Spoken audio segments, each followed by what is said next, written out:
Good afternoon, good evening, wherever you are in the wonderful world of ours. Brian, welcome to day 2, North American Championships, Final Fantasy TCG here in lovely LA. I'm Mike Byrne. I am Brian Berkeley, still. Still. And we've got the top 16 to decide those 4 world spots today. Yep. It's going to be a long day. Hope you're in for getting a beverage, having a little meal, and watching a ton of high caliber, hopefully high caliber. Let's no misplays here. No misplays here. High caliber Final Fantasy. What are you looking forward to today? We went through the top 16. We'll put the bracket up while we're talking so that you guys can see the matchups. What do you want to see out of our competitors today?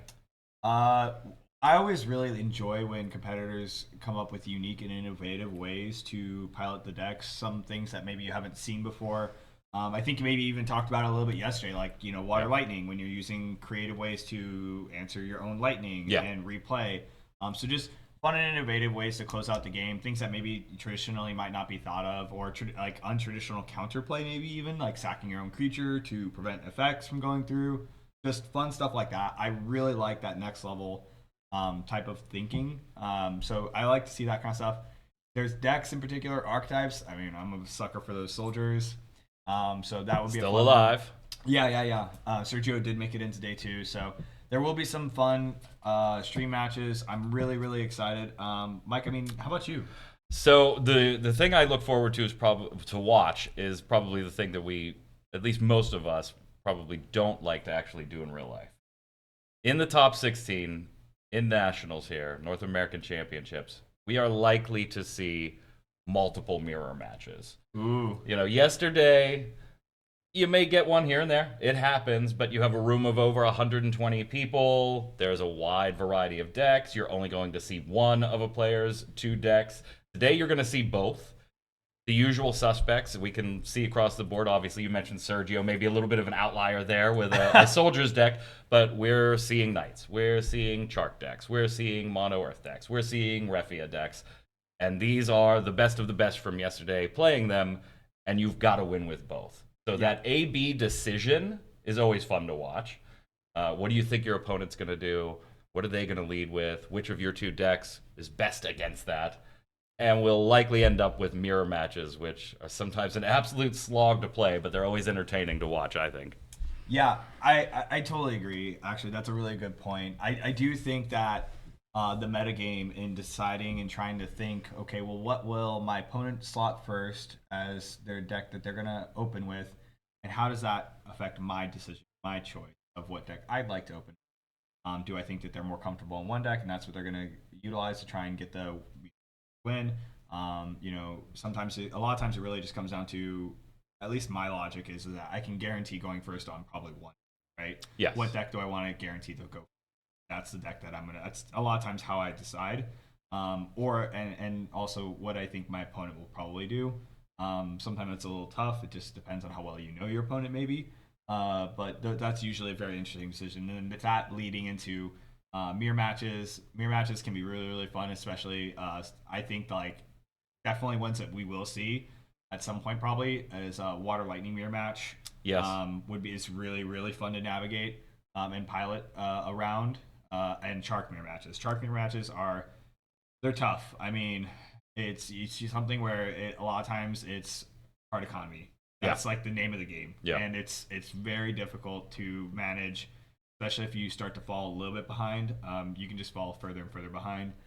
That's a really interesting one to watch. And I mean, speaking of potential Dark Mirror matches. Yeah, I mean, we could potentially just start the day with one, right? It is on the table there as a possibility, depending on how our players, once they're ready, choose their deck A and B. And if you're new to the format and you hear us talking about deck A and deck B, what's going on, the top 16 here is decided in a best-of-3 series. All players have 2 decks. Neither of those decks can share a singular card with the other deck, so some creative deck building has to happen. You can't use a Mott in both decks, for example, even though you might like to. You have to win with both decks, so if Brian beat me with deck A in our first game, I am still able to play A or B in my subsequent matches with Brian, but Brian is stuck on deck B for the rest of our matches, whether it goes 2 rounds or 3. If you lose, however, the day isn't over for you. We do have the downside bracket giving you another chance to rise back up and play in the finals. Those will be single elimination, and we'll periodically check in with those through the day. If we need to get you an extra match from there while we have to wait for a low bracket match to finish to fill out the upper bracket, we'll bring those to you as well. So we'll be bouncing around all over the place today, and I'm here for it. We're here open to close, Brian. Yeah. It's the nice thing about Top Cut, right? It feels like there's a lot more going on because you have what we call a double elimination style Top Cut, where it feels like there's a little bit of forgiveness. You have your best of 3. If things don't go your way in the best of 3, you're not out of the tournament yet. You still got that best of 1. You can crawl your way back up, and we've seen it happen before. Yep. So it's definitely something that is it's going to play a big part in today's Top Cut. You know, I'm a big fan of the double elim style. I think it's a really solid way to run the event. It gives a lot more agency, it feels like, to the players, and a little bit less so to them drawing. Yeah. Maybe. Yeah. So I really like it. And it goes into when you get in. So the big thing and the difference between the two is that in the top echelon, the upper bracket, I guess you could say, you do have the opportunity to play both of your decks. When you go down into the lower bracket, you only get to pick one. Yeah. And the interesting thing about that is what deck do you pick, right? Right. So Because you have to run the table with it to stay alive. Yeah, exactly. So very interesting. A lot of decision making that happens in Top Cut outside of just the gameplay itself, which is, I think, in and of itself very interesting. So we will get later in the day here too, but the playing from the downside does also have that kind of wall you have to overcome at the end with possibly having to win that extra match in the finals. We'll cover all of that when we get later in the day, though. Yeah, when we get down to the finals, we can go over it. People who are familiar with fighting games might be a little familiar with this style. This is really common in fighting games. So if you've been to Evo or things like that, you might know this style of bracket. But it's very fun. I'm excited. There's some really sharp players in the other room. People I've gotten the pleasure of meeting even just this weekend, and they know what they're doing. They know what they're talking about. Even seeing their gameplay yesterday there are some skilled players in Top Cut. Speaking of skilled players, we are going to start off today with a top 16 match. We're going to take you over to table 8 there. We've been threatening Ryan Chen with a stream appearance all day yesterday, so we're going to start the day with Ryan Chen against Andy Martin. Andy Martin is actually from Erie. That's kind of like our sister crew in Pittsburgh, right? We've got Morgantown, Pittsburgh, and Erie all have their own local crews, but everybody's within an hour and a half of each other. So we just like travel as this flock of Final Fantasy TCG players. So Andy, great guy. This is his first appearance, not just at Nats, but in the top 16 as well. He's only been playing for about 18 months. Wow. Good for Andy. I mean, seems good, right? Yeah. Seems good. We've seen that happen before with newer players. I mean, I think last year we had Will, right? It was relatively new to the game. He went through Nationals Gauntlet, qualified for Worlds, went through the Worlds Gauntlet, and I think ended 3rd at Worlds. So, I mean, new to the game you can learn a lot in a short period of time, really, if you play enough. And I'm sure Andy has put in more than a handful of games. Just a few. And I think the gentleman on the other side of the table doesn't really need much of an introduction. Many FFTCG players probably are very familiar with Ryan Chen. He and I have talked privately, and I've already disclosed him that I want to be him when I grow up. So that's going to be, I'm really looking forward to that. Yeah. This, we could potentially have the mirror match, though. We're going to make the A-B selection, and we'll know for sure right now. Andy is actually the higher seed, so he'll decide who will be on the play when we get there. Yeah, and so I don't know how familiar players are with the way deck selection is going to happen, but it's going to be, so if you look at Andy's side of the table, Andy has 2 sleeves in front of him, and those sleeves have in them deck and letter A or letter B, and that will signify which deck you are choosing to start with. That way it's a fair way for players to blindly choose and still know prior to mulligans and playing out the initial hands what decks players are on. Timer set for 90 minutes. And we'll have judges obviously enforcing all the usual slow play rules. We had a little bit of a late start today, and we apologize for that. There was some re-sleeving action that needed to take place as a result of some deck checks. Nothing nefarious, just, hey, we got to get some regular sleeves on here or repair. Both players opting to start with deck A. So that has avoided the mirror for a moment. For the moment, we have avoided the mirror. Ryan Chen's deck A is going to be the Water Lightning Monsters. We obviously saw him run this earlier in the season to great success. Little fun action on the handshake there. And then So I think that was them playing rock, paper, scissors. Right, that's what it was. But yeah, so yeah, we were gonna have Knights up against Water Lightning Monsters. I think this is an interesting match. A lot of people tend to believe that it's in favor of the Water Lightning player. I don't know that I agree. Knights can just do the thing that it does, where it plays a lot of bodies, difficult to answer, can run you over. Monsters doesn't always have the time to put the monsters in play with the witch is the answer, so it's tough. Yeah, I think I agree with you. If Ryan had known it was going to be Knights for sure, I think he probably starts off with Chark instead in this matchup. But you don't know that, right? That's the meta game you were just talking about, where it's I don't even have to think about the cards. Do I think he's going to play A or B first, and nail that decision down to then make your decision? And maybe Ryan ended up on the downside of this one. We'll see if Knights can do its early thing and get in there, because Ryan is equally as dangerous if you give this deck a few extra turns because you had a poor Kurilla flip or something like that. Yeah, absolutely. I mean, we saw it. I think we had Knights on stream twice, and we had 2 Kurillas that were relatively the one was a Deleta, and we're like, oh, cool. But that's a big thing for the deck, right? Resource management is already pretty tough as the Knights player. Yep. And so having to double down on that, when you're only hitting one forward off of your Kurilla, it kind of loses out on a lot of the advantage that card typically would generate. Yep. So Andy drops the Larsa, searching a forward of cost 4 or more, goes and grabs the Ramza. We already have the Kurilla in hand, so we are primed on Andy's side. It's just a question of execution and his game plan. You are correct. Andy does he does play primes. He is playing Clive and Ifrit in deck. Clive is best knight. He can be best knight. Ooh, Ryan clearly digging. I would imagine that this seems to indicate we did not get Realm or an easy play into Realm, like a Mirror Web backup or something like that for the search. So we have to dig a little bit with a Blue Worm and an Opkalu. Witch of the Fens gets the draw already, if you got to look at the plus side.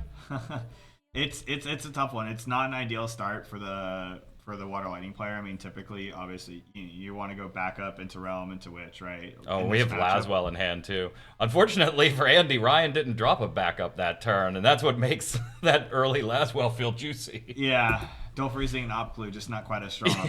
Yeah. But it does look like Andy's got a little bit of a slower start as well. Interestingly enough, like he's got the Gawain now. I'm gonna assume that he didn't have the Kurilla. No, he did. He opted for this line. Oh, interesting. Yeah. I didn't catch that. Yeah, he searched the Ramza, and I was able to spot the Kurilla in his hand. So he had it and opted for the Gawain play instead. Could be a result of drawing the Laswell and seeing no backup there. Let's get a Knight that can swing into a potentially open board next turn. Yeah. And then drop the Laswell, hoping Ryan does put at least one backup out and get the discard by playing Laswell in main 2 after Gawain swung. Yep. Or we can do all kinds of crazy stuff depending on Ryan's turn, right? Where you put Laswell out in main 1 and then drop, or in main 2 and then drop the Ramza and Kurilla then and dull freeze everything. I think it's Andy being maybe a little reactive instead of proactive here, and I don't know if I like that strategy in the matchup. We'll have to see. Here comes the Ramza. So maybe he just wanted to prime the next one just in case. Yeah, it's an odd decision. Ooh. Yeah, okay, so hitting 1. So it's we got one. Yeah. Mercifully. It's an odd decision. Like I would like to. I'm probably gonna ask Andy afterwards the thought process on this. only reason I'm intrigued by it is because when we do that Gwaine search, we pull 2 targets out of our deck for if we're still planning on casting that Corilla. Right. So it's very interesting. There's a reason.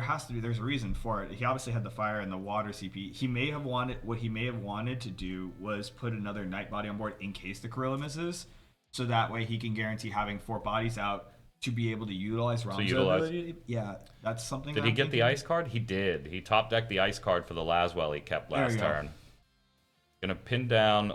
Did I see that blue worm? Okay, no, it's gonna be Lena. It's gonna be Lena. Now he can get away with 1 swing here with to still keep. Oh, Ixion pretty good. To still keep that Ramzo ability on, but Ixion gonna take forwards of cost 2 or less off the board. And I think that that's actually really strong, right? Because that's incredibly strong. Ryan was gonna discard a card anyways. Oh, and you know what? Just go ahead and draw cards. Why not? Andy has to kind of commit to swinging 3 times after the Ixion, right? Like, oh, come on! Wow. You know, it's interesting, though, as good as that may feel for Ryan. He wants that card. We do kind of also want the S ability, and now Andy gets to know for the rest of the game that Ryan that Lena's offline. Yeah. So you know, but the way Ryan was digging for cards, I think he might be okay in this particular match with drawing 2 extra cards. Yeah, I mean, it's almost like that Ixion was a free cast, like, right? Yep. You didn't even pay anything for it. You've got the 2 cards you gave up, you got right back. So It's a good feeling, absolutely. And Andy only having 1 card in hand, you don't have to worry anymore about an Amaterasu. Like, you're feeling like you're in an okay spot now. Now, Andy does still have another Corilla in hand, so it's tough, right? Because even if Ryan does answer the board, Andy can just reset. Just tough. It's a good thing that Knights can do. Looks like we're going to ditch and go straight to the limit break, and we're going to see that Heretical Knight come in. Does give us that 4th Knight again. Also going to give us the freezes, which is a pretty snazzy situation, given that Ryan only has 2 backups right now. Yeah. And, you know, it's Andy just saying, I'm going to go ahead and discard this Sidwolf. You've already hit your 2 years. I'm content. Yeah. We're done. We're done. The rest are Odin's. Yeah. Actually, does he run Cuculain? It's probably in there. It's going to be in his other deck, I'm presuming. Oh, yeah, he puts it in the Chark deck. Yeah. There goes hey, that's that realm that Ryan was looking for. Gwaine not being able to get past the blue worm. Yeah. So he's just not willing to take that trade. Andy opts not to leave the 4 Knights up for the Ramza break damage. Wants to take Ryan to 4 and just say, this is your last turn if you can't deal with me. Yeah, I mean, the Heretical Knight Garland freezing the 2 backups puts him in a resource pinch. So he's just telling Ryan, hey man, I've put you in a corner. I'm backing you further and further into that corner. I'm ready to close out the game. Yeah, Ryan Chen's limit break deck is Leo, Graf, Cloud, Gilgamesh, Tidus, 2 Nixes, and a Sephiroth. Cloud doesn't do much for you right now. You're not running Lunafreya in this one. It's in your deck B. You can't use that as a potential out. Unless you are taking over a Gawain, Graf isn't going to do much. I think the way we're answering this board is via a Witch and a Moss Slasher, which he just played. And there it is. Yeah. Gives up the Gao and the Black Knight for the Witch. And he's so Ryan is doing this. This is one thing I like. This is what we talk about. Like, so he has not drawn on the Witch yet. Go ahead. Exactly. And this is why he's opting to utilize the Moss Slasher and sack it prior to drawing, because there is a risk of drawing into your Moss Slasher. Right. Off of that Witch. So he's just trying to make sure that he's thinning his deck out as much as possible, and not risk not hitting those cards. 2 7k power losses due to the Witch of the Fen's ability, allowing you to sack a monster and choose a forward and reduce its power by 7k. Doing that twice, it turns out that's more than 9k. So Ramza not long for this world. Yes. We do have the Melusine. I said, you want to take over that Gwaine? I imagine we'll follow this up pretty quickly with a Graph. Oh, do we have any resources? He only had 1 card. Yeah, he was like, yeah, you just keep this. I think you just need the body. Yeah. On the monster. I'll take this over, and then you can have it back. And then another interesting and thing. My, how the monsters have shifted. Another interesting thing, it was a little bit of a tell the way Ryan played out his hand, right? Because in an ideal world here, he had the Merwib, or sorry, not the Malboro. He needed the Malboro there because like Knights puts a bunch of big bodies into play, which only shrinking for 7k. You really needed that Malboro to get you that extra little bit of shrinkage to cleanly answer the board. And you know what? Playing a 9k for 1 feels really good. That Nyx on the field for 1 CP, because we did technically have a lightning forward go to the break zone when Ryan sacrificed Moth Slasher. Lightning from the break zone. Yeah, Ryan and I had talked quite a bit about that. It's like the way we play. It's how I know Ryan and I play this deck fairly similarly. A lot of times we don't even play our Leo, which is crazy. we love playing the 1 CP 9k because it's so powerful. Our deck doesn't have that many. It doesn't really have 9k, so putting a large body out there is so powerful and so important. Yeah, and you're getting it for 1 CP after you already likely took out a target by sacrificing the Moth Slasher. Yep. Lightning comes in from the break zone for 1 water, 1 lightning, and ditching a card named Lightning and Odin from your break zone to remove from game. He did dull the Kurilla, really just wanted the card. Dulled the Kurilla, took the card, draw, and then passed back. Andy drew. I do see Clive and Ifrit. Unfortunately, does he have 2 Ifrits? No, he just has the... Nope, just the one. The other's a Garland. Okay. Yeah, Ryan, what he's just doing right now is he's basically creating a wall. Yep. Making it very difficult for Andy to push his way through. I mean, Andy's literally had back-to-back draw 2 pass. Yeah. Which, I shouldn't act like that's all that uncommon in Knights, right? That draw 2 pass does happen pretty frequently, but when you have to do it twice in a row, that's where it gets a little less tasty. Yeah, resource management is one of those things we talked about earlier in the day, and it's so important. And so Andy, as the aggressor, is just deciding, hey, I understand I'm giving you some time to breathe. I value the card economy over the Behemoth. Now. I love that art. Yeah, very funny, very fun card too. And just throwing more and more monsters on the board turn after turn, right? Just more ammo for the witch. All right, Andy's got to do something here, right? We have 6 cards, so we've got to do a little something here. I think he wanted to really thought about maybe going into a Clive play last turn, but I don't know if he had the fire because he would have had to give up the Ifrit. Mm-hmm. It also looks like he did draw into a Ramza, so he might be also contemplating now, is it better to do Ifrit or is it better to do Ramza? Yeah, he probably had in his head, all right, I'm going to Clive, Ifrit, and then drew the Ramza and was like, okay, now I got to think. Yeah. Especially when you're getting to the point where you're pushed Ryan on some damage. Ramza is that card where you don't have to attack. You can just start to like push points. It's just turn the game into a clock. Yeah. But on the opposite end of that, right? Ryan 4 monsters and a witch. Ryan's got 7 bodies that can attack. Yeah.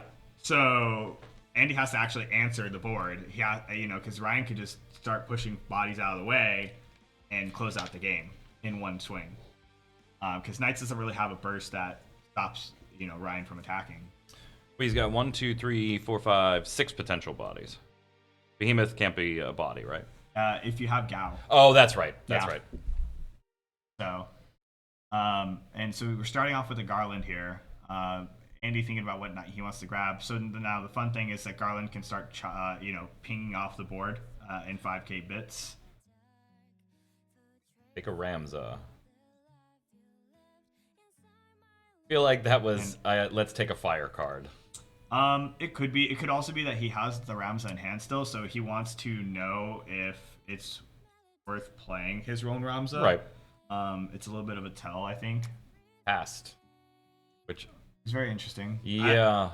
I presume that it's just that he wants to now that he knows that he doesn't have like the Water Leviathan, he may value actually going into Ifrit and having that Ifrit.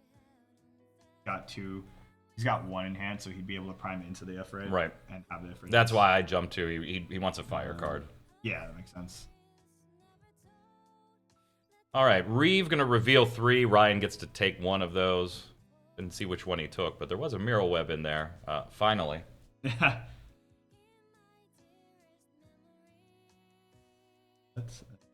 there was a Malboro that Ryan got his hands on, that's it's game. It's a very strong card. 1 lightning.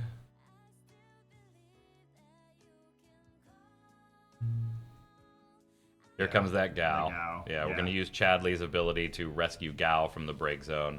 He costs 1 since we have 4 monsters, and we can return a forward equal to or less than the cost of the number of monsters we have.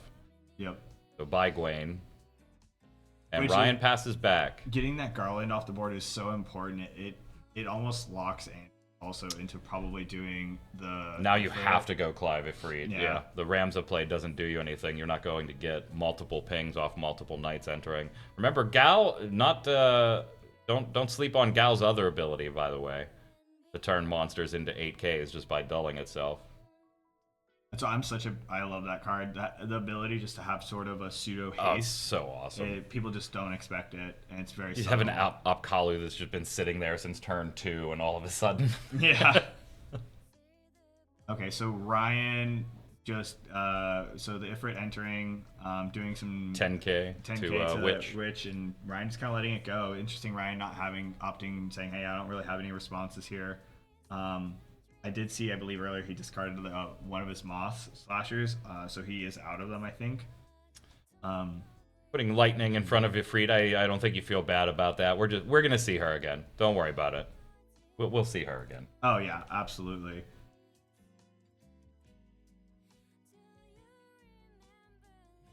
Ryan turning that Moth Slasher into a body, making it difficult for him to get through. Now, Moth Slasher, I think, has an interesting damage 3 ability, right, where he gives himself plus 1,000 power. Now, the Gao made it an 8K forward, so this Moth Slasher may trade with the Gorilla if Andy's not careful.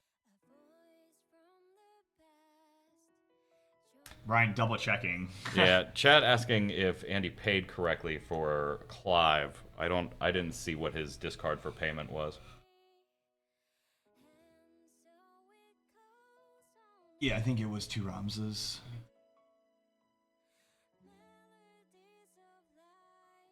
Yeah, so why if he paid the Ramza for Clive, then why is Larsa tapped?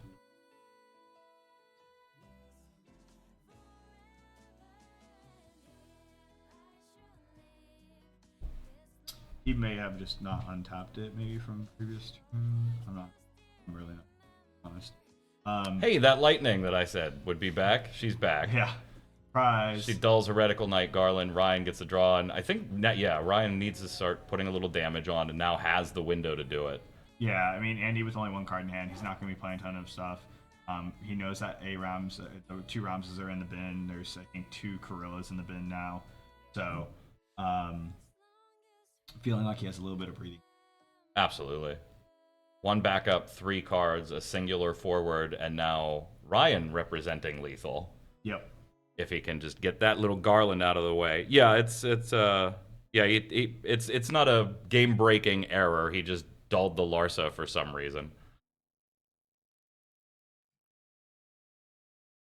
I think both of them just acknowledged. They were like, yeah, I wasn't doing anything with that 1 CP. Yeah, I think they And you are technically allowed to overpay by 1 by ditching a card, so... Yeah, and I think that it was an instance of sometimes players playing quickly and not untapping. Yeah. And again, there's nothing wrong with it. Like, it wouldn't be a rollback. He can technically do that. Mm-hmm. You just wouldn't want to, in most cases, opt to overpay for something. Yeah. Yeah, so, I mean, he's got 1 knight here, just the Heretical Knight Garland. Ryan in feeling like a much more comfortable position here. Andy has 3 cards. I mean, there's another draw 2 pass. It looked like he does have a Ramza, so I think Andy's just kind of hoping he can survive. Can I survive 1 turn? Yeah, and then I can crawl my way back into this. Ryan counting Lightning and Odin. Yeah, we know what's going on now. We're gonna cast a little bit of a Witch. Okay. Go get a card. And then the Malboro, which will take care of our Heretical Knight Garland. 7k power loss being sacrificed to Witch's ability, and then 3k power loss to all forwards and abilities removed for going to the break zone itself. And now we just swing for the fences. Okay. Game 1 goes to Ryan. Very swift. Yeah. I mean, honestly, I shouldn't even say that, but not very swift. I mean, But that no, turn one yeah, was yeah. Blue Worm and I mean, Octoloo. we didn't have him favored, Yeah. you know, in the matchup by itself, and then even less so with the opening. Really had to crawl back into that. Obviously, we pointed out that you need that turn right where maybe a Ramza Kurilla doesn't reveal much, and that's exactly what happened, right? That first Kurilla only hitting one knight, it did turn Ramza's ability on to 4, but that's all it did. It gave you a 4th knight. It didn't advance your board. Yeah, and so now Andy has the choice here if he wants to continue piloting knights into the Chark, or if he'd like to pivot over to Chark. I think you just run. You gotta win with both decks. I think you just kind of stick it out with the knights. It's not the end of the world. I mean, but some players would make that change. So Ryan now having to switch to his Chark deck. Now we did talk about it earlier. Should Andy win here, we will get that. We will get that Chark mirror right off the bat. Yep. And players, one thing that's also something to note is you have 90 minutes to play 3 games. 3 games. So these players finish this first match in 20 minutes. So that's really good pacing, especially knowing that you have that Chark potential mirror coming up as your last game. You need time. Yeah. So playing at a very solid pace. So you had just mentioned if you're Andy, you know, maybe just play the same deck, right? You've got to win 2 now anyway. But knowing the deck lists of your opponent and knowing that it's Chark on the other side, and knowing that if I don't win this game, there is no game 3, do you think there's any merit to thinking about, do I really want this do or die game to be something that has 3-4 colors in it into Chark? Well, that becomes your do or die, right? If you go into game 3. I mean, you're going to have to do it anyway. Yeah. But you don't get a game 3 if you don't win this one. Correct. I think the big thought process here is which deck am I comfortable going second with? Because Knights you're getting to guarantee going first with into Chark, whereas if you win, let's say you play the Chark mirror, you win the Chark mirror, now you're going to probably be going second with Knights. In game 3, yeah. Yeah. So do you want to go first with Knights? If the answer is yes into Chark, then you do it now. absolutely take the Knights. That's really the big thought, or the big difference. We mulled on Andy's side, and we did mull into Kurilla. Looks like we have Freet, Gawain, Garland. We're going to open with that Gawain. That Gawain's going to hit the board pretty quickly. Yeah. Makes sense. It's like this. It's a very standard opening from this deck. Nothing crazy. Nothing super outlandish. Yeah, as a Knights player, you love playing that turn 1, having an ice card and a Laswell in your hand for turn 2. Yeah. Feels real good. I don't think I saw unfortunately either in Andy's hand, but no, he did not have the ice or the Laswell. Right. So he's hoping for the top deck gods. He'll knock on his deck before he draws his 2, because that would be a very nice follow up, right? I think Andy's securing the second Kurilla in hand early. One thing that's also interesting that I've seen go back and forth on some of the Chark lists is if players opt to play the Vincent forward or the Vincent backup. Now, Ryan has chosen here to play the Vincent forward. And I think that's important, too, if you're Andy looking at the list and how you decide if you're going to do this type of line for it first. Right. The big reason for that is that it's very clean now for Ryan to potentially play Vincent backup and just get the Gawain off the board. Right. Or Laswell, right? But knowing the deck list in advance, he doesn't have capability to do that. Correct. Yeah. Astrologian, let's take a look at a few cards from Ryan's deck. What are we thinking about? Was that card bumped or something? No. So Andy began to draw 2 for a turn preemptively. Oh, okay. And so they're worried about he saw it. He did see the card. Okay. And Ryan hadn't completed his turn yet, so I think that they were just like, "Hey, you can't have that. No shenanigans here." Nope. Although I'm pretty sure Andy's not too sad to see a Gawain shuffled back into the deck. Yeah, I mean, it's one of those things where they're just like trying to monitor everything that players are doing, so very intensely. All right, we get to keep 1, we get to put 1 on top and 1 on the bottom. There we go. He's putting a unit on bottom. I'm assuming that's probably because he wants to play maybe a Rydia next turn and go grab the unit and a summon. But let's see. I mean, now if you're Andy, do you just jam the Corilla here? I think you do. Yeah. Yeah. There's no way out of presenting Ryan with a massively discounted chaos at any point in this game, really, if you want to play effectively on the knight side. So the answer becomes, don't let it set up. Yeah. And Andy very wisely Make a cheaper chaos still be paid for from hand. Yeah. In a big way.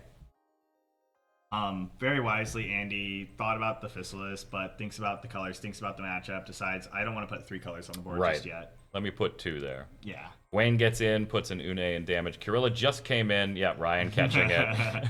Nice try, Andy. Getting a little trigger happy there. We've all been there as an aggressive I mean, player. Kirilla's good, but not that good. He's good. We'll let him know he has to add Lunith to his deck first. And we're just going to spend 5 and Hecaton this entire board. That kills everybody but Kirilla. 8k damage to all forwards. And Ryan didn't happen to have any, so... Okay. Yeah. feels not too bad. Can only be cast on Ryan's turn, though. Yeah, exactly. In case we see that card later. That's the crux of the card. Oh, jeez. Well, we'll definitely be taking that Une back. And I think we're probably happy just letting that Kirilla stay there. I think Do you really want to give him another shot? Yeah, I think it depends on the texture of Ryan's hand, right? If Ryan has like board wipes, if he has things like that, he might consider it. I don't think it's worth it more often than not, but it's probably one. Looks like he just took the Une. Yeah, that's probably he's thinking about it. Andy was, come on, you bounce it. I'll take it. Put this back in my hand. Ryan just giving him the nice try. Andy passing back. He just drew 2 and passed again. Does have a Ramza, does have a Kirilla, so he's ready for the reload. Looks like he's hiding an Amat there too.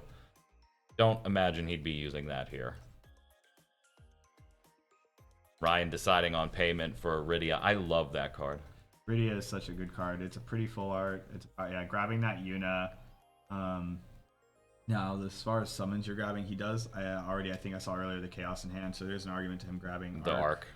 But Mist Dragon's also a juicy one in this matchup. Yeah. Oh, we're gonna take a 3-drop Hecaton. So to all of Andy's backups, I think one of the reasons why you do this here is you just a lot of times when you grab a card off of the Iridia, it's probably a card that you're going to discard. It's not something you're heavily prioritizing. Yeah, you had one card you wanted, and you just grab something of the other element. Yeah, when you're playing into matchups like this, you need every card that you top deck to be as powerful as it possibly can be. So getting some of those duds out of your card, getting some of those duds out of your deck early game can really help with that. Yeah, Kirilla, get in there. Hey, there's that Mist Dragon. We found it. Yeah.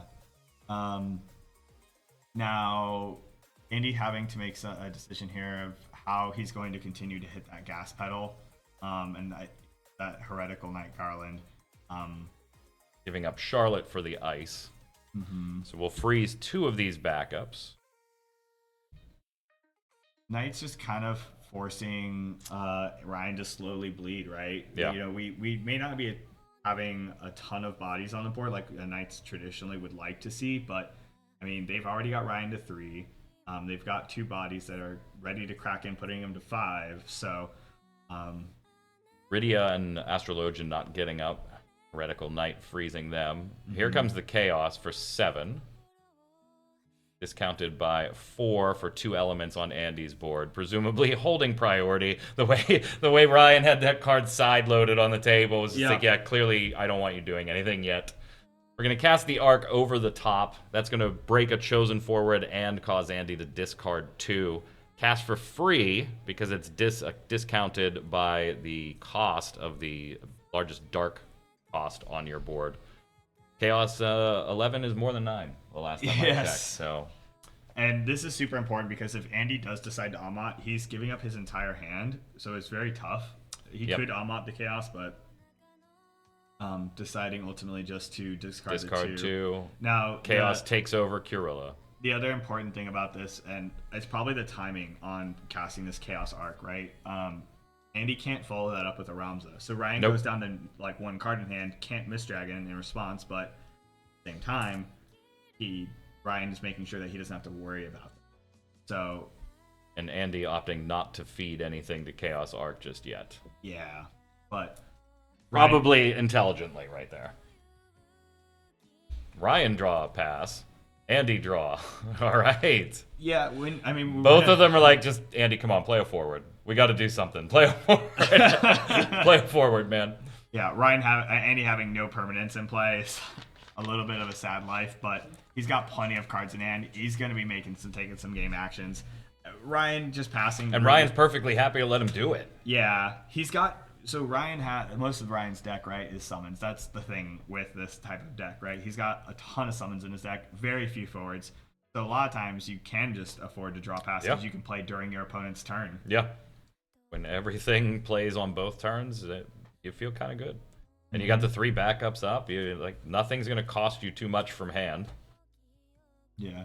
And giving up on that last one, it's just not doing a ton right now. Yeah, it's a bit too little too late.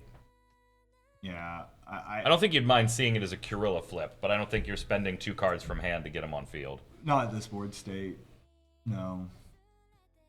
And I didn't see every card in his hand, but he might not have even had the ICP. He's like, I just can't wait. Yeah. I can't hold. I have to start pulling the trigger and doing things.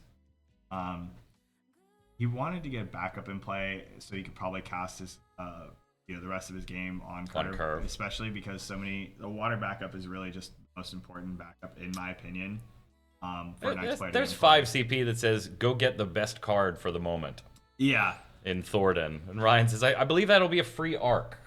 Yeah. Pretty sure that's a good free card right now. Yeah. When you're playing off so few backups, when you get to cast a card like Arc that says please discard 2, you almost value that more than killing the forward, just because your ability to continue to play cards is like so much more dwindled.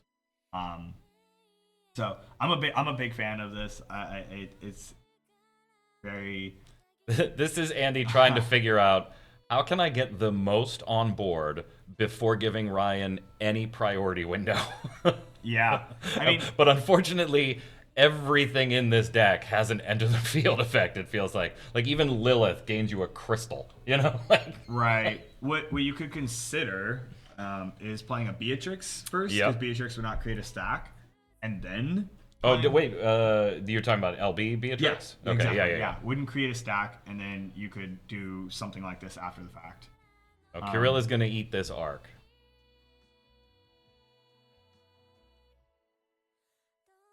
And, yeah, he's just kind of letting it.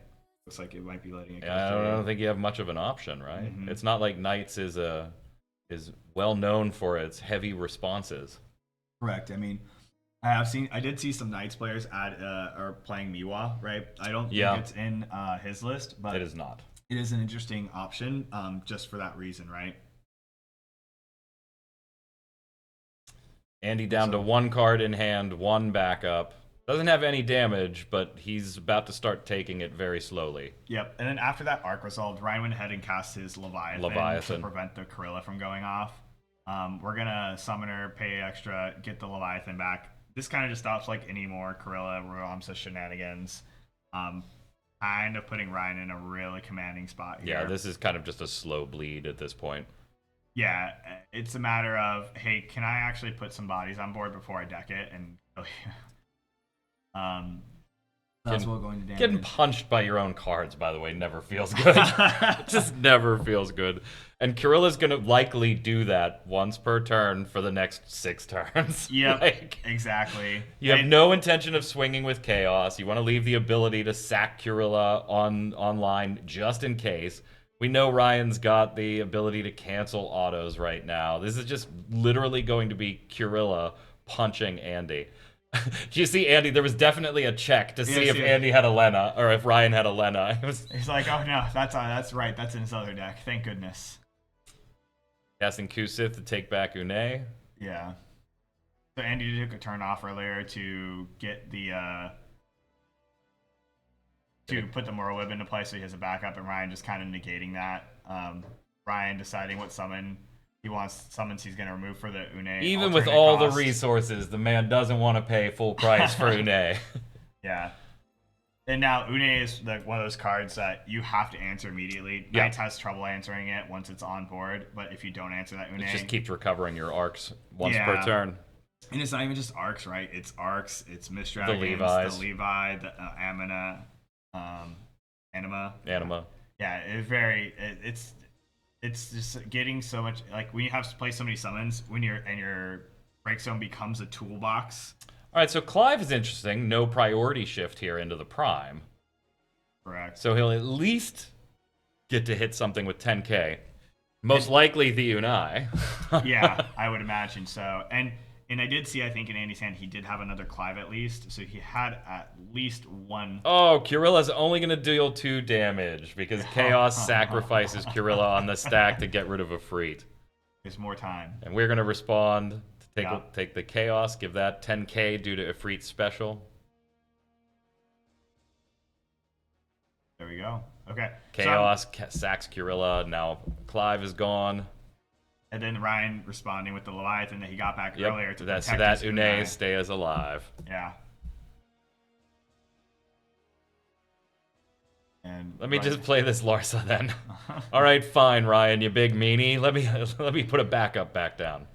Like, please let this one stay. Your Une's already on board. Now, if you're Andy, you have to figure out how you're getting back into this game. Ramza's a good start, but Ryan now having an active Une does give him access to the Mist Dragon in his bin. Well, not only that, you also have the cancel Levi right on the top of the break zone. Just like taunting Andy. It's just like, if you want to play that Ramza, then fine, I might Mist Dragon you, but anything else, I got it, brother, right here. Yeah. Looks like we did draw another Ramza, so we do have the fire if we wanted to go that route, but well, Andy on the attempt to pass. Ryan takes priority in main 2, uses Une's ability, takes back that cancel Levi. We'll be seeing it later. Don't worry. This is one of those matches that's like gotta feel miserable on the Knight side, right? Like, yeah, you're just kind of like, I can stall this, but can I stall it enough for deck out? Because that's really what I need to do at this point. And I don't think Andy has the gas to take it all the way there. Correct. It's one of the cruxes of playing the Shark deck is that you get to a point where you know you're probably winning the game. Yeah. You just got to get there, and you gotta try not to stumble as much as you can. Playing mod to give Brave so that Une could get a punch in there was kind of dirty, Ryan. That was dirty. Well, I mean, he needs to put bodies on the board, right? And he needs to put himself in a position to close out the game because his deck's just getting thinner and thinner. So. Like, yeah, brother. It was a valiant effort. I think he played the Ramza just maybe hoping Ryan had fallen asleep. Yeah. It was like, I'm going to see if he'll let me cast this. So Ryan Chen will be advancing to the top 8. The day is not over yet for Andy. Absolutely. Andy goes to the downside of the bracket. And if I know him, I would imagine he'll probably choose Knights. Yeah, I mean, it's the deck he qualified with. It's the deck he's run the most with all season. It's the one he advocates for everybody to run. He's like, if you're getting angry coming in second, coming in third, and not qualifying, I don't know why you haven't played Knights, Mike. Just play Knights. Just play Knights. He constantly tells all of us there. So I would imagine that's what he'll probably run through lower bracket. But good luck to him. It's a good deck. It's a Swiss champ. It's a deck that does really well in single deck format. Makes sense. Andy can do very well with the Knights. So good luck. If Ryan has a chance to breathe now, yeah. Do we want to see if we can get? We're absolutely going to get him in. Beautiful. I love it. We've been threatening him all day yesterday, so we will absolutely get him in here on camera. Yeah, you want to talk to him? I know. I mean, he's my boy. I was gonna say, he's also your boy. I was gonna say you do want to grow up to be him. I do. I do. Let's go see if we can get him. I appreciate it. Yeah. Oh yeah. Let me absolutely do that. Yeah. Ask him in 5 years, where do you see yourself? Because that's gonna become my 5-year game plan. I'm making that my roadmap. Yeah. I mean, congratulations to Ryan moving on to the next round in the upper bracket. He did a great job. I know he was really nervous with both of his deck selections. So paying dividends in that metagame and that early choices. So Look at this. Do you want to rock? We can rock paper scissors for it. Oh, he got there. He really wanted to do it. We've been swapping throughout the entire event. Although I did give him 2 in a row because I did get to interview KP and it was like 40 minutes long. Oh, of course. KPFs. We just held a podcast while we were doing that. KPFs. There he is, everybody. Ryan Chen, top 16. We didn't get you on stream yesterday. We threatened you all day. Yes. I was really nervous. We actually did it today. 2-0. 2-0. Top 8. Top 8. In 5 years, how could I be Ryan Chen? Well, you're already older than me, so you're never coming Son down. of a... Son of a... Congratulations. Watching both matches was basically like... We almost felt like there was a little bit of a clinic going on in some of those situations. Now, in the first match, though... Yeah. You're kind of, we thought, and I wonder your take on this, we thought that maybe you aren't quite as favored in that one, right? Yeah. Because you do need a little more setup time. Not a lot. You get a lot of draw, but you do need a little more than Knights usually gives. Mm-hmm. And you didn't open well. Oh, yeah. You were like, digging from Blue Worm, Upkalu, draw. Give me something into Realm. Mm-hmm. And then he has a really bad Kurilla reveal. Right. That kind of hurts. And you kind of take over from there. So take us through those first couple of turns where you're like, oh, maybe this isn't going to go well. Yeah, so the reason I decided to play Water Lightning first is I play Chaos first, and he has a good Kurilla flip, even though, sometimes Chaos is favored if it's like a bunch of colors. It's like pretty dangerous. Yeah. So I was like, well, I'm on the draw, so I'm going to play Water Lightning. And it has a lot of EXs to get you out of stuff. It draws so much. It's kind of okay to get Last World, because I'll play one backup turn 1 if he flips Last World, then I have Kuja, I have Ixion, I have Black Knight, I have Behemoth, like always to kill the last world while kind of developing. And obviously that didn't happen. I was like, Blue Worm, Upkalu, sweet. But I did get my one of Ixion words. Yeah, that was pretty clever. Yeah, the Blue Worm threatened the block on the attacking for. And then I had like the good pieces in my.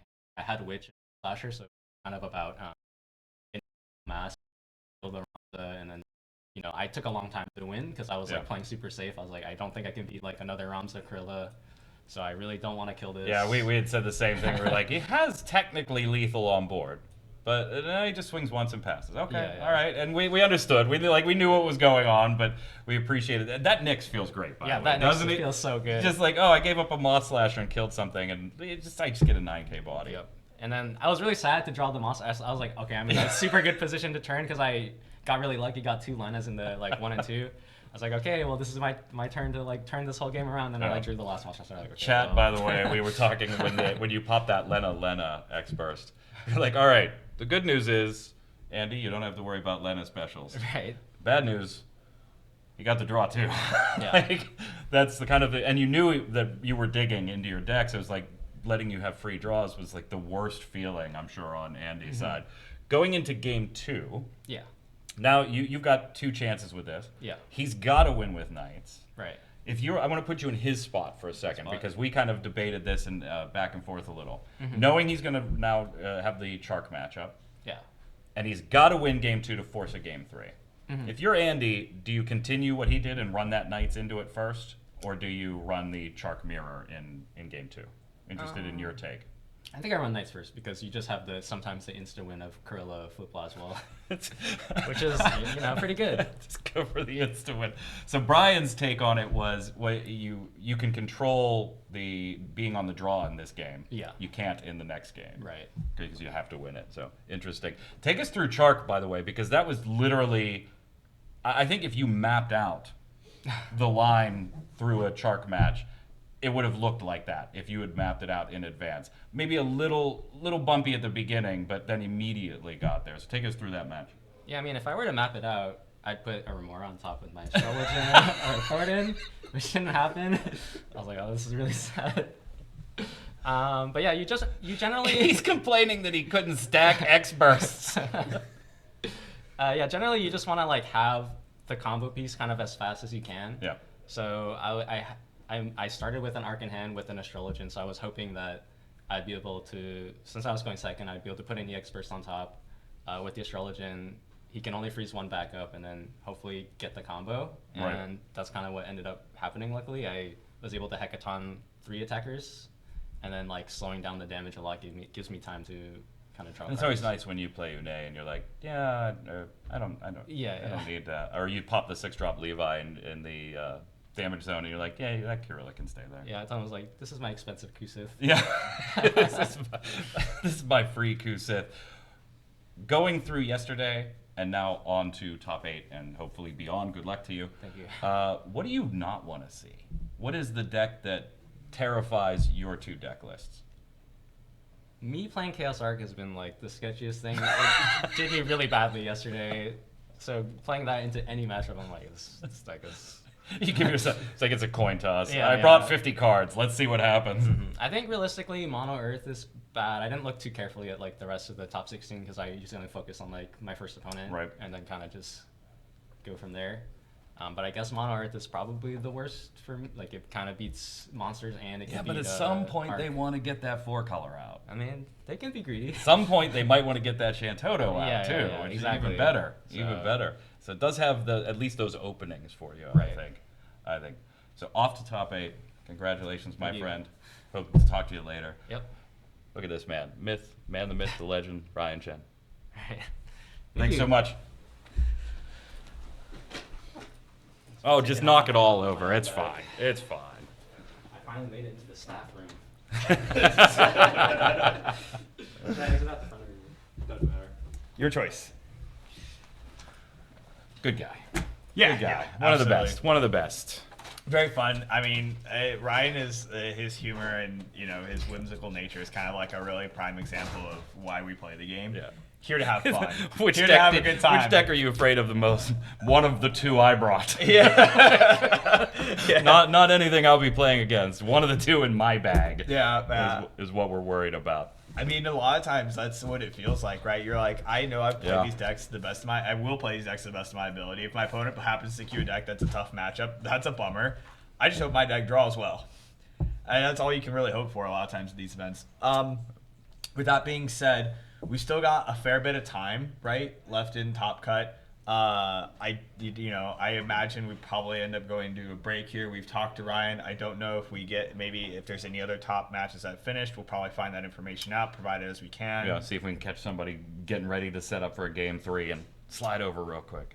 Yeah, something. I mean, obviously, we want to minimize downtime for y'all at home. I think that's always the goal. So we'll do our best to see what we can to do to fill some time real quick for you guys. We'll also have 3 spoilers throughout the day as well.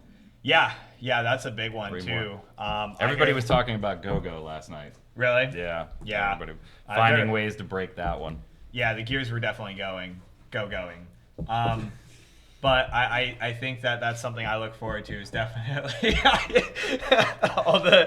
definitely spoilers. I love it. I love seeing the guys trying to figure out all the new applications. And then I get the luxury of forgetting about it until all the set is revealed because Yeah, and that's all the just rules fun. questions start getting asked. Yeah, What yeah, yeah. happens when Go-Go touches this card? Well, if I really want to know rules questions, I just look at KP's Twitter because that's all he does is tweet Yeah. questions all day long to Kageyama.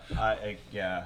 All right, let's go check out the room. We're going to put you on break for just a few minutes. We're going to go see if we can get you like a game 3 or something so that we minimize downtime as much as possible. I want to watch as many games. Yeah. I know you do too. Let's see what we can get for you. Give us a few minutes.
All right, gang, we're back. We were able to find you a game 3 in the top 16 here. There were actually 2 or 3 tables that were looking likely, and we did get one. So we're going to bring you Tristan and Chris D in their matchup here. As they set up, we do have some results that we were able to scope out from other areas. Obviously, we saw Ryan Chen win on stream. Key won. I don't know if it was 2-0, 2-1, but Key takes that home. You had some results from your sides of the table where you were. Yeah, Sam Toole was able to take it down 2-0. KP was also able to take it down 2-0, breaking the undefeated curse. Yes. Big one. So, but again, their opponents will go down into the single deck bracket. Yep. So their day is far from over. Good luck to all the. I did talk to Andy to ask what were you going to be queuing up first in the downside bracket, and I said my bet was on Knights, and he said I don't know. I'm equally comfortable with both. I like that. From Yep. someone that made it all the way to top 16, that's confidence speaking, and I like Yep. that. So, these guys are shuffling it up, and I was able to confirm this is, like he said, like Mike had mentioned, this is game 3. We will have Tristan piloting Fire Water Monsters against CD piloting his Wall 7 list. Now, this is an interesting one. Another flip and reveal deck. Here we Yeah. go. And it's not only that, it's one of those interesting dynamics when you know your opponent now has Amaterasu, and you have to be so much more timid sometimes, it feels like, with your Wall 7s, because they know you're on Wall 7. They can adjust their mulligan. They can adjust their game plan. It changes so much for the matchup. And we do want to thank both of these guys, by the way, for being flexible enough to say, yeah, that's no problem. Let's get up and slide over to the stream table for a game 3 here. That's why you see the clock stopped at an odd time, by the way. We stopped the clock based on where it was in the room, let them move, and then they get that full time back. So this did not cost the players any time, but it's certainly a little bit inconvenient that we were like, hey, mind sliding over? And they were like, yeah, no problem. So thank you both to Tristan and to CD. Very kind of them, yeah. Tristan looking like he's going to get to go first here. A little bit of a drawing your deck backwards here. From Tristan. Just a bit. A bit. It looks like he's drawn into the Haste Goblin as well as the Princess Goblin, cards that you really want to be searching. Yeah. I mean, we got Furion for whenever we get to 5 characters, too. It's pretty awesome. Usually it doesn't take the Firewater deck too long. No, but it might take an extra turn or 2 here. Yeah, given the start. So Leonora, a very old card, I believe Opus 3. Grow it and grab yourself a Palom or a Porum. Great way to color fix. Yeah, anything that fixes colors. A backup into a backup that fixes colors is always solid. Yeah, and it just makes for a nice curve, giving his opponent an opportunity to cut. He's going to go ahead and cast that. I'm assuming next turn he'll probably want to cast that Palom. Maybe Elena if you draw it. Some nice things like you can do there. Interestingly enough, he played the Princess Goblin. He didn't search Elena, so that tells me he's not playing the light Lena more than likely. Didn't go get a light card at all. That's very interesting. I know that's so if you're CD here, do you recognize, okay, you know what, just go?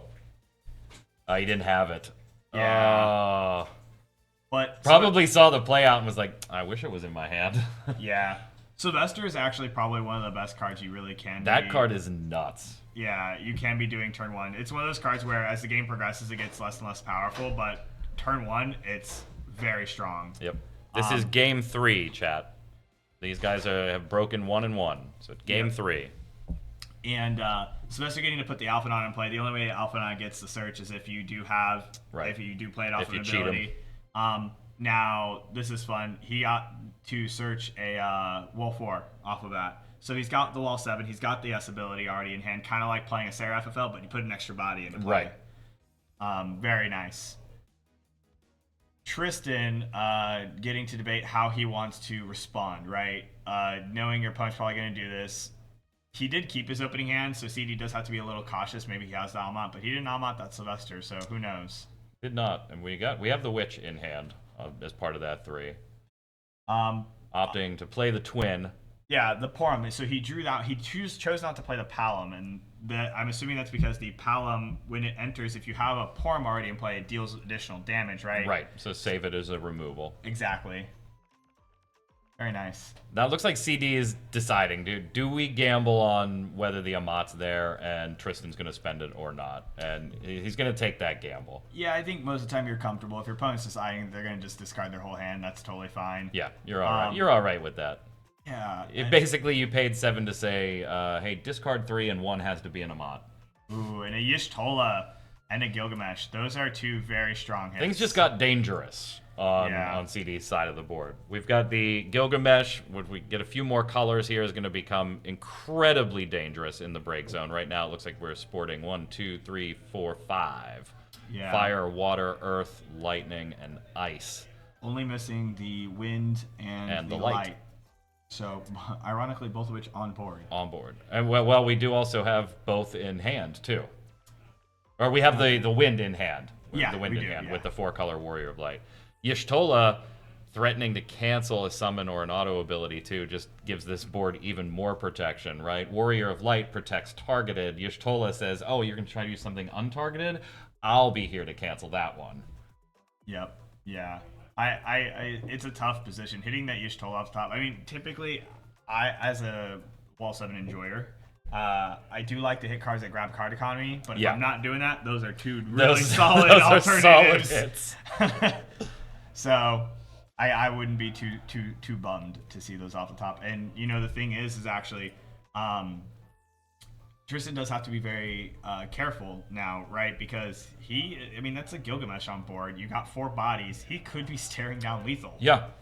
So yeah. And Tristan knows the 4-color Warrior's there because we got it off the Alpha No search. So it's just, okay. Do I think he has the light or draws into the light? If so, we're in a lot of danger. Mm-hmm. When in doubt, Leo out, right?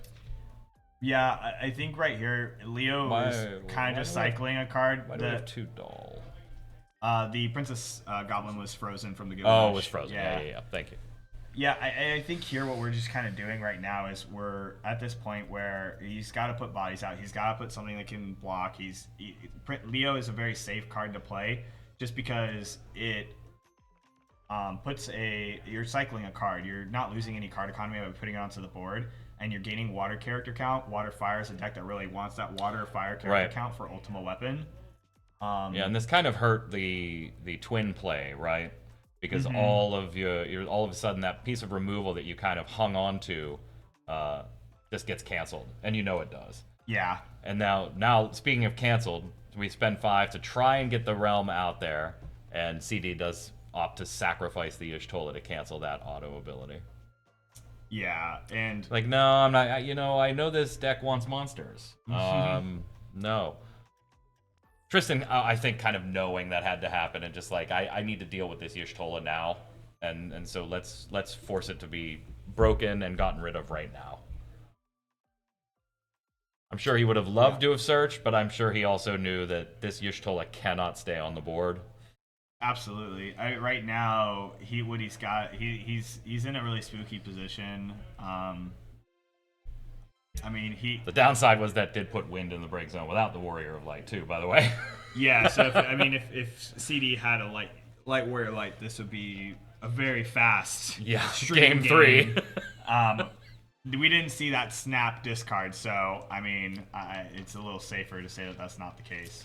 Swing with Gilgamesh on attack will dull freeze the realm. Tristan asking for hand size before deciding whether to take this damage or throw poor Leo into the mix. Yeah, and I think CD, what he was debating here, if you saw his hand, he had a Ifrit in hand. I think he was just debating if he wanted to run that out there. It makes sense.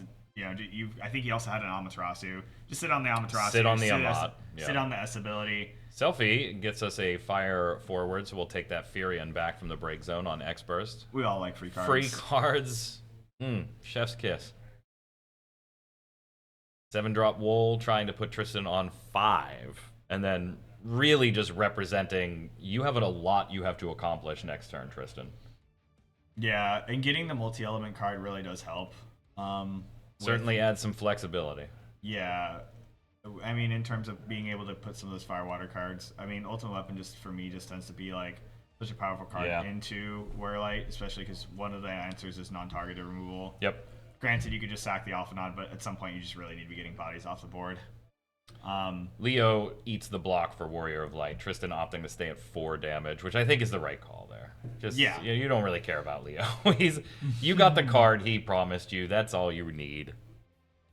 Yeah, and Marlboro, which is one of our major outs to Warrior of Light boards, we've got, I think, half the puzzle piece right there. Yeah, we got the Malboro. That's it. There is a thought process possibly from Tristan of blocking with the Leo there, so you could play a second one, go digging again, because we really need the other half of the puzzle. So he's using Porum's. Yep. Action ability. Yeah. Now, I think. I mean, clearly he had a few cards he wasn't crazy. It's like a couple backups. He said, "I need a little bit more than just a backup here." Draw 2, ditch 1, and hey, look at this. We'll get a Leonora into the break zone. Mm-hmm. I don't think it helped much, though, unfortunately. You got to cycle through some, but I think the lines are still as not great as they were. We got the Clive sitting there. We have the Malboro in there. We know we have the Furion from the X-Burst, the Selfie X-Burst take back. I think even after the cycle here, we still might throw a Leo out. Yeah, it's tough. I mean, hand's not feeling like it's a lot of cards that. I mean, the Clive is an expensive way to. And you know that 4 color is still sitting in the hand, so it's an expensive way to do nothing. Yeah. It might just be that he's doing the. I mean, Ultimate Weapon only gets the water, so he only gets the sack right now. Doesn't seem spectacular. Trying to threaten drawing a card with Furion. Yeah. And then having cards in hand, it's still something that can block. Yeah, giving it the ability to. Okay, so we do swing and we draw. CD going to take 1 damage here. I don't think CD needs a G deleter right now. Mm-hmm. Tristan not in an ideal spot here, but a forward that can pump and activate and get first strike. Interesting to note. I think he drew an Ifrit there, so he can still play go Clive Ifrit, burn the S ability, and then he'll still have, burn the entry. And the he'll still entry, have and S then ability. respond, yeah. Yeah. Provided CD doesn't have 2 Warriors of Light, which Hey. would feel awful. Sometimes when you got it, you got it. Exactly, you know? right? It's tough to say what the next line is here. I think he's It's gonna still Leo. Yeah.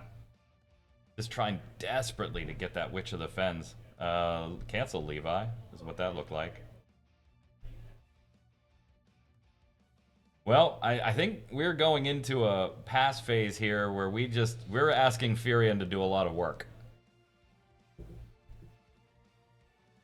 Because Gilgamesh's Dull Freeze doesn't matter against Furion, and so we just hang on to our fire and water cards and ask Furion to buy us a turn.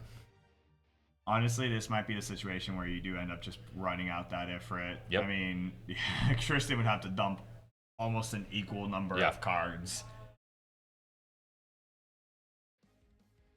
So it might be the case.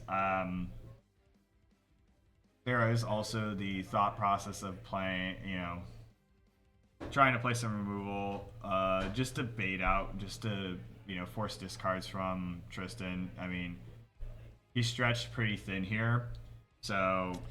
It's what's one of the wild things. Like, this is one of those always hindsight things, right? When you're playing the game back in your head, as we all do afterwards, right? Tristan spent a lot of that turn digging, trying to find the other side of the Malboro in the Witch of the Fens. In hindsight, having not gotten there and not really gotten great options instead of the Witch either, looking back, maybe you go, maybe I should have just Malboro'd and Clive primed. Because I didn't get there in the Witch lineup, and I really didn't get. But that's obviously hindsight, and I got to see 6 extra cards along the way to make that decision. But I hate when that happens, and you're like, well, that was probably the line. Yeah. But if Witch was on top, it wasn't. So I had to see if Witch was on top first. Absolutely. Yeah, it's kind of one of those things, and it's Tristan's thinking, I'm sure, about things that maybe we aren't. I mean, he gave up. We're gonna prime our own Clive here. Yeah, he gave up a witch earlier, so he might have been thinking of an out that was different from what we were. Yeah, can I recover it? So, if we're going to enter and And we predicted this line. yeah, Ifrit just putting the pressure on Furion right now before we even go to combat. All right, so that's going to activate and give Furion first strike and 4k. The Ifrit will give it another 2k. So we've got an 11k body that's taken 10k damage that has first strike. Yeah, but the thing is, Gilgamesh can just swing and Dull Freeze it. He can't block the Gilgamesh because it also has first strike. Right. So, I mean... That's what Leo's for, man. Settle down. Stop being mean to Furion. That's what Leo's here for. I mean, that Furion definitely has been hitting the gym. Yeah. Yeah. He's very big. And we still have 2 cards in hand. I believe they're both 4-cost Warrior Lights. Yeah. He's just forcing more and more. I mean, even if he has to literally either have a multi-element card or discard both to save the Furion. To save the Furion. Yeah. Zach coming in trying to put 3k damage on Furion. 11k power. Taken 10,000 damage from the Ifrit. Now looking at taking 13,000 damage.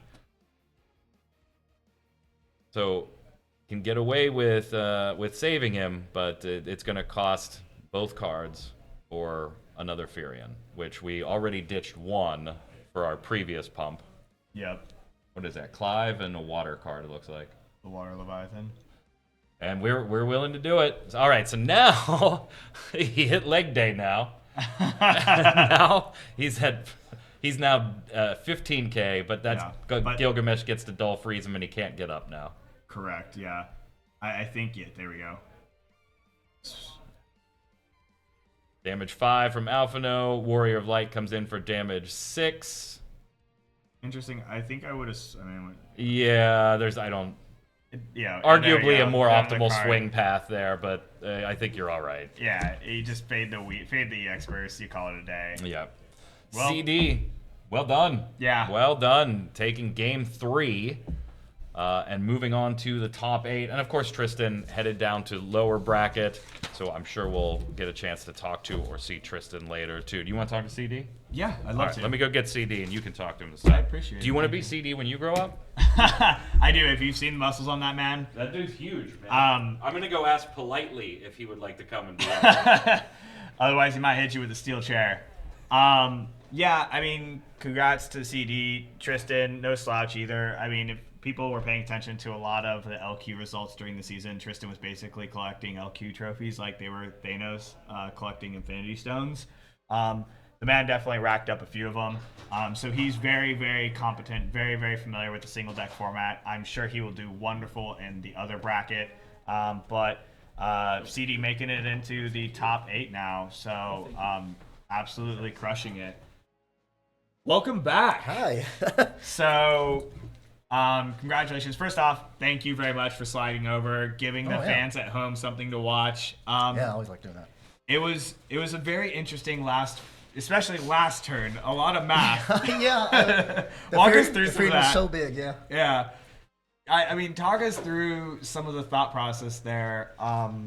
In terms of like, were you walking through in your head like, okay, how big can he possibly make this, and how much damage can I potentially do? Yeah. Okay. So when he played the Furion, I was holding an Amaterasu, and I was thinking of getting it on his attack to make him pitch 2 to save it at least, and then not get a draw at all. But I didn't know if he's going to draw a card and play an additional thing at all, so then I wanted it onto that. And then I had the Clive as well, so like, if it'll be fine, I just make sure he has enough to pump out of it and then Zack it. And then Gilgamesh is still fine with first strike. I can trade into him if I need to. I'm good to go. Yeah. It was all there. I did make the misplay. I should have attacked with Ifrit to kill the Furion. I was like, ugh, if he just hit a burst and draw a card, I was dead. Yeah, I think you caught that. It was funny to see like your hands like shuffling on the board. swing. You're like, I caught it right after. So. It's all good. Yeah, I mean, he got there. I think Tristan even pointed at the end. He's like, like the Joseph was the 7th point. It's how it always goes down in games. But Yeah, I mean, tell us. I mean, we didn't get to see some of the previous games. From my understanding, that was game 3, right? Yes. Yeah. Tell us a little bit about game 1 and 2. How did you feel? How'd those go? Tristan won game 1 on Wolf 4. I just Okay. couldn't really get set up. He popped off. He had double Amaterasu, Mist Dragon, all the right time. He was a hater. Let me tell you. I was trying to play my cards. He was like, "I'm sorry." Yeah. A lot of fun though. Playing Yeah. all of it. And second game, I went monsters into his monsters, and I was just able to go, and he got a little bit of setup. We both got realm off, nice and easy, no issue. And Okay. I think I just kind of spread out a little bit more and was able to capitalize. Hit one burst on him, and it kind of ended his attacking the whole game. Oh wow. Yeah, Really? one Odin settled it in, and I was able to come back with it. Very nice. Yeah. The fire water lightning match is always very, very interesting because both decks have like advantages. Like the fire water, a lot of us have the Atomos. They obviously have the Amaterasu for the realms. Yep. You have, I think, the Moss Slasher, which is like a really sticky body. Very much so, yeah. You have the lightning. You have a little bit more haste in your deck. So It didn't matter, yeah. yeah, And- it's one of those things where it's just like, you know, you pick your poison, right? Yep. So He did on his first draw, Psy. And I was like, he drew an Atomos, and he in my head he goes, "This always happens." And he pitched the Atomos to play the realm and got the. He could play 2. Yeah. So I was like, "Okay, you have the second one," and I was holding Black Knight in my hand. oh, As okay, the yeah, match, I'm like, I gotta get rid of that Atomos, and it mattered. yeah. He got yeah. one off of it, and I was like, "We're cool." Yeah, Black Knight is such a key card. It's a very wise addition for Yeah. just In primarily the for that mirrors, mirror. Yeah, and honestly, it even does some work in some other matchups too. Yeah, like, Knights. yeah, exactly. So, I mean, man, do you know who you might be going up against? In I the don't. next I round? didn't look at the bracket. I mean, honestly, yeah, I'm not We too will sure. know. Yeah. Okay. But The, is there? the round is complete. They are Yeah. finalizing the bracket Okay. for our image right now. Very nice. So it looks like you are right there. You'll be playing Ryan. Oh no! Congrats! I'm OX against that man. He's a menace. If it makes you feel a little bit better, we just put Ryan on stream. We just had you on stream. Oh, okay. I don't think you guys will get the cameras watching that. Oh, so yeah, a that's little true. bit of That's like true. sigh of relief. Okay. The world at home will not. You won't have the pressure of the audience in Kansas. Good. Oh, yeah. Spanky will not judge you. Oh yeah, you might be mad. I don't know. That's okay. I know I asked yesterday, but I'm gonna say it again. Is there anybody else you'd like to shout out, thank, whatever? Oh yeah, Spankies and everyone out there. Collector's Cash as well. We get some testing in there too. Yeah, everyone back at home who's not here. Thank you so much for helping us and supporting us, and hope you enjoy the streams. Yeah, I mean, I hope so too. That's Yeah, the yeah. only way I have a job. That's true. That's true. You guys are doing great from what I heard. I appreciate that. Thank you. Mike's carrying the team for sure. Oh, really? Yeah. But all right. Well, thank you very much. I appreciate you coming in. Appreciate you sliding there for game 3. Yeah. Best of luck to you on the rest of the run. thank Hopefully, you. we'll see you later on today. Hope so. Thanks, CD. Take Yes, care. sir. All right, everybody. Well, you heard it there. That's news to me. So all the Yeah. tables have finished up. All now. tables are done. That's wonderful to hear. That sounds like we're ready to get into the next round of our best of 3. I think we should go out there. We should pick out our match. Maybe take a quick 2-minute break. I would love some water. I gotta pee. Yeah. So one of us. Yeah, never mind. Yep. Anyways, we will go ahead and take a short break. I promise we won't go too far. Enjoy your time. We'll be right back. You're a goofball.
welcome back, everybody.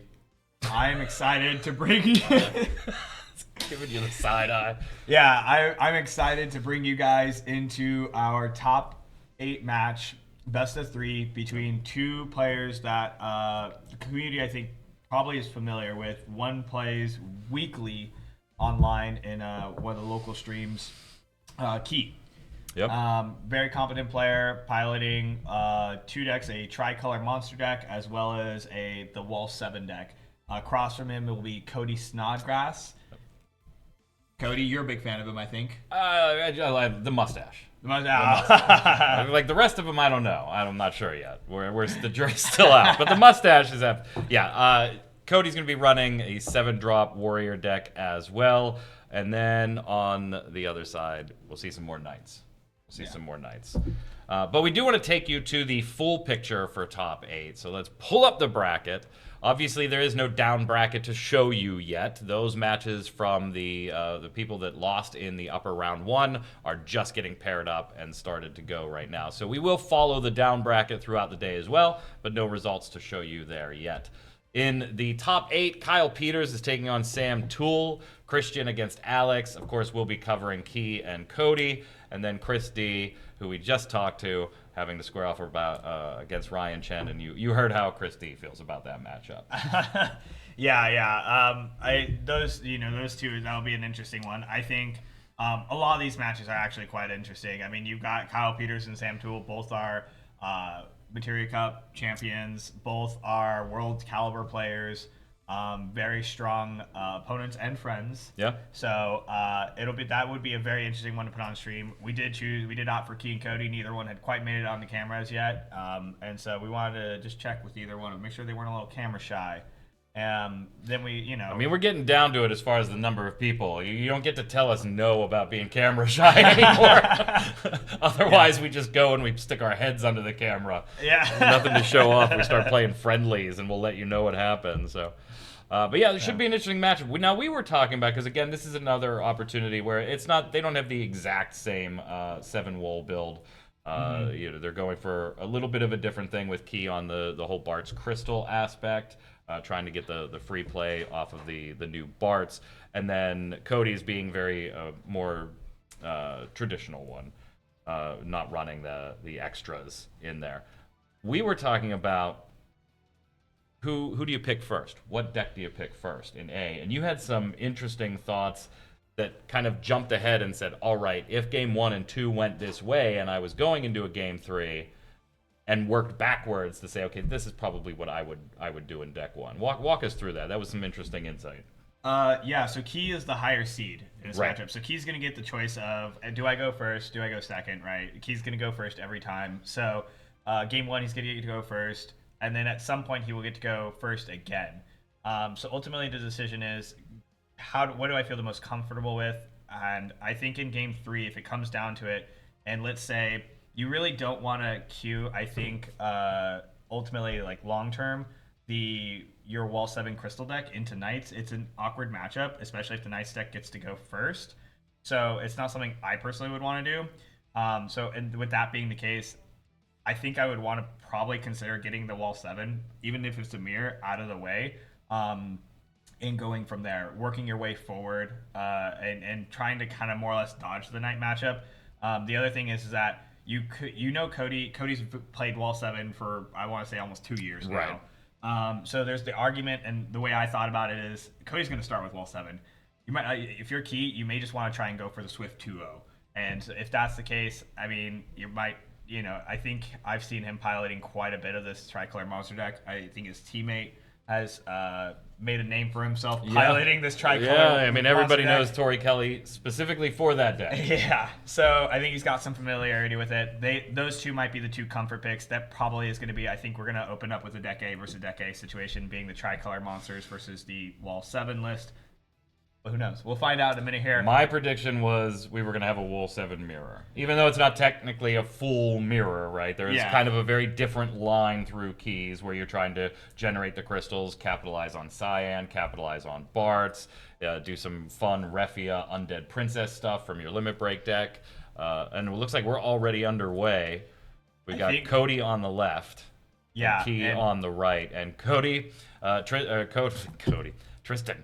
Cody did go with knights. Cody proven both of us Both wrong. of us. So all that analysis, pointless. Pointless. Just delete the last 3 minutes from the VOD. Yeah.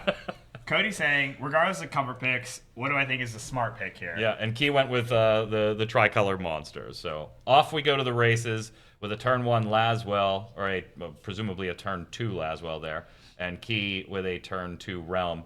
But having to pay for it in non-efficient manner because Laswell froze Mirror Web, and then it gets modded. That Yeah. cost Cody everything, However, it did cost Key but quite it a cost bit. Key an awful lot. Yeah, and now it's a situation of Cody's going to be able to swing with the Laswell. And get those discards, baby. Yeah. And if you're putting a chokehold on a tricolor deck as far as resources are concerned, it's a lot of pressure. So I think this is a situation of Cody knowing that Knights and Laswell is extremely powerful into the tricolor deck, and that's Yeah. probably why he opted for that. Just that ability, if you do get the Laswell out and you do apply that pressure. Key with Double Witch and Blue Worm. Not too shabby when you need to draw your way into some cards and you're worried about taking some discard. But now you have Shantoto and Witch. Yeah, knowing Cody doesn't have a ton of cards, he probably isn't going to be he may or may not be holding an Amaterasu. It's going to be difficult for Laswell to swing into through a Blue Worm without playing another Knight. Right. Key deciding whether or not he wants to jam the Witch or hold on to the Shantoto. He's just going to jam it. And I think Yeah. it's the right play. It's what I would have done. So maybe it's not the right play because I am not playing in the top 8 for the national championships. Yeah, I mean, I think it's a strong line, right? It's card economy where you don't have a lot of it, right? I think the only challenge is that if Cody does stick to Knights, you dull freeze the Blue Worm, dull freeze the Witch, and it kind of puts Key in a position where he has to sack the Blue Worm for the Laswell. Right. Otherwise, he's gonna lose his last card in hand. Yep. And be stuck again. It looked like Cody had an Ifrit, a double Garland, and something ice in the middle. Is that another Laswell? Yeah. It's another Laswell. Probably just mathing out, okay, do we go Knights? We go Garland into Garland and go that route? Or do we ditch this all for an Ifrit? What are the benefits? I think we're going to go Garland. That makes more sense to me. Yeah, Garland's is a good card to start answering that Witch, because you don't really want that Witch hanging out. He plays because quite a few monsters, although he's discarded several. Too. Right, but you look at this, right? He can ditch 2, play the Garland, rescue a Steiner, ditch 2, play Beatrix. And that it doesn't take anything out, but it starts to establish those 2 dull freezes you were talking about. Because he only gets the 1 5k paying off Beatrix coming in. Looks like he is targeting the Steiner. But starting to pin everything down does allow, like you were talking about, the Laswell to swing in for the discard. Cody declaring his targets, Key debating if there's any kind of response that he'd like. I don't know. I think Cody's targeting Mirror Web. Yeah. Yep. So declaring those targets, and then Key kind of figuring out. I don't know if I want to respond. Yeah. Do I want to snap something here? Knowing that what you said, right? Cody may just play the Beatrix after, and not wanting to deal with an extra dull freeze. Yep. So unfortunately, Key says, I'd really like to hang on to this card, and it's more important than the Blue Worm. Now with the frozen backup, only 1 card in hand, I might just pass if I'm Cody here. I don't know that it's either that or potentially Victoria. If you I'm had, not- I don't hate this play. I don't hate this play. Key hates it clearly. That was the posture of somebody that was not happy about that move. All right, so we've got a Bosch, a Sarah backup, and a Mist Dragon, which means we cannot play that Sarah. Is that who that was? The 4-drop Sarah? Or Arya? Who I was think it? it's Arya. Or sorry, no, Arya's in his other list. Yeah, It's a Sarah. Okay. Yeah. But it's unplayable. How about a Lena draw, though? Extra card feels good. Yeah, kind of. Cody just getting some free damage in there and passing. Kind of negating some of that Laswell shenanigans from earlier. Yep. an interesting thing to note here, right, is in a lot of situations, which you might have done if you were Cody, is you might have gone Leo into Victoria. However, because of Cody's deck pairing, Leo's actually in his other deck, so he didn't have the opportunity to do that. Otherwise, I mean, putting 3 bodies on the board applies a ton more pressure, puts you in lethal 1 turn sooner. That's kind of the crux of being in this 2-deck format, right? Yeah, you got to make those hard decisions. There is no Divya playset up over 2 decks. If you run a single copy of something in a deck, it cannot be represented in the other deck at all. Yep. Now, if you're key here, do you feel comfortable just jamming a few backups? Seeing where's the Earth? Ooh, yeah. He's got. He does have it. He definitely has it. Yeah, there it is. All right, they noticed it too. Nice catch, guys.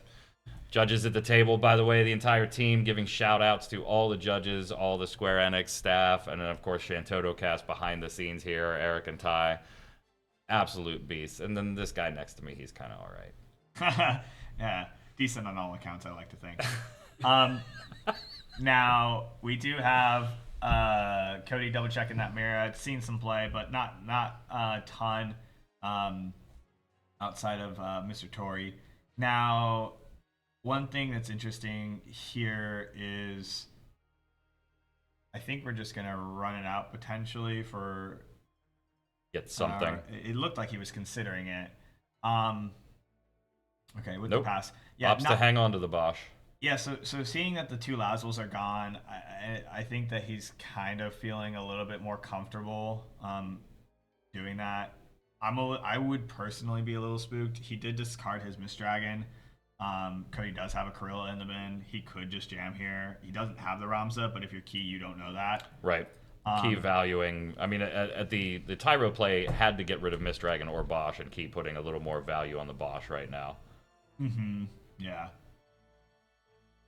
Sometimes bodies are more important. Yeah, I mean, when you're getting your face beat in, getting some blockers that happen to get bigger and then get on attack triggers too, as you're taking that early damage.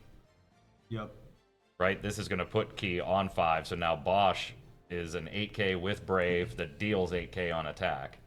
Oh, and by the way, if you really want to go to 6, I'll give you a search. That would be an interesting decision on Key's side, I think. Do you really want to use Bosch to go to 6 and then just see a Ramza slammed down? Yeah. So now, we said earlier, right, that Key may have felt a little comfortable deciding to curve out, and Cody punishing that. Yeah. Saying, hey, well, you decided to play this expensive backup. I'm going to play this expensive I'm going to forward. play this expensive forward and take those backups away. Yeah.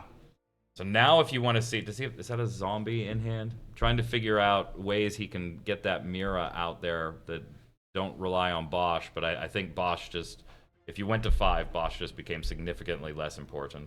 There it is. Yeah, Mira going to drag Atomos onto the field, so that we've got 1 cast so far this turn. He tried to think about, what's the best way to get these backups back up? You took them away from me, I want them back. I need them. I would like them, please. I kind of need these backups, please. So we're gonna cast something here, just to get, if for nothing else, to get the Atomos trigger. Atomos, a lovely monster. Every time you have your second cast of the turn, you get to activate 2 backups. Also has an action ability at damage 3, which is online, where it can become a 7k forward. Upon attack, you get to activate all of your backups. So Key would really love to start utilizing this to just start doubling and, well, with 2 backups in some cases, maybe even tripling resources that were denied in some of those earlier turns. Yeah, and there we go. See, bomb for Goblin, literally to get the backup activation. Because we do have the cancel Levi in hand, and we want that online. Potentially online. Right. Now, how badly does Key want a card? I think there was just some discussion there on, you never declared making this a forward yet. You can't target it yet. So, all right, it's a forward, buddy. Now I'm giving it haste. I'm going to pump it by 2 and activate all my backups. So we've got a 9k Atomos swinging in with some just cheeky haste draw-y shenanigans to get those backups upright. Is that double cancel, Levi? It is. Is that what we indeed. drew into? Oh.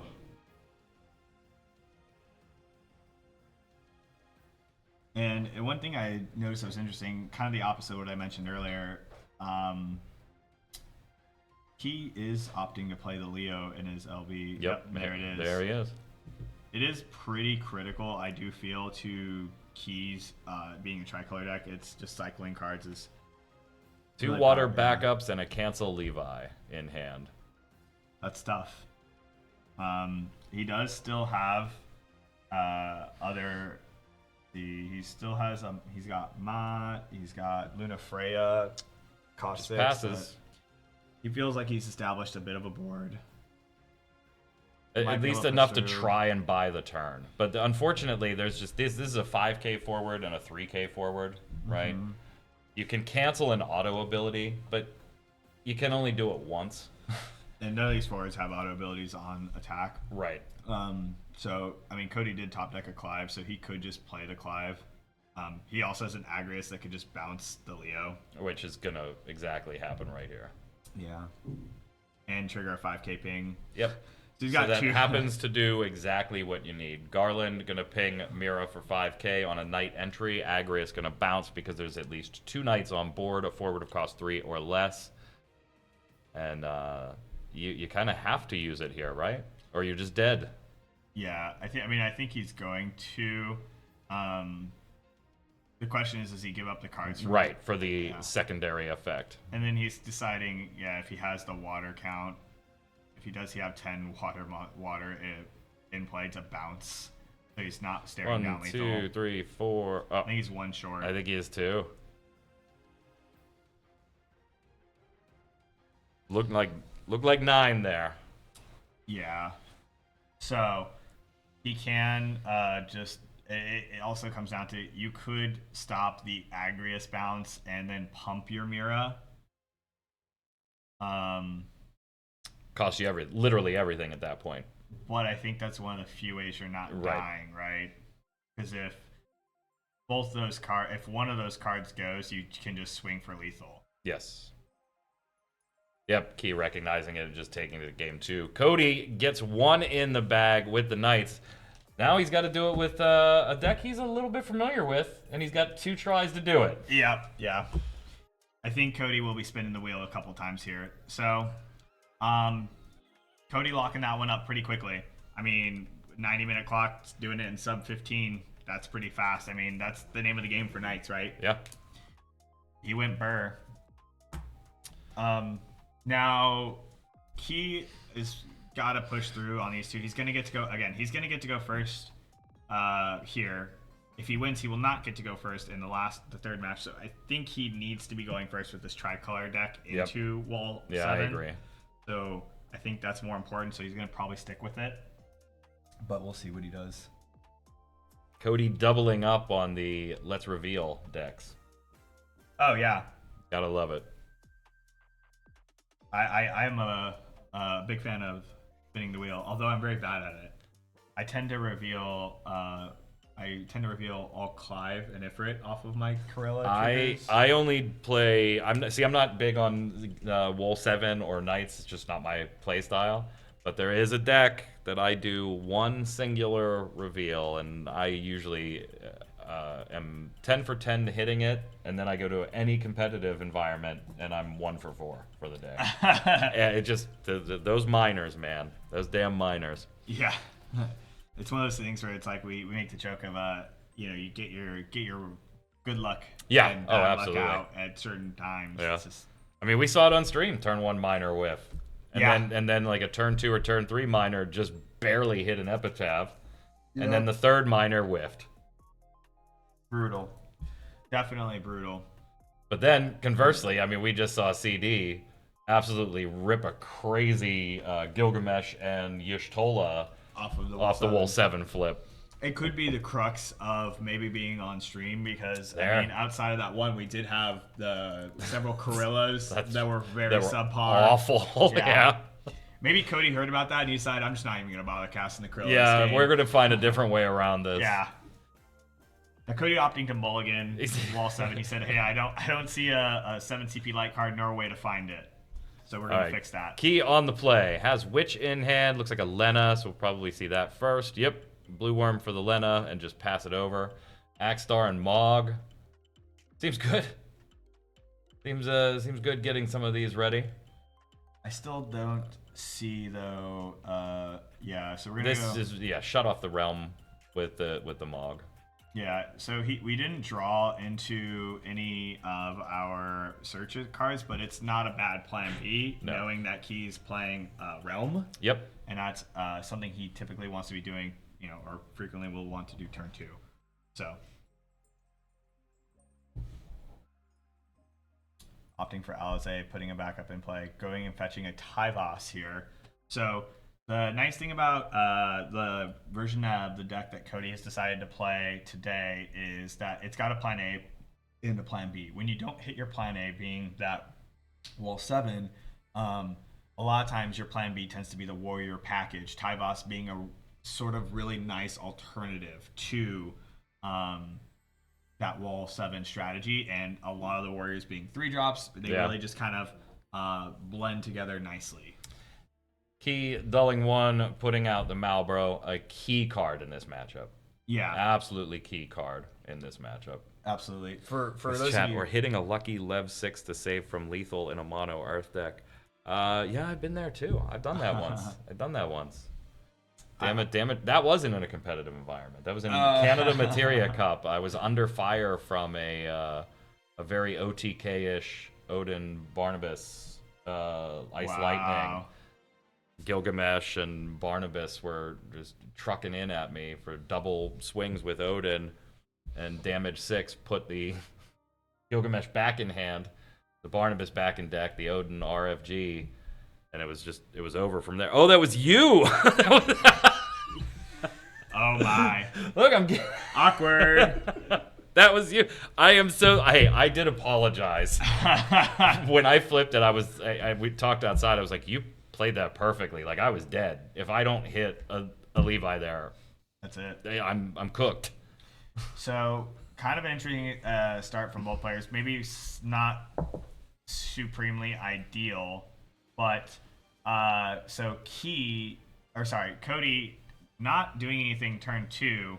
Key going ahead and just saying, all right, I gotta get this Satamos out. I have the win CP to do it. I'm gonna play the Realm. Yep. Cody responding by sacking his Mog, so Realm does not get its effect. Not always what you want to be seeing, but it's tough when you're a wall 7 deck and you've gone through the top maybe 15 to 20 And we cards. still haven't seen it or a finder. Yeah. So. And on Key's side, it's like, how long can you let this Mog sit here? Like, the longer you let it stop you from searching, it's done more than the actual cancel of the search or anything. Let's just truck the Realm out here, deal with it, get it off the board now. Unfortunately, for Key, I don't think it's the last time we're going to see a Mog in this game. Yeah, I agree. Probably going to run out this Tyvos here, maybe running into another Mog potentially, because I think Cody does have one in hand. An interesting thing, too, you talked about, right, was that Malboro. I want to do want to talk for just a brief second about the Malboro and the Wall 7 interaction for people who aren't familiar with it. Yeah, why it's so important here. Yeah, so first, jamming the Tyvos, I'm going to go fetch a warrior. But the Malboro Tyvos, or the Malboro Wall 7. So Malboro says that when it goes to the break zone, your opponent's forwards lose their abilities. And 3,000 power. And 3,000 power, yeah. So that losing abilities is so important because Wall 7 does not state that your forwards are protected for the turn. It states that they gain the ability that they are protected for the turn. And Malboro forces them to lose their abilities. So they are no longer protected through a Wall 7's ability. So that's what makes that Malboro so important in this match. Yep. And the fact that it's just not targeted, too. Correct. Which is huge. Yeah. What's up, Flynn? How are you, my friend? Cody already having the Mog in hand after searching out that Axstar, going ahead and using the Tyvos Interplay ability to play out a Mog. Key just kind of shakes his head. Key, I tried to warn you. We were going to see it again. Telepathically. I tried to let you know we would see it again. He does have a Witch already in hand, so that is one thing that's important to note, and that is like kind of the other puzzle piece a lot of times in these monster matchups. Yeah. You gotta love on Cody's side. It's like, you know what? This is a 7 wall deck, but I think I'll play Warriors today. I think I'll just play Warriors today. Okay, so we've got He kind of debating on whether or not he wants to play anything here. It's tough. You don't want to overextend. You want to be pretty conservative with your resources. Is that a Sylvester? It did look like it, yeah. So we do have a Sylvester. Cody debating on if it makes sense to play here. If so, what 3-drop maybe you want to put into play. Right. It might just make more sense just to stick to the tie boss and then hold on to that Sylvester again as a plan B. That might be what I would do. You might even consider playing the Barrel Eye so that way you have two Yeah, backups. I mean, because he's got to get 2 cards out of his hand. He's at 7 right now, so he can't end turn. Tyvus free play gets him down to 6, but he'll still have to do something. Right. I think the Barrel Eye might be the move afterwards, but we'll see.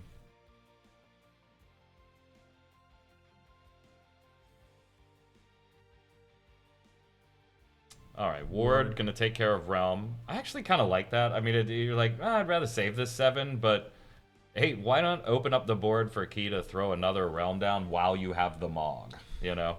Correct. Realm is very expensive, and Mog basically just says that it kind of just negates a lot of the effects, a lot of the power that card Free gets. card. Yeah, EX Burst from downtown. Yeah. Draws the cancel Levi, you weirdo. Tyvus and Mog take damage 2 and damage 3. Key gets the 6 or the cancel Levi on the X burst draw. Debating here. Yeah, we're gonna go ahead and run out the Barrel Eye. I like this because it puts you on an even backup count. So if you do plan into the situation where you want to play that Sylvester, Yeah, you're right on Yeah. curve. Or hey, I don't know, maybe draw into your Sarah and go get some Warriors of Light. Yep. I mean, he hasn't. He plays these. Hey, 6 there's of the them. Realm. I'm speaking of that top decks, the Apkalu and the Realm. Cody's like, yeah. Let me free up this spot for you to spend 5. Go ahead. Yeah, he just hasn't invested a lot into this board. This is also an interesting one. I mean, Atomos has the activation, but he really doesn't have a ton of cards in play to be Right. able to take It's like advantage of Lena it. gets up. Key did draw Shintoto, which is not bad here. Yeah, but now you kind of you're like, can I find a way to cast so that I can get this Lena up in a way that makes sense so the Shantoto's on curve, or is it just better to play it off curve?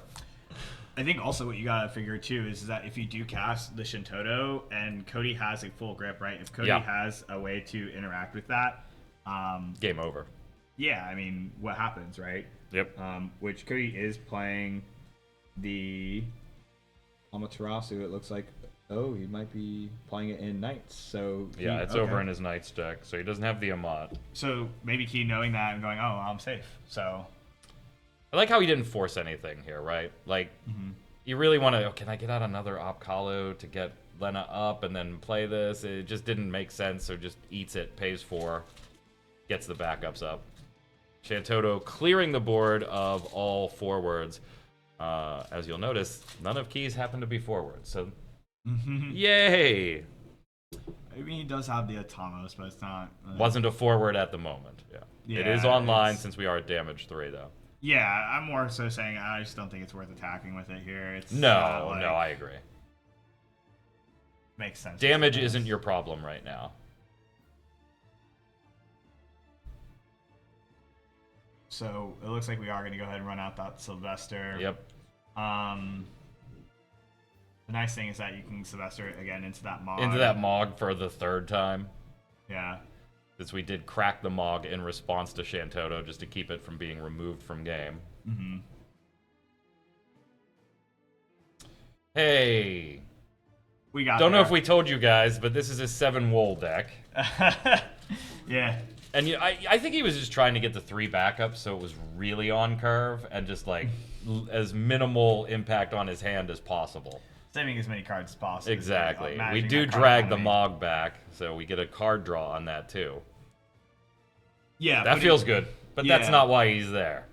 Oh, no. And it's at the point, too, where the Mog, I mean, you see probably a couple of realms. You know, they're going to, you see 2 in the bin.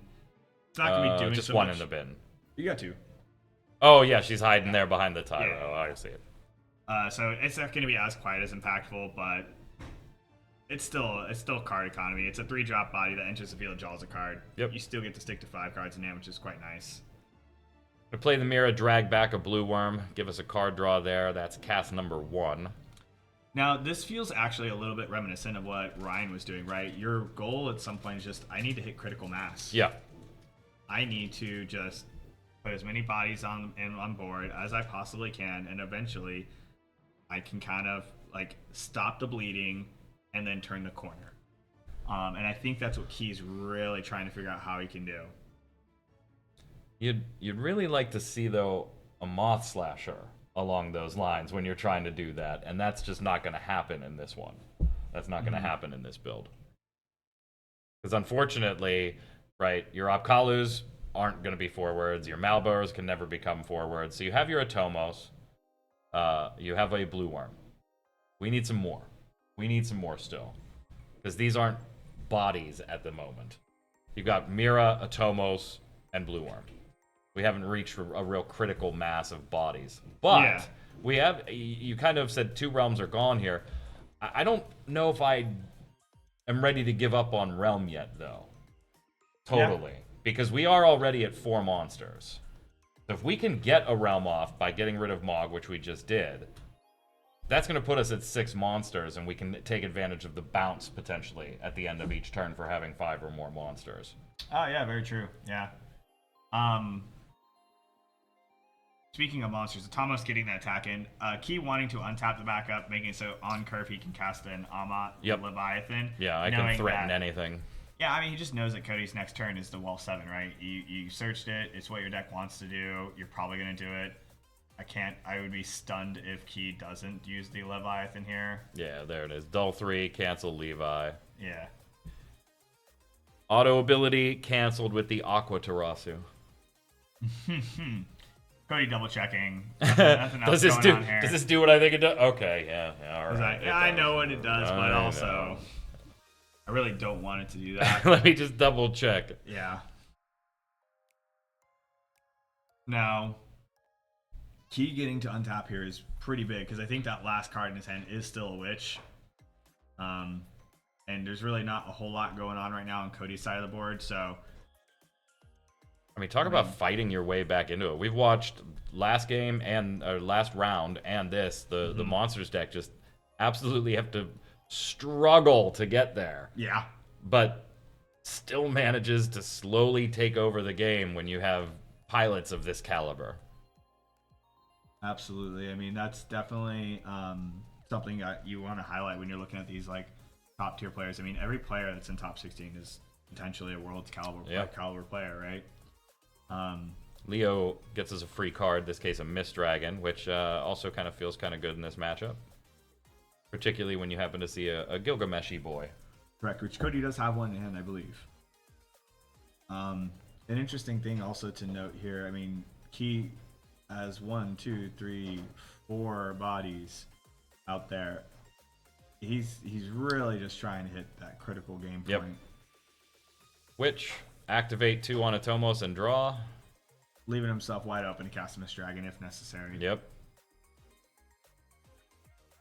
Remember when I was saying that, hey, really, realistically, there's only 3 bodies here? Yeah. Just a mere 45 seconds ago? We're up to 5. My, how things have changed. Cody looking at the board, just, okay. That's a lot of stuff. Yeah, and double fisting 2 backups doesn't feel great. I totally agree. And, I mean, he's got 2 Gilgamesh in hand. With Key having that Mist Dragon, sometimes as games kind of start to sputter, you feel more and more so often like your out is the limit break deck. Yeah. That's where Cody's about to find the out. Yeah. So he's gonna cloud on this Witch, just say, hey, you gotta do it now, or forever hold your peace. Yep. I mean, he can't really start getting goofy without that Witch being taken care of first. Mm-hmm. Now, if you're Key, do you think you pull the trigger here? I think you do. Yeah. So he's going to use the Malbro, make sure that those abilities are gone. Doesn't. Couldn't he just? So Malboro is going to shrink by Yeah. the board by 3k. Mira triggers also Yeah, for a it- 2k ping. We got a lot of triggers going on there. Yeah, Cody deciding if he wants to protect the warrior. Right, Light that's or why not. do you respond with the ultimate shield here and keep that warrior of light safe. He does.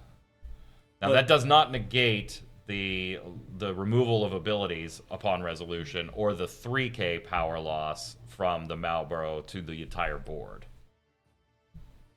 Yeah, I think Cody just kind of missed that. He, there. yeah, he missed the stack in the order of it.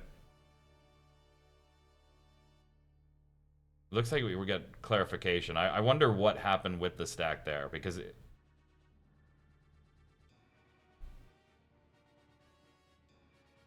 Yeah. So Cody asking for clarification. It looks like the ultimate shield was mistimed in that stack. I don't think that there is I don't think that there's a window in which you really I can. don't think there is either. So it might just be the sequencing was just clarifying what happened there in the sequence in which Key did everything. I'm not too sure. There's not a time which really you can respond to that like you can respond, but not a good one. Time to respond to that Malboro. That Mist Dragon gonna pay some dividends real quick here. Cody Yep. does have all the colors in the bin. Well, for the moment, Yeah. Cody Getting ready did to have remove all them. the colors.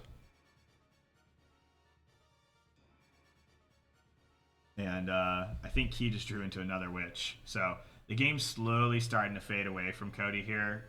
Getting tougher and tougher to see the light. Another blue worm. So we've got three bodies now. Three monsters rather. Okay, a fourth. Ah, another Malboro. They're like, hey, you remember that stack that says you can't win this? I might do it again.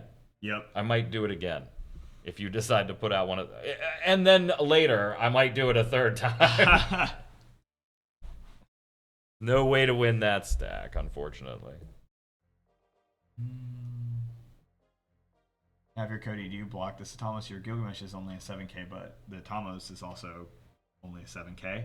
Yeah, I'm willing to trade this one. Or at least offer the trade. Mm-hmm. I mean, I don't think the trade's going to happen, but No, yeah. I don't think so either, but if you're in danger of losing that to a single monster pop anyway. Yep. And so force the monster pop. Yeah, I mean, if you let the damage go through, he's probably still sacking the monster. Exactly. So it's just a free point. Yep. And I think that I could be wrong, but I'm pretty confident the last card in Key's hand is a cancel Amaterasu. Been hanging on to it. Cancel Leviathan. Leviathan, yeah. Yeah.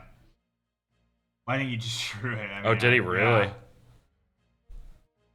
I could be wrong. He might have drawn it. It might have been the other card in his hand when he had the Mist Dragon. But... Such a resilient deck, man. And I haven't played the 3-color variant here, but I play the Water Lightning version an awful lot. Sure. Just super resilient to see it just like absolutely sputter through the first 2 or 3 turns and then say, okay, I get what you want us to do now. We'll straighten up and fly right. Let's go.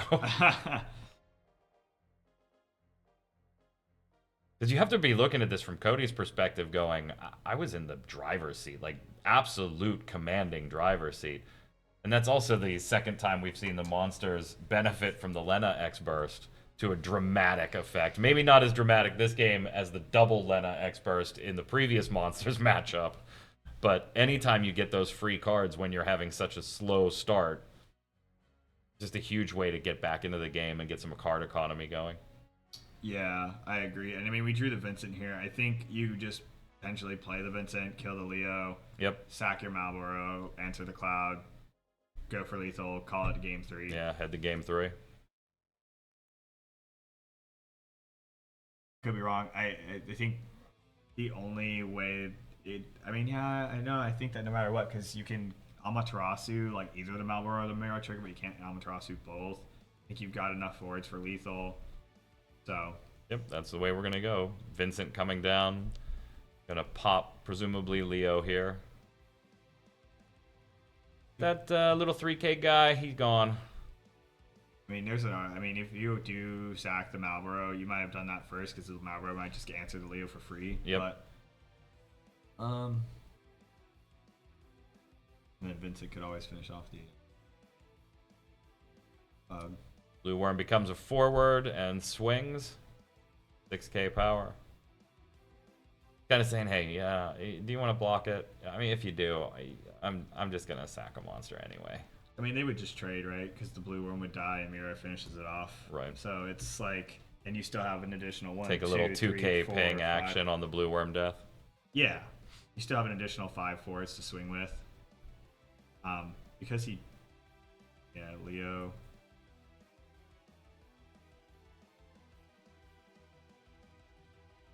Cody, looking through that RFG, I don't know if there's anything in there that's gonna help right now. Don't really have a meaningful way to interact with RFG these days.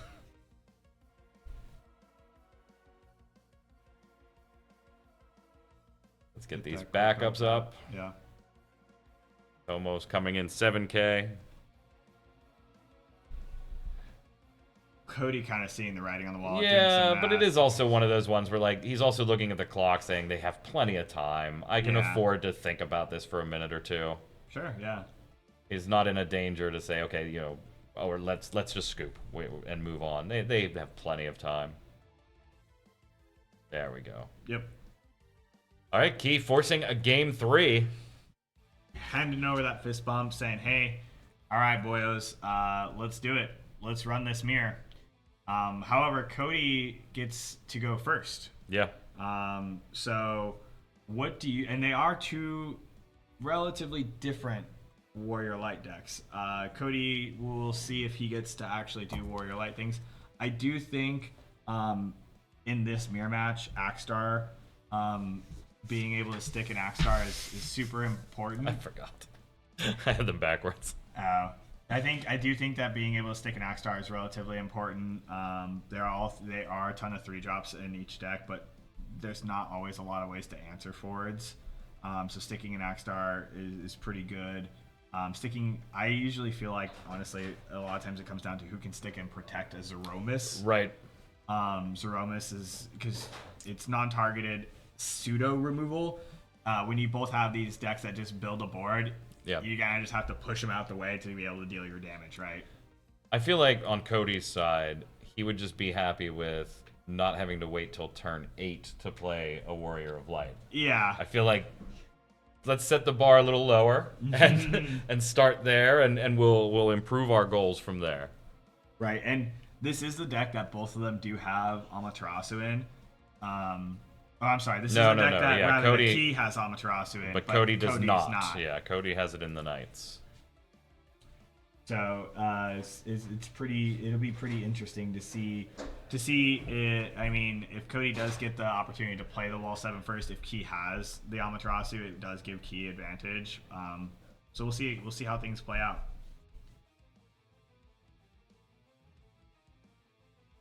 Best of luck to both these gentlemen. May they both draw their primary card of their deck. Yeah, exactly. Who finds Wool 7 first? Who protects it? And who gets Axstar and or Zeromus live is kind of where I'm looking for this entire match. One thing to note too that Cody could just do here is Cody could do. Let's see. He, I believe, has Sylvester. And he has the Y'shtola, I think, right?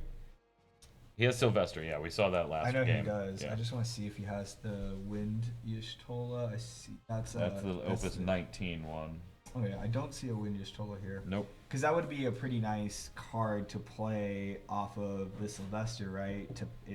As a way to play around that Amaterasu, but.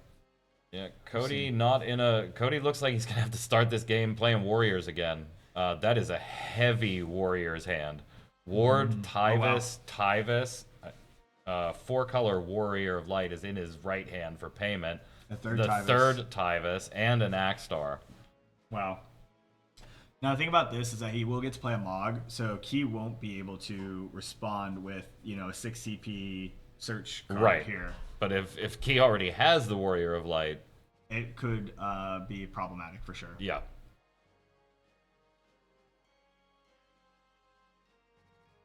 Key probably so sick of seeing that Mog. Yeah, it's definitely been a thorn in his side. Last game of this game, it's like, hasn't that thing been on the field 7 times? Alright. Gilgamesh, 4-color. He does have the He 7 does CP. have it. Second card from the left. If I'm Keto, I might just play the 1 backup. I play 1 backup and play on curve next turn. Yeah. Because he would like to get a couple of crystals online early for Bart's shenanigans. Yep, I agree. The other thing to consider, though, is that Cody only has 3 cards in hand, so if he does have the Almatraz, or he doesn't have He Almatraz, doesn't, yeah, it's in his there's no nightstand. reason to worry, Yeah. Stop trying to give that man an Amat, man. So since there is no reason to worry, it does make sense to play definitively, I think, the backup here and just Yeah. say, go. Get Paladin, get a card, get a crystal. Yep. 1 counter, please. 1 crystal for Key. Mog and Ward. Oh my god, it's like the warrior flush today for Cody. Holy. Oh, really? Wow. Mog getting in there for damage 1. Sarah. We don't really care about the Sarah. We got what we need. On Key's side, we got what we need right now. You don't like having to ditch the 4-color Warrior of Light to play the Paladin, but you needed the water, unfortunately. And there's that Bart. There's you that mentioned. Bart's, yeah. We're 1/3 of the way there. Here comes 7-drop wool. We knew this was going to be the line, unless something dramatic happened on Key's draw. Gives up the Bart's, the Gilgamesh, and the Undead Princess, which that's kind of where you want that card anyway. Oh my. We hit 1. A Siren. No, it's a Oh, Lena. Sorry. Yeah, we hit 1 off of that, so he'll get to draw a card. Lena has either you have 2 elements in play, you get to draw. If you have 4, you force your opponent to sack a forward. So a little unfortunate, definitely for Key there. Sigh of relief, maybe from Cody. Yeah. Y'shtola, and we finally do get away into our 7 wool with the Sarah there. Mm-hmm. Now, if you're Cody, it's pretty free for you to run out this ward and force Warrior Light S ability on the Lena, but we'll see.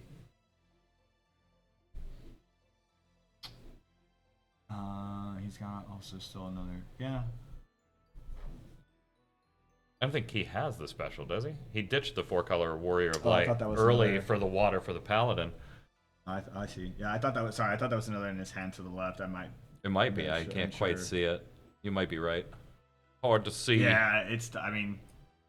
So let's go. Enhance. Enhance. But Oh, come on, Shantotocast. You can't enhance? They're telling me that's not a thing. They said he said not since the James Bond movies gave away all their trade secrets. But all right, yeah, he's letting him go to combat. Tyboss gonna swing here. I'd imagine Key not super keen on this, but yeah, Trades the Warrior of Light into the Tyboss just Tybus. continuing to play cards for free does not. Yeah, feel you great. can't allow that to happen, particularly with that Warrior of Light reveal. Cody having 6 cards in hand, though, I'd imagine if I'm Cody, I feel really good about that because I'm going to play the 6-cost backup now and go fetch my And go. Warrior at 7, yeah. Not feeling a lot of pressure. Key's definitely the one that's under the gun here. Yeah, that Warrior of Light reveal was really unfortunate. Yeah. I mean, we saw some lackluster night flips this weekend, but that was a really unfortunate wool. Okay, so grabbing, yeah, 1 of each here. And Chat says, what a time to be alive. I mean, it's the crux of these sort of spin the wheel decks, Yeah. right? You know, sometimes you win the lottery, sometimes you don't. But, I mean, I would really like to win the lottery. You'd never see me again if I won the lottery. I'd be gone. Alrighty. Is Mike so, gonna be at Nats? Mike's gone. We haven't seen him in a year. Mike's playing Final Fantasy, but he's over doing it over in the Bahamas. Yeah. Under pseudonyms. My raid team. Where is that guy? Oh, he's been gone. Alrighty. Cody did play the Sarah. He got his Warrior Lights. Key drawing for turn. Key staring down a rainbow hand. trying to figure out, all right, what's my best avenue here, especially knowing that Cody's potentially going to be playing that wall next turn. This is a troublesome moment, right? Like, I mean, we talked about it earlier, right? He did opt to play Leo in the other deck, so that's not, you know, a super linear play that a lot of times you might go for if you're struggling with your hand. He could, I mean, he's got like Zeromus, he's got, but yeah, I don't know, think he has the CP to play it. He might have an Undead Princess still in hand. It might make sense to play that. So you start building some crystals. Hopefully you draw Barts. He's got a Cyan. I'm a big fan of that card. I mean, that's a great way to answer wide boards. Yeah, and Cody's been very slowly just kind of keeping 2. Yeah. 2 to 3. I mean, Tyvis put a third out, but it was like, you have to answer this Tyvis. You know, and we're going to go that route with the Cyan. Gain a bunch of crystals here. Pay 3. How many are we going to earn here? He's going to pay for 4, I think. It's probably... Give us the full complement of 5, just in case. Yeah. Certainly puts the brakes on Cody's plan of playing 7-drop Wool that he just searched. Right. We're going to have to do something about that Cyan first. I mean, he... Double security officer. That's interesting. He's drawing everything in pairs or by job title. Yeah, and Cody does have lightning mana, so he's probably going to play a cloud, I'm imagining. Yeah. It's a Just pretty clean answer. Snap this and make a decision on your crystals. The tough thing is, right, if you spend all your crystals here, one of your ways back into the game could be a Bart's. Right, and you're starting over again. And Yeah. unfortunately, even if you snap them here, Cody can still play the 7-drop Wool. Right. He still has the CP for it. I think that's smart on Key's side, just letting the Cyan die. You do put yourself to 5 damage, which It's- is really spooky. Yeah. Especially in these matches. I didn't say he liked it. I just said I think it was the right play. Yeah. And the other thing is Cody doesn't really have to commit a ton to the board here. Is that Ice Shintoto there? I believe he does play 1. Yes. That's fun. That's an Ice Shintoto there on hand. I like that card. It's a fun addition into the crystal decks. Gives you another win con. It is a mirror breaker, which I think is incredibly important. But man, he's struggling. Why didn't we swing first, Cloud and main 2? I think there was a world he was considering dropping Cloud, getting board cleared, playing the 7-drop, and potentially getting into something with haste, a Y'shtola or something like that. Well, also one of Cyan's abilities is Is he to can pump it by 3. pay a crystal Yeah. and pump it. So I think it definitely makes sense to just play the Cloud. You get the 2 points of damage immediately after, putting Key in a real bind. So I think it definitely makes sense to play the Cloud first, just because of that pump ability.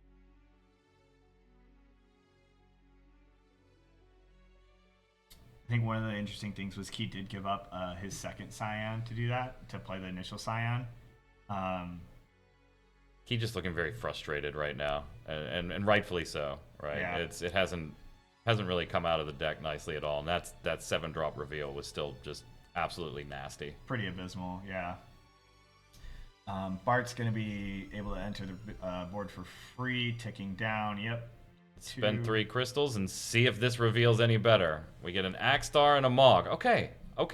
So he gets to play 1 Yep. of the 2. Yeah, don't take those back to hand yet. Okay, and a opting nice to little draw. turn off Cody's search. Oh, so this is an interesting one. I did notice this. He drew Zera. Zalera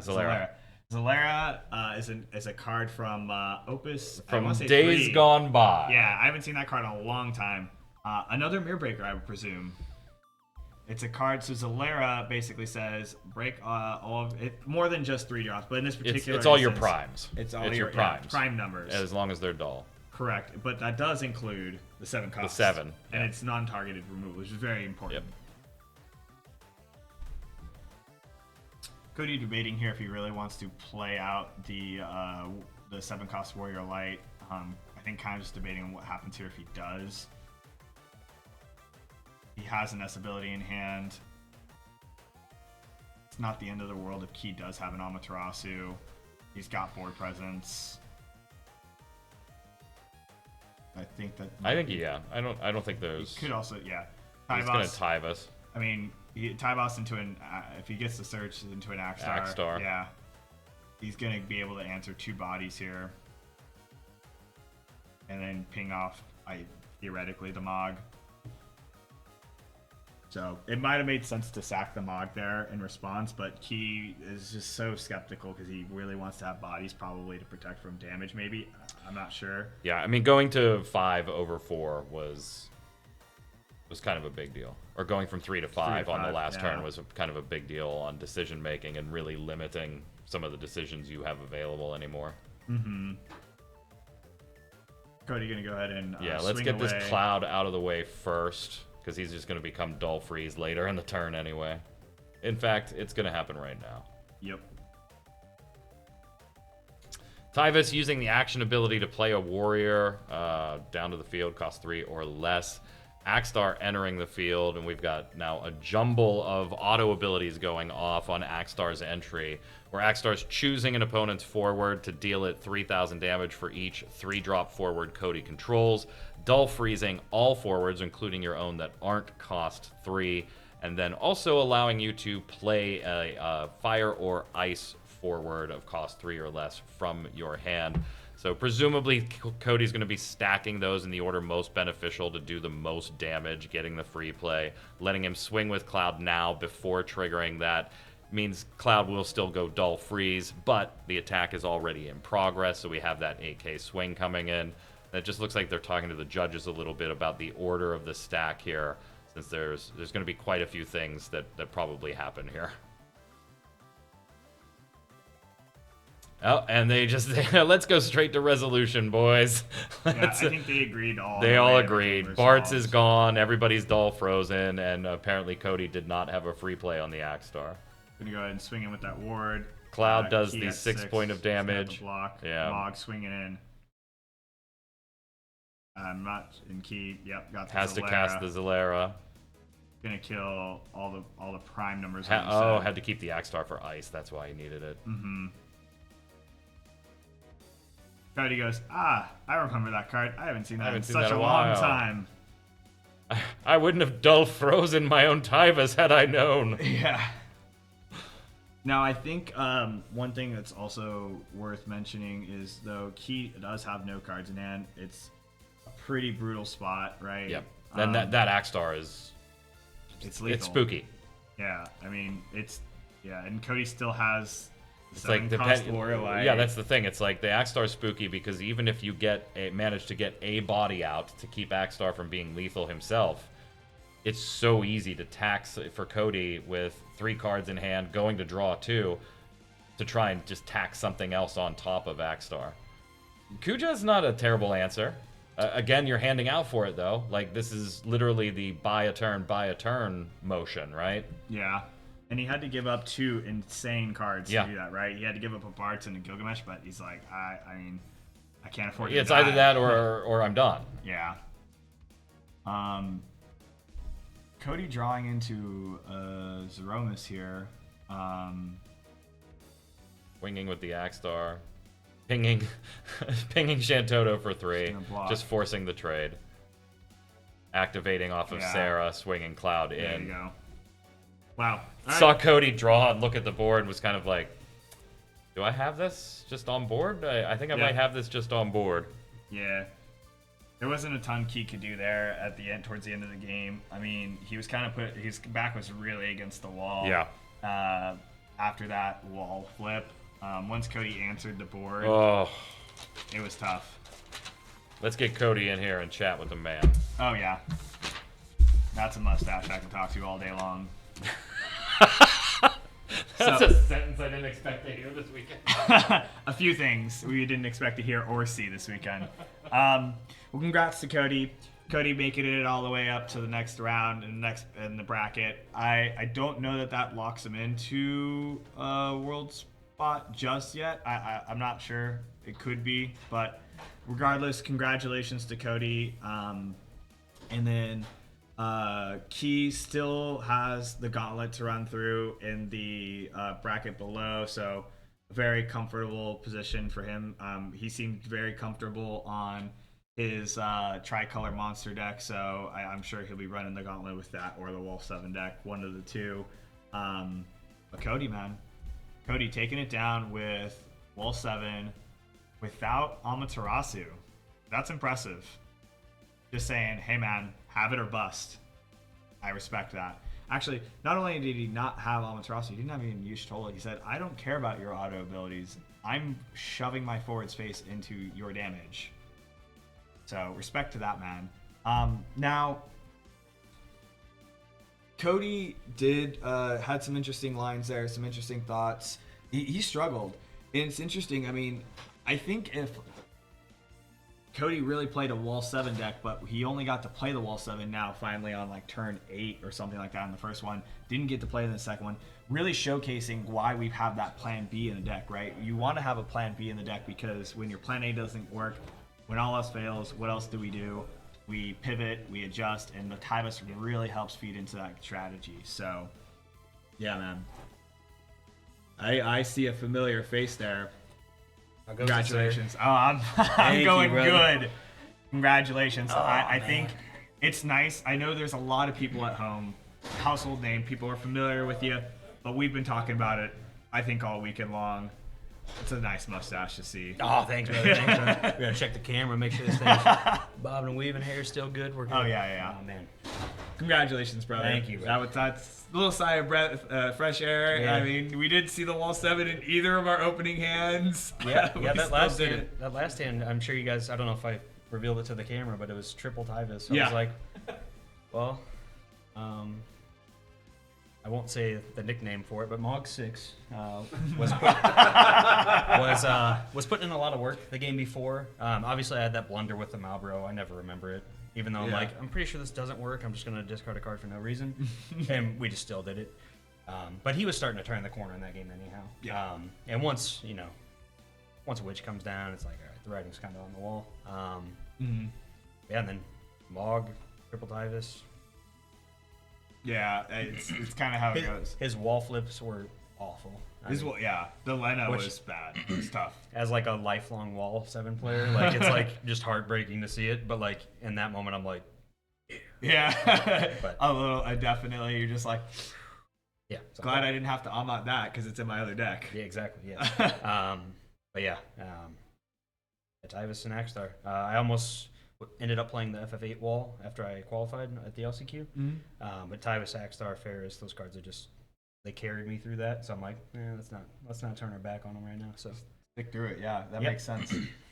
We talked a little bit about it during your match and noticed that you played the Amaterasu in Knights. Walk me through that, like that thought process and decision making.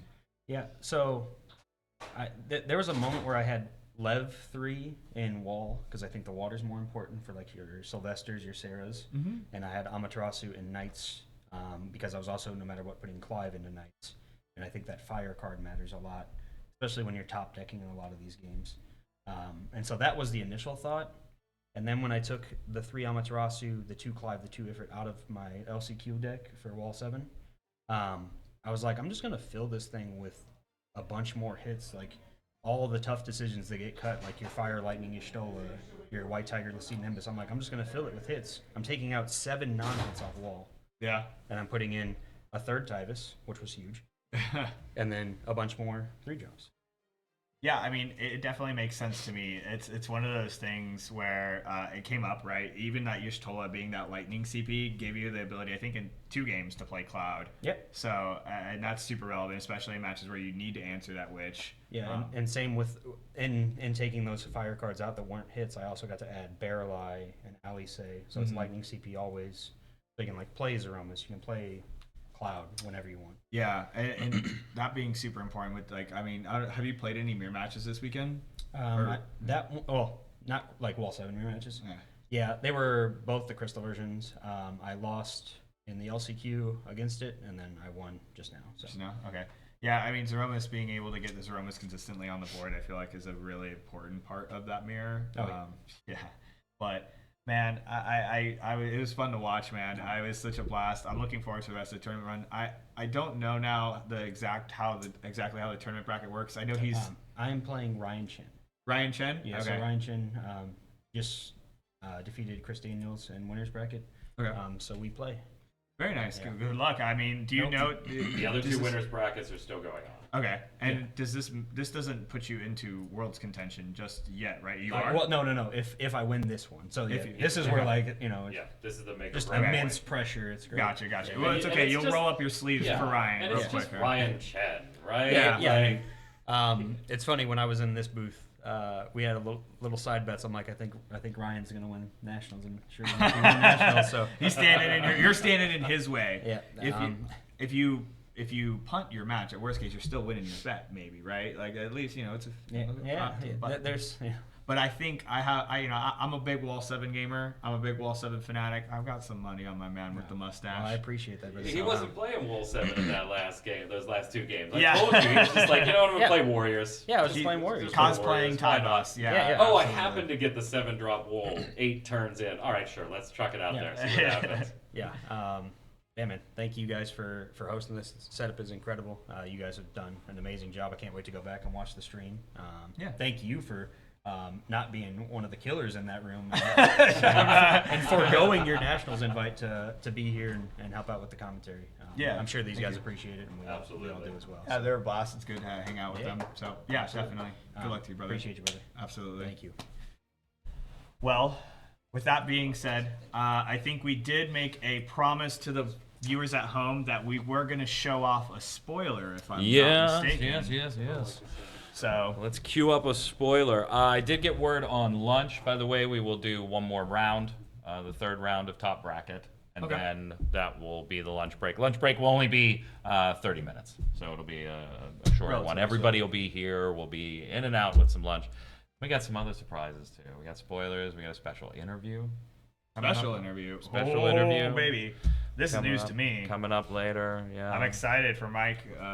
Is this still a secret? If you're still on We're gonna sit down with the man himself, producer Kageyama-san. Oh, baby. We sent over some questions and said, "Hey, what's the likelihood of this happening?" And they were like, "Yeah, we'll do it." I'm like, "All right, let's do it. Let's do it." So That's yeah, awesome. sometime later this afternoon, we'll sit down with Kageyama-san. We'll talk about some of the limitations and bans that have hit the season, and some of the thought process behind those bans and limitations, and some card design stuff and some play testing stuff. So we'll have a nice little chat with Kageyama-san, and we appreciate that, obviously.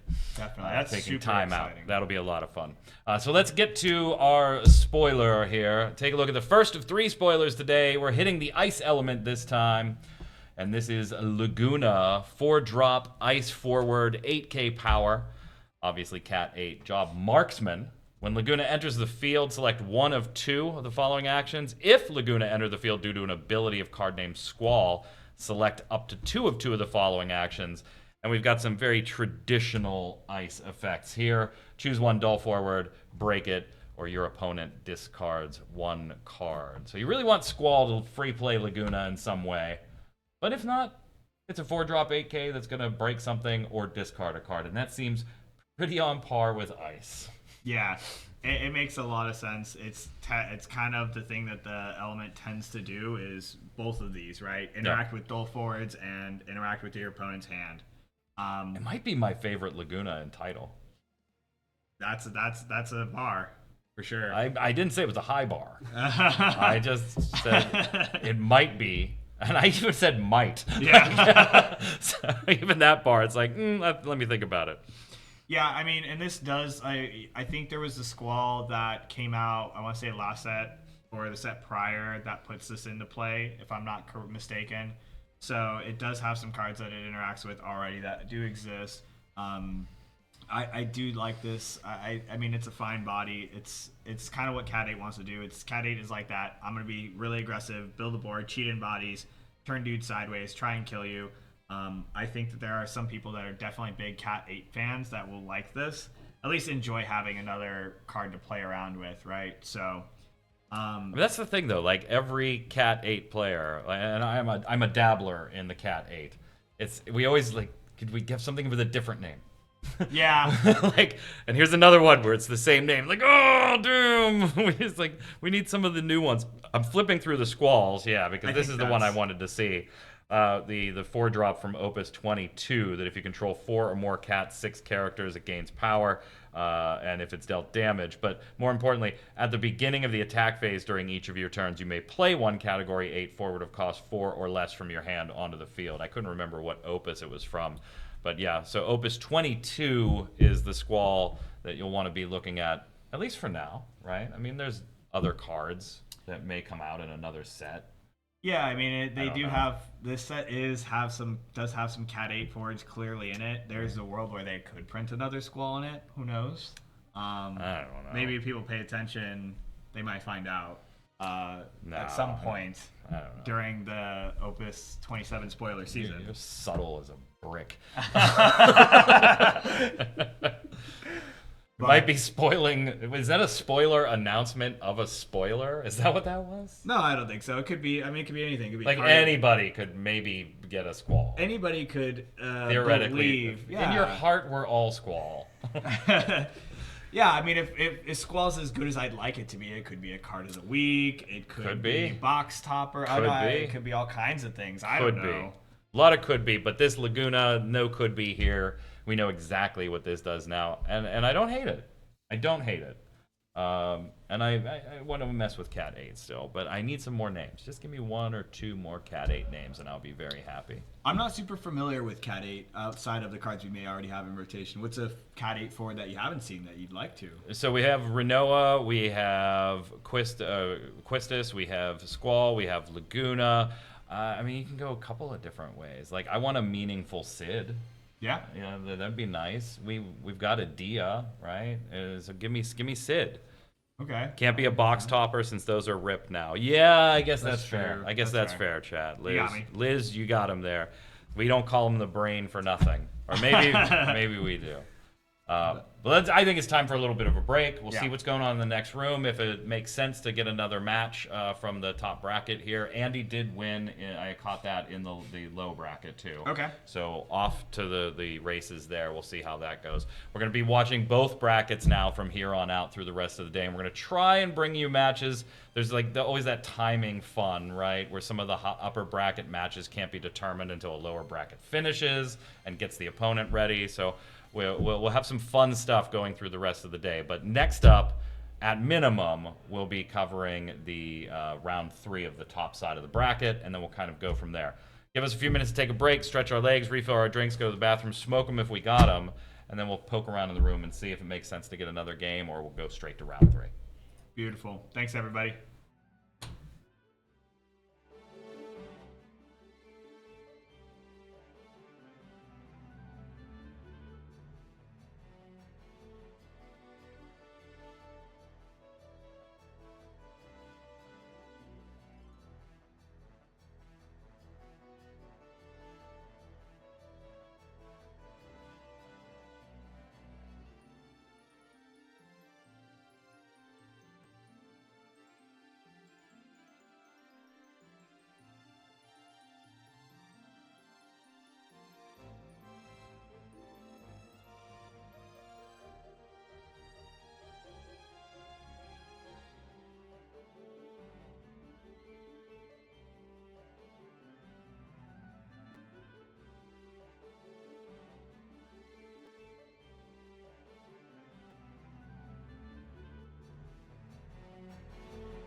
Welcome back.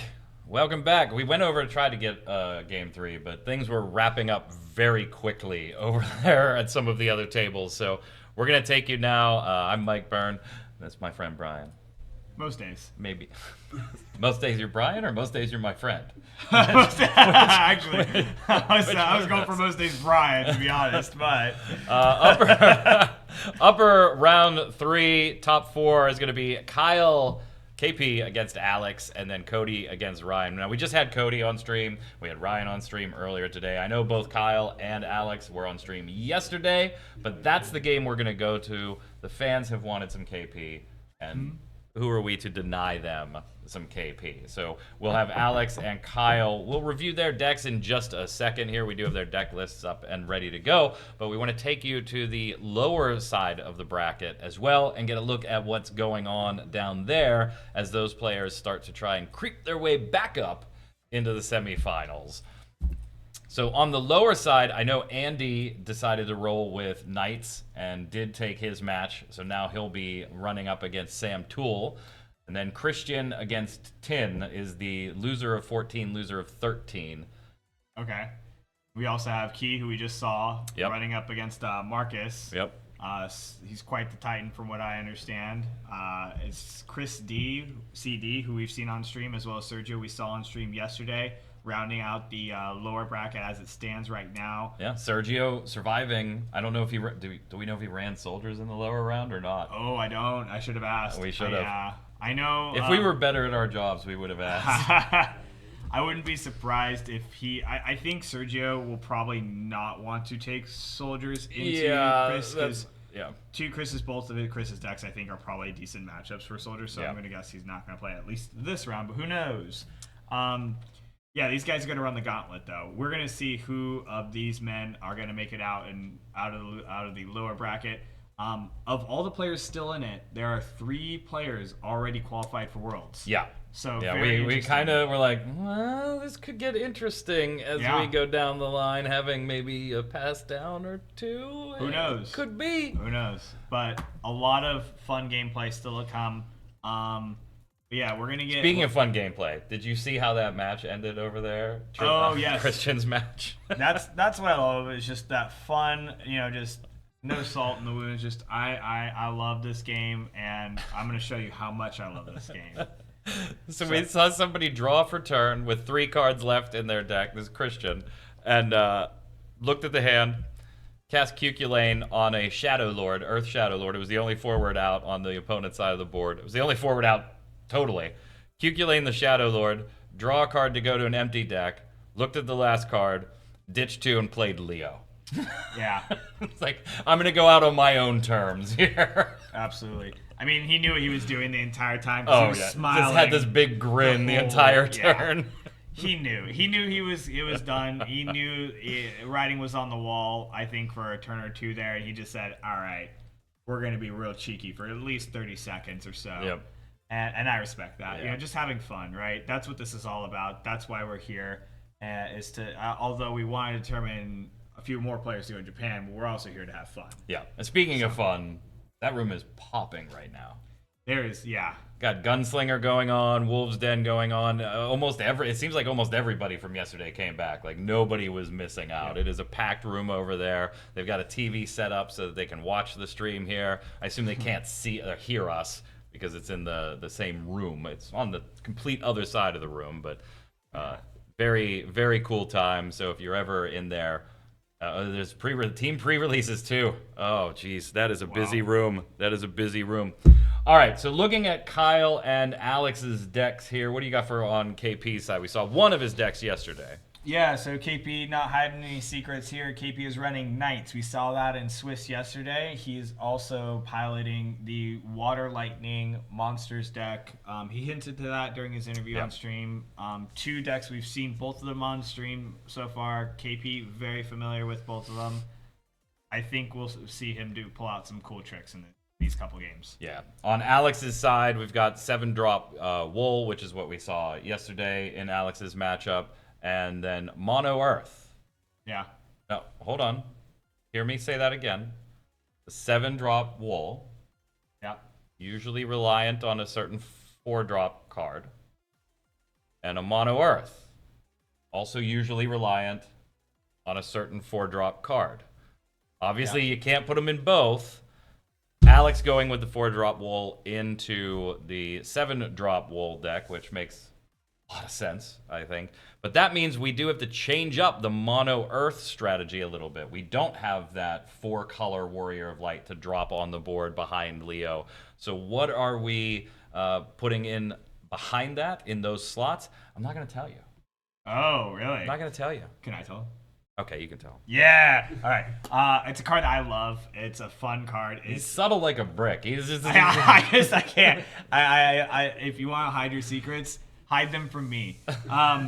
So Fusoya, 5-cost water Fusoya. It's a forward that gains abilities based on the way you pay for the card, and so the more elements you pay for with the card, up to I think Outside of water. Outside of water, you can get 4 different modes, being draw a card, return a summon, I believe put a forward on top of the deck. Yep. And bounce. And bounce.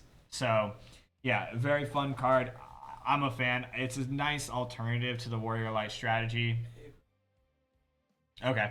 And it sounds like the players have gotten a little first step ahead of us. Yeah. They decided already which decks they were going to be going for here. We've got Kyle Peters has opted to go with Knights first. We got Alex on the left, KP on the right.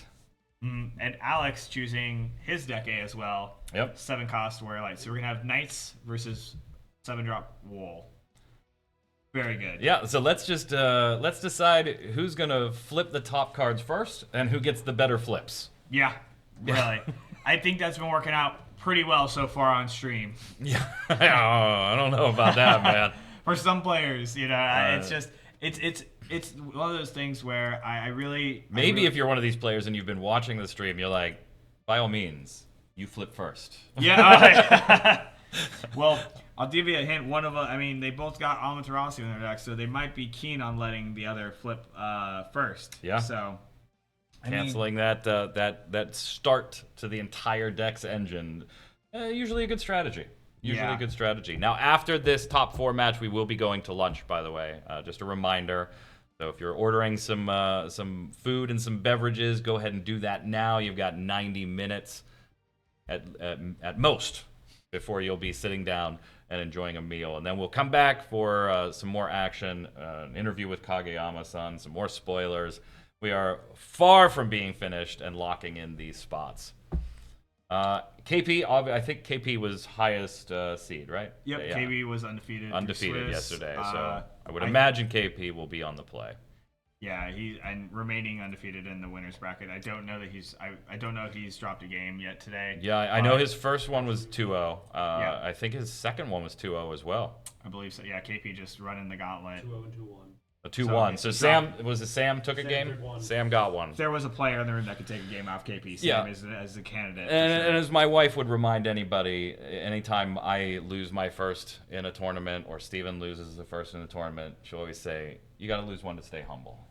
Yeah, That's the silver fair. lining. She always said it's always the text or the chat you get from mom when Steven's went 1-1. You got to lose one to stay humble.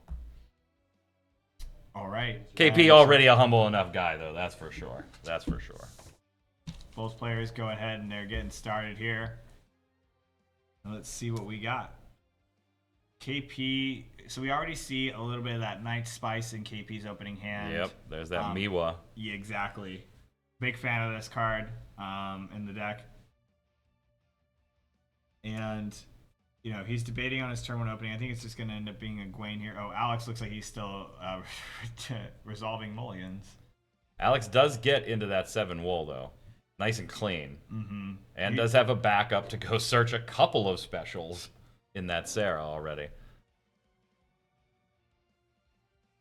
Pretty prototypical Knights opening, Steiner and Miwa for the Gawain. Let's go get our puzzle pieces since we weren't lucky enough like Alex was to draw them. Yeah, and so now, before Alex makes his decision, I want to ask you, do you play the wall here, or do you play the search? Or do you play the paladin, assuming you have ICP? I'm playing a backup. Yep. Okay, I agree. That's what I like. Yeah. I'm just not sure. Do I want to go get the 2 specials or do I want the draw? I might actually take the draw right now.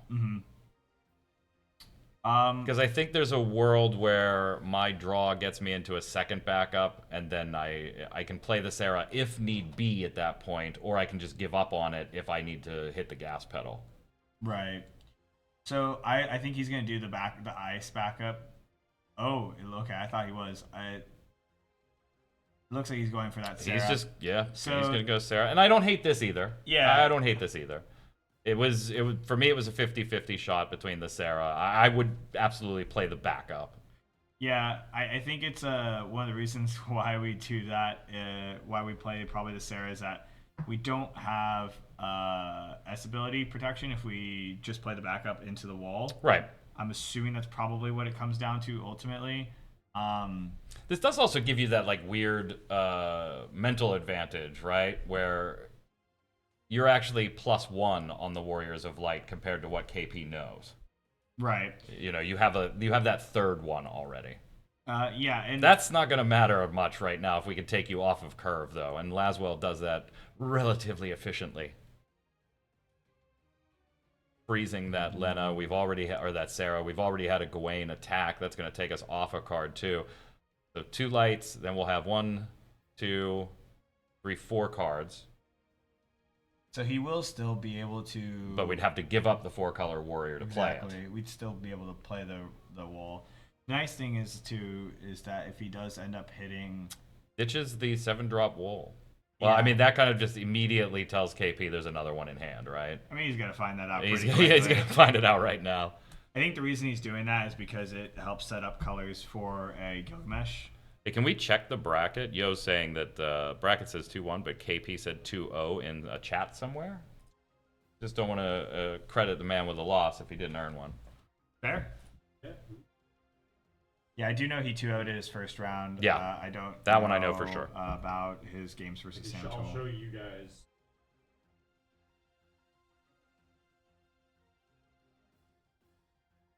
But yeah, it does. Yeah, the bracket does it 2-1. 2-1. We'll make sure. We'll double check. We'll confirm Yeah, we'll between double check. games.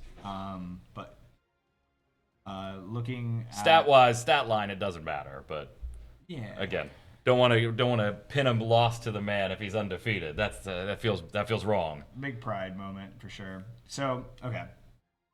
Knowing that KP does play Amaterasu, Alex decided taking it a little bit slower Yep. and opting to play the Y'shtola first. But that is interesting because Y'shtola potentially could just get dull frozen. Yeah, you still get to attack with that's- the knights, and I don't hate that play, but I do when you're already staring down 2 knights and any subsequent knights get dull freezes. That's when one of those knights is card named Laswell, it's a tough one. Yeah. right. and yeah, we're Sarah, unless we're willing to sack this Y'shtola right now, everything will end up dull frozen on this board. Yeah, I Yeah, mean, that makes what's gonna sense. happen here. But we're still going to get a discard here as long as an X burst doesn't screw up KP's plans. Yep. So now Bye, Mog. he has. Oh, this is interesting. So I think if he has a lightning card, he would have all the elements, but I don't think we've seen one. Not yet. No. Yeah. That would be. But quite this has to be the interesting. play, right? This is your opening. Ramza ability is down. KP's got 1 card in hand. You need a good reveal. We got a Ferris and an Alphino. We're at damage 3, so Oh. Ferris lets us go get our ultimate shield. Correct, but it also doesn't kill any. It doesn't forwards. kill anything, which because of the means Corellia. which means Ramza's ability online is gonna probably strip away that special you're about to grab pretty quickly. Yeah.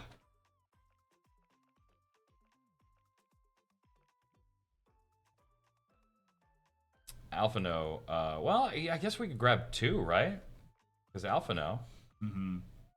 Off the so we can get the 4 color. Alpha node, there is an argument to grabbing a Zeromus or a Gilgamesh, or even an Axstar. Yeah.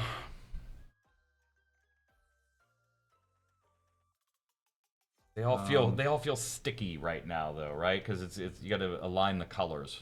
I think Gilgamesh makes the most sense, rather than pinning yourself into needing 2 colors when you have a water backup. Oh, he's gonna take this Aromas. I think the reason we're thinking there's aromas here is that even if we do get the Gilgamesh is only gonna be on 6 colors. 6, yeah. Without the Zeromus, so you kind of need that anyways. Zeromus is also a body that if you can get it into play off of something like an Axstar, it might be how you're winning. Ramza gonna enter play here. I'm assuming we're probably gonna grab back like the Garland or the Charlotte. Yep. Here comes. Oh. On the trigger of this warp counter, let's just protect everybody now. Yeah. Keep Laswell from dull freezing everything. Poor Sarah. Sarah's had a really cold day in this matchup so far. KP thinking about targets, got the Garland in hand. Then Dull freeze that poor Sarah again. Garland gonna rescue Charlotte. yeah. There's a thought about Steiner here, maybe for colors. KP taking a moment. With Laswell in hand, I don't know. I think you take the Charlotte. Yeah. It's playable next turn if you want to. If Laswell gets nuked, Charlotte makes the replacement Laswell playable. I think taking the ice card either way. That's a lot of knights, Brian. Yeah. Everybody's protected for this turn, but that's a lot of knights.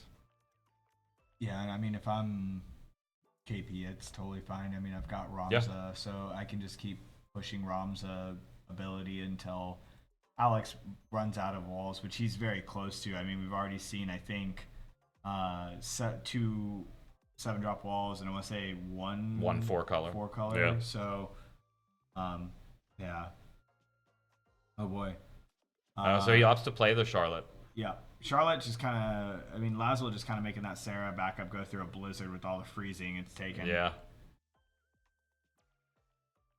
But X-Burst wise, what are we worried about here, if anything? There's usually not much, but he's running a little bit of a different list. yeah, so over in Alex's, I actually don't think he has any EX bursts. He's got 1 Aria. 1 Aria. Yeah, sometimes that's like they will play that, but oh boy. Yeah, Oh, the Laswell, I no. think, and I think you kind of have to get the attack off with the Corilla just to force that last discard. Yep. It makes it so you're playing a 3-cost deck with the Dull Frozen backup. You're not going to really be able to play much off the top of your deck, outside of maybe a card from your LB. Ferris taking a swing here. 1K to everybody. And then 2 3K pings. Yeah, that's not great, given Charlotte's on the board and so is Kurilla. Right? Because both of the 2 3K pings have to target Charlotte, but it's not equal to Charlotte's power, so Kurilla saves Charlotte from both of those Yeah. pings.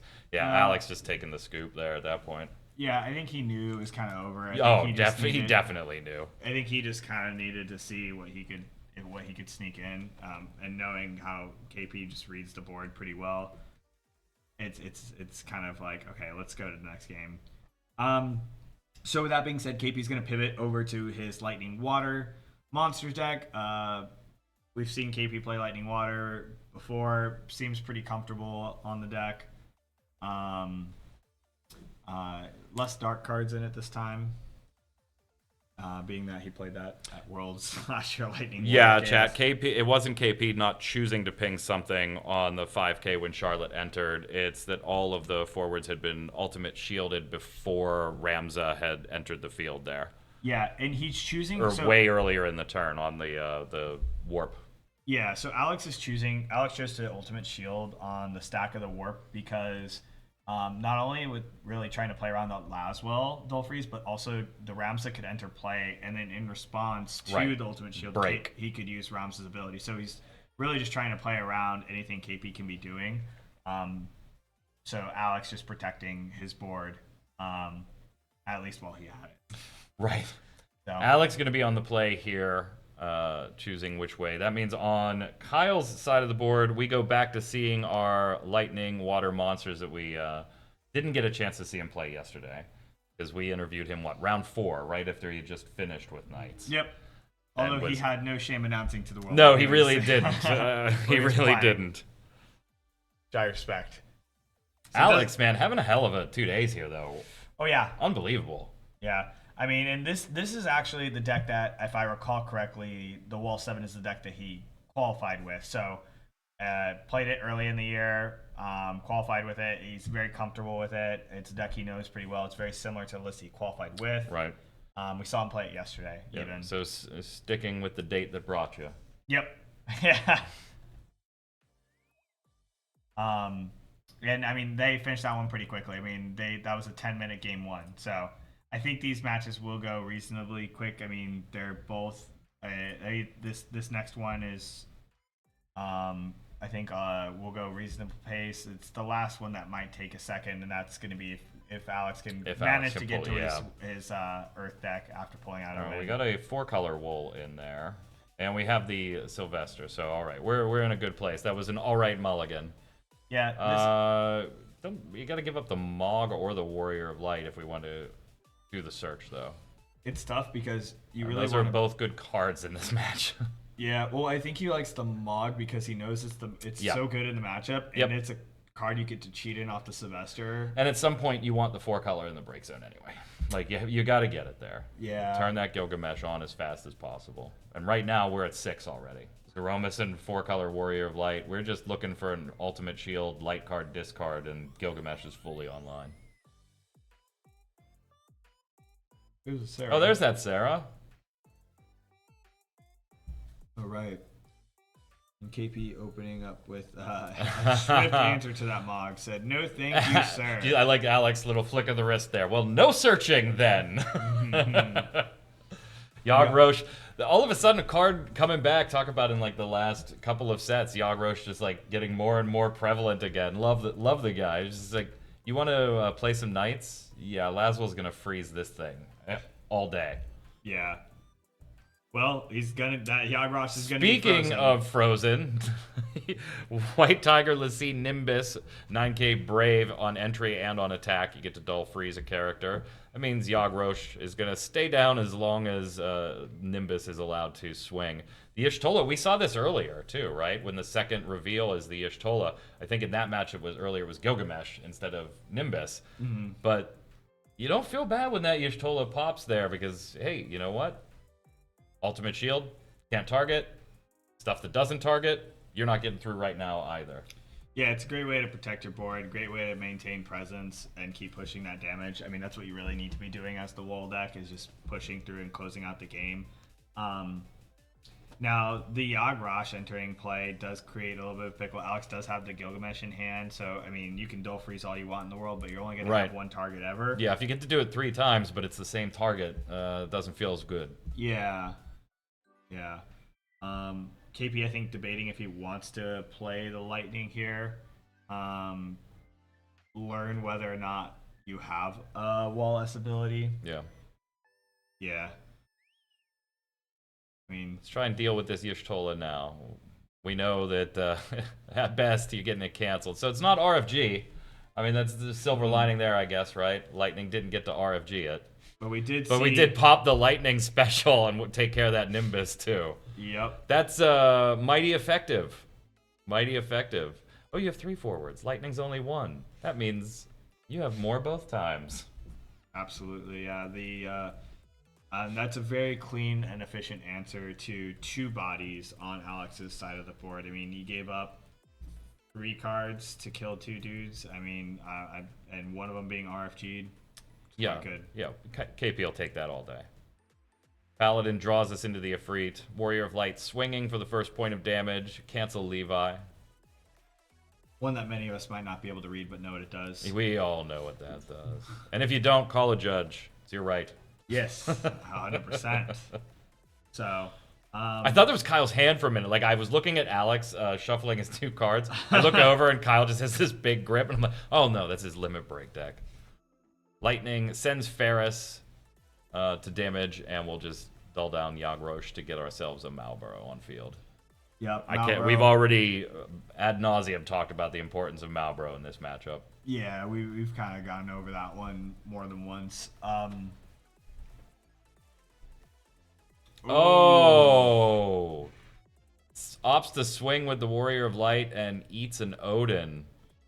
Yeah, I mean, you kind of have to. You don't really have a whole lot of choice here. Oh yeah, you're falling behind fast. Yeah. I mean, and it's so interesting. I mean, the Moody. Okay, gonna go ahead and fetch ourselves an Amaterasu. Yep. I Could have been a Belias. if there was, I'd be calling a judge because I don't see that in his list. Let's just turn the list face down. Belias is a neat card. Elias actually in the early in Opus 2 was when I was playing. I played Mono Fire was my favorite card. Absolutely. It was such a fun card. I remember reading that and I was like, whoa, this card has 4 effects. Nothing else in the game has this much text on it these days. This is wild. Anywho, KP pushing damage. Well, I guess thank God you went and got that one Amat, because there goes the other one. Blue Worm drawing a card. KP with the mix of English and Japanese cards. And one thing that we've seen actually this weekend, fair bit of in some of the other games, maybe not on stream, but at least in the room, is we've seen a lot of Siren. KP actually opting to play Siren in his Water Lightning list, making what few forwards he has pretty sticky. Yep. So, I mean, it makes sense. You don't have as many forwards. You got a lot more monsters, backups, summons, things like that. So The counterpoint on it, because I have run it in Water Lightning monsters. Counterpoint on it, though, is there are often times where you are drawing so much to begin with that Siren creates sticky situations where you're like, I almost don't want to protect these things, but I kind of do need to protect them, but I only have 4 cards left in deck. Like, you start talking about deck size very, very early. Right. Well, Alex punching 3 times, although freezing that Yagrosh 3 times. That Yagrosh isn't getting up for days. A But- fully online Gilgamesh is a nice way to get back in a game. Yeah, pushing KP immediately to damage 5. He did hit the Lena EX burst, which is always a great feeling. We all like free cards. Anytime you can get a free card on your opponent's dime, I think you'll take that. Yeah, and KP going into that low B, grabbing himself a cloud. Yep, literally what he's there for. Correct. Now here's the Ahmad. Correct. Let's cancel that auto ability. We can't let Gilgamesh die. We're too far behind, and our hand doesn't give us the ability to reload in any meaningful way. Right. Now, I mean, KP could just play the Gao, right? You've got 3 monsters. Yeah, it doesn't feel great, though, when your opponent does have 3 backups, one of which is ice. Very true. Oh, I guess he has the option to bottom deck it with Gal, too, right? Yeah. Okay, then never mind. Yeah, it feels great. Fantastic. He's super happy about it. I'm wrong. The nice thing is also Gao does give, like, your Behemoth or your Malboro. Oh, yeah. Pseudo haste. Let's make this an 8K. And he gets now to Gilgamesh, which will remove some of those cards Oh. for future Gilgameshes. Alex, let me just give you the relevant ones. Yeah. You're playing KP. You're just like, yeah, we all know what's going on here. Here's the relevant ones. KP still wants to see the rest, though. Give me a second. I mean, it's probably those 2. But, yeah. Just double checking. Yep. Nice guy, Alex, showing him, hey, these are the ones Interesting. you might Opts not consider. to, do a swing with Behemoth or Malboro on Gal. I think it's so he does play the Arya. That would fetch him a light wall. It could fetch him a color wall. Like, it gives him the ability back into the game. There's no burst that he can hit from 3 to dead. to dead that will win him the game. So I think he's kind of just going, well, you got 1 turn, dude. Go for it. Let's see what you got. I think Alex does have the 7 drop.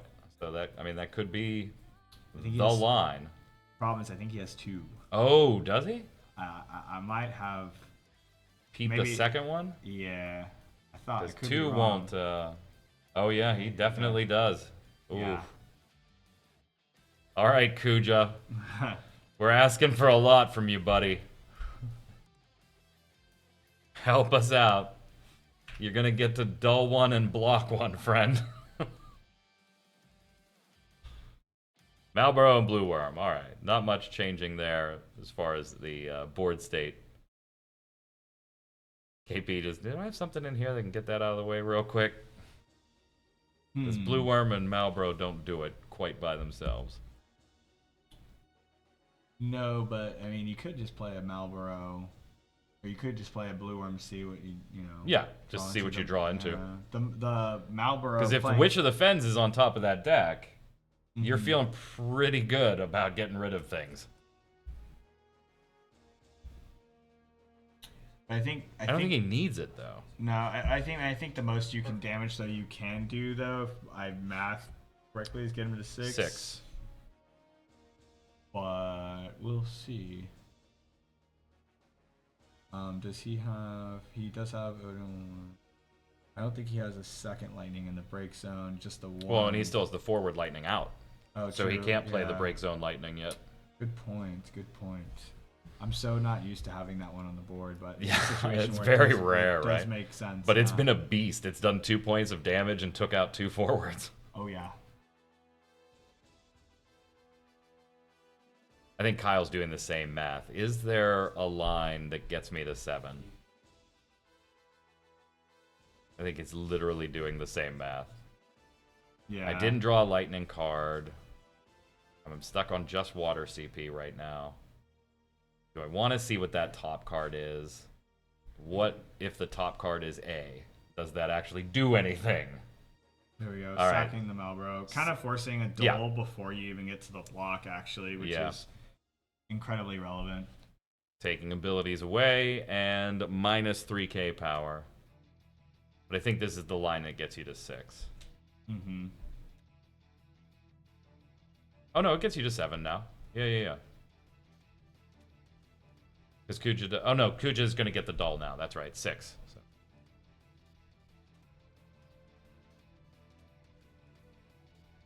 Oh, I think Alex is trying to move to blocks. Yeah, I think he. He moved to blocks, allowing Malboro to resolve, and KP was like, yeah, well, that's fine, but you can't dull now. He doesn't have any abilities, and I win that combat. Correct. Yeah. And I don't think there's a ton of reason maybe to push him to 6 here. I think it makes more sense to maybe just play another Malboro, say go. Yeah, Although Alex little- will get the opportunity to play that 7-drop wall. I mean, KP's pretty ahead, but there could be some very spooky flips here. I mean, because if he hits, let's say okay. Yeah, if he draws or hits a Gilgamesh, you have to hit a Gilgamesh off the Warrior Light, so that way he could S ability to put another light wall into the break zone. I think that's the only way. So did he dull with the Kuja? No, he did not. I was right. It looked like he had moved to blocks. He did, yeah, he did. And then he wanted to duel with the Kuja, but the Malboro had already It resolved. already resolved at that point. That's why I saw Kyle pointing it out, saying, well, this is already resolved. You don't have that ability. Oh, That's wow. a hell of a flip. Alphanod can Yogg now- Roche just became a factor again. Yeah, well, the reason this is really important is that if he wants to get Gilgamesh to all the elements, he has the 7-color wall in hand. Or sorry, the 7-drop wall The in 7-drop hand. wall. Alphanod can fetch the The 4-color. 4-color. He could double S ability, so Gilgamesh can punch 3 times.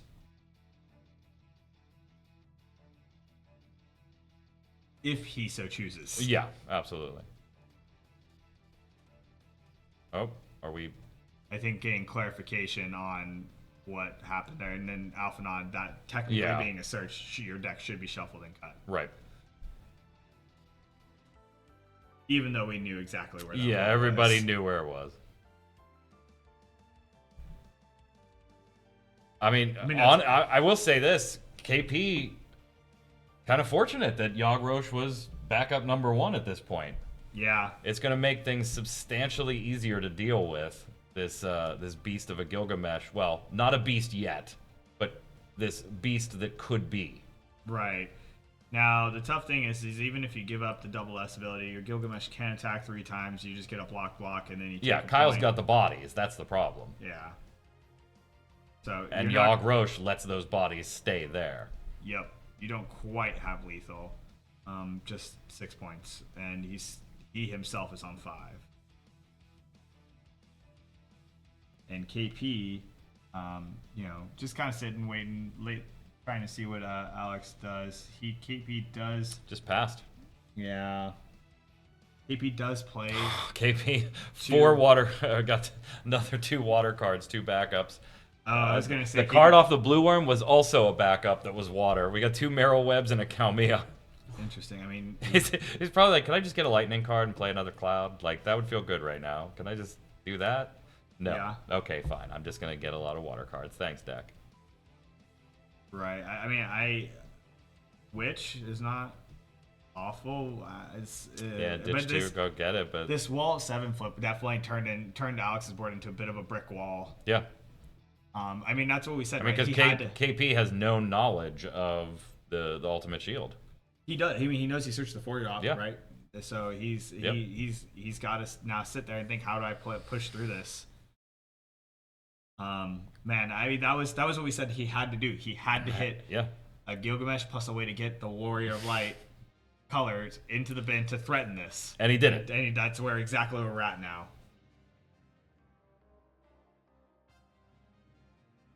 If you're, he just has all these. Oh man, that's so tough. You could swing with the lightning. Funny enough, because the lightning is threatening the other lightning, you kind of have to almost have to let it through, right?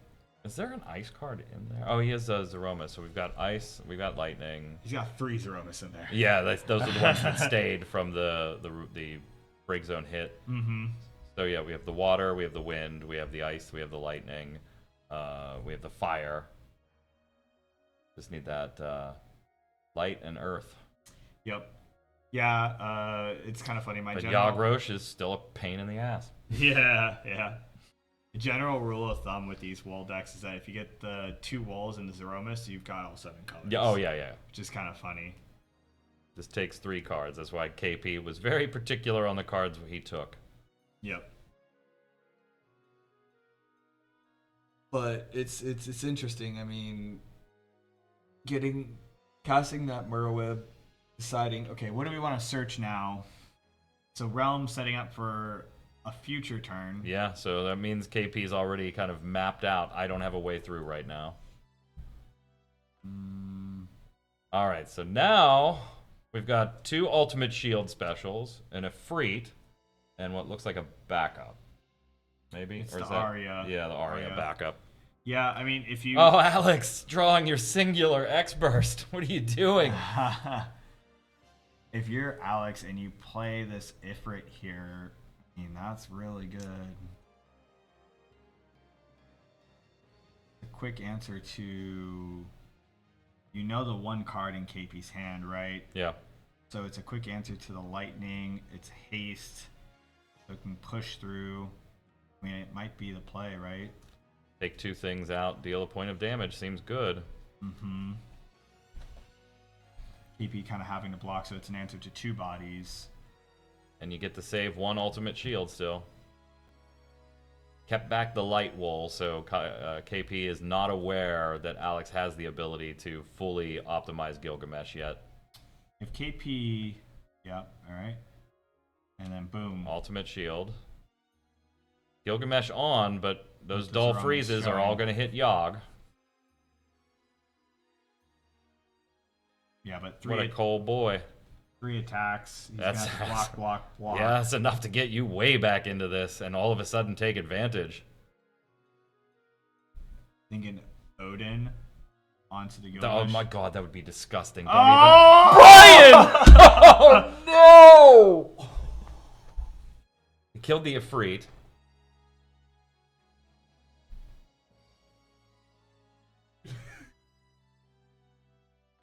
Stunning.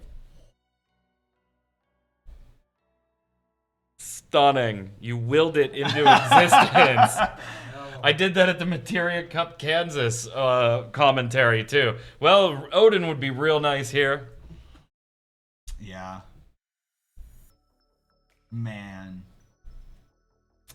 KP taking out the Ifrit instead of the Gilgamesh. I feel like the Ifrit's just a little harder for him to deal with, right? Yeah. Like with Yogg Rosh out, Gilgamesh isn't as dangerous as it would be in most matchups. You're not getting the triple dull freeze. Where Ifrit is just a free kill, basically, every turn, because we don't have Witch.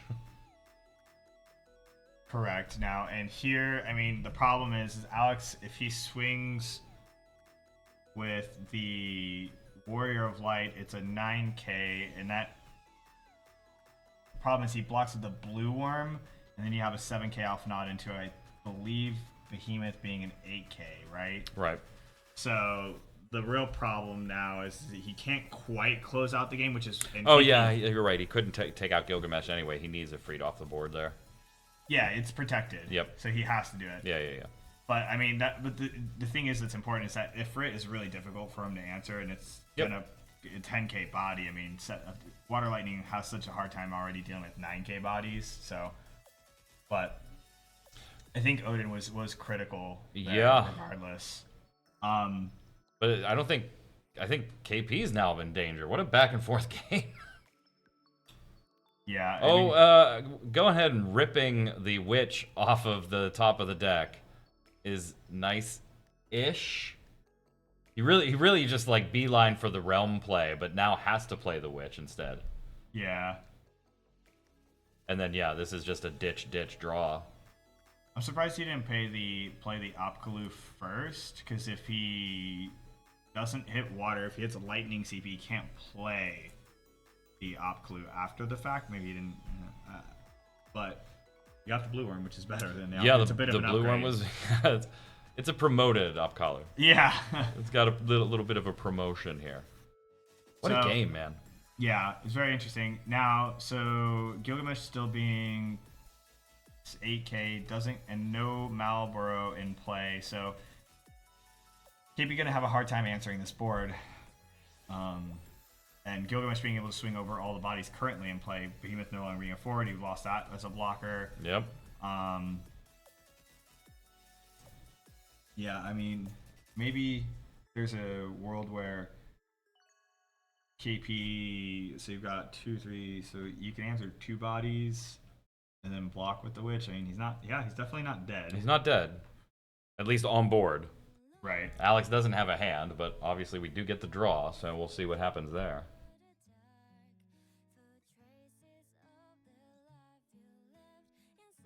This might be one of my favorite games of the day so far. Yeah, It's been there was 4 turns where I'm like, yeah, Alex is cooked. Oh, he's not. Then there's like 4 turns where you're like, oh, KP's cooked. Yeah. And it's one of those things where we're like, I think this is kind of what he might need to crawl out of this. Oh, he did. He drew it. Oh, this. Yeah. Oh, he did it. He got the Odin. All right, what do we get there? Y'shtola. And Realm. I believe that's the Realm. It's a card from Opus 15 that helps you can bounce a character you control and produce a crystal. I think he's just gonna potentially cloud here.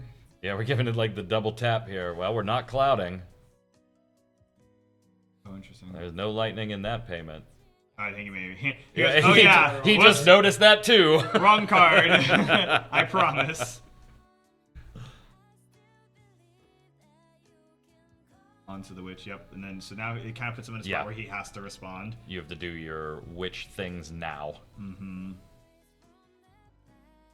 And we know he doesn't have it, but KP's got to be like, wait, can I get a count of the Warriors of Light, please? 1 in damage, 1 or 2 RFG, used 2. Okay, we're okay. We're all right. We're done. Yeah.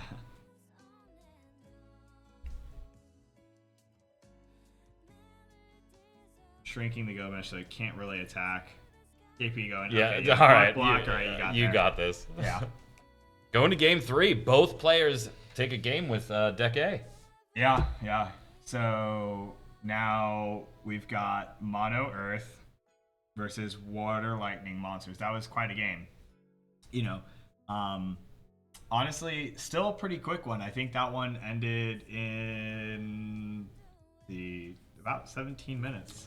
Yeah, they got So, 53 minutes to wrap this They up. played their first 2 games, and the time it takes some people to play one 30-minute game. Right. That's impressive. We got plenty of time now for this last one. This one's the one that. All right, Mono Earth.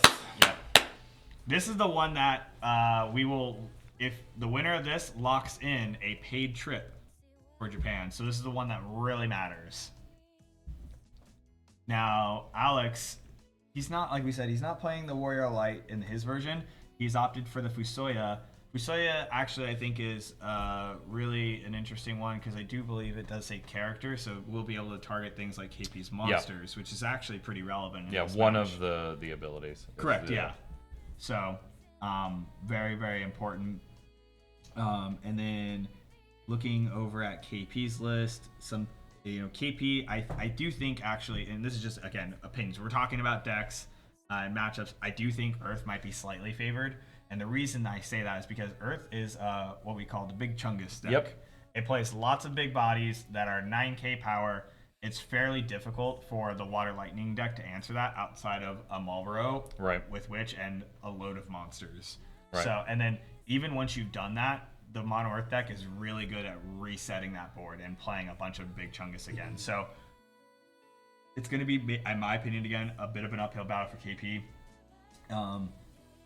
KP, it's hard for him to be the very heavy aggressor oftentimes because you do have board wipes like the LB Shintoto. Yeah. So he's got some of that monster interaction. However, we did see... We also have the Neo Eggs death. Correct, yes. So we do have some wipes, but we did see They get Water monsters. Lightning answer Mono Earth yesterday. Yeah, I know. So- I mean, you don't have to rub it in. Uh, Rub it in. You don't have to be like that. All right. Don't whiff on a minor turn 1, Alex. Come on. well, he's got 3 backups, none of which are card name minor. All right. I like the way this guy plays Earth. All right, Reeve, KP gonna reveal 3 cards, take 1 to, or look at 3 cards, sorry, and take 1 to hand. Welcome to game 3. I think grabbing that Merweb, yeah. Makes sense.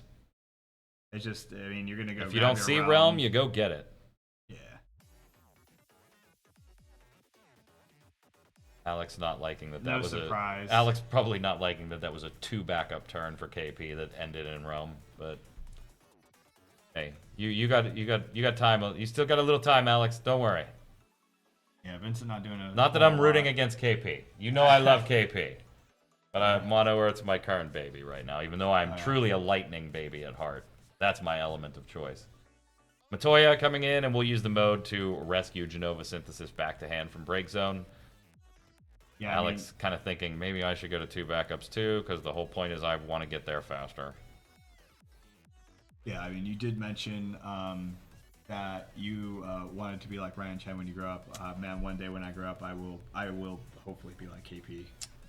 I want that for you. He's a burly dude, and I love it. I want that for you. All right, Realm coming down. And so KP leaving that lightning CP open actually. Yeah, 'cause there's that's a world important. Where Yeah. he might want to cast that Sid to go fetch a witch Yep. and be on 3 backups, turn 2. Yep. So very, very good place to be. Pretty sure that world is right here. I think it depends on the draw. Who knows? We'll see. Draw could be pretty good. I don't know. He's gonna get more. Ooh, he will find himself a couple more cards. He's gonna get plenty more draws. Card's pretty good. He's thinking about Yeah, it. he is thinking about it. He's like, how bad do I get punished if I give this up right now? And then Alex's follow-up, it looked like he had a Kolka in hand, so it might just be, Yeah. you know... There it is. Oh, it's a Water Leviathan. There it That is. makes sense. Yeah. That's a good one.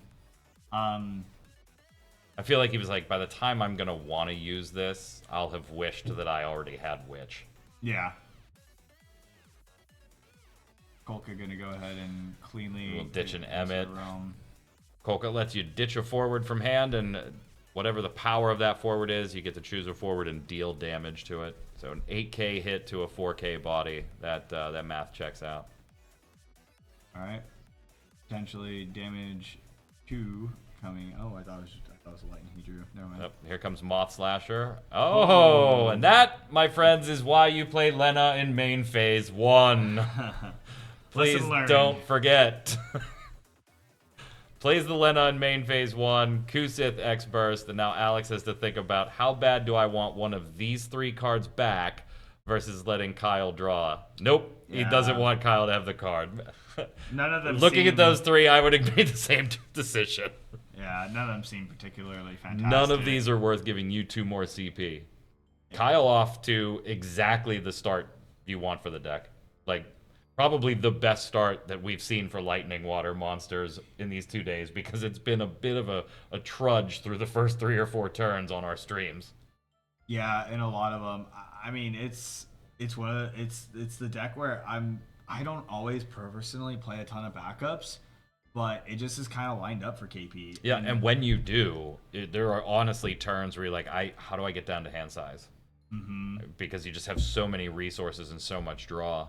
Your deck is just incredibly efficient. Okay, now Alex 5 in hand. He does have the Shentoto in hand, but that feels very horrible. good. You're not spending 7 to kill the witch. I mean, you do need to kill the witch, but you don't need to be spending 7 to do it. We got the 6-drop Minfilia is probably what is hiding back there? A Leo, a Emmett Selch. Emmett.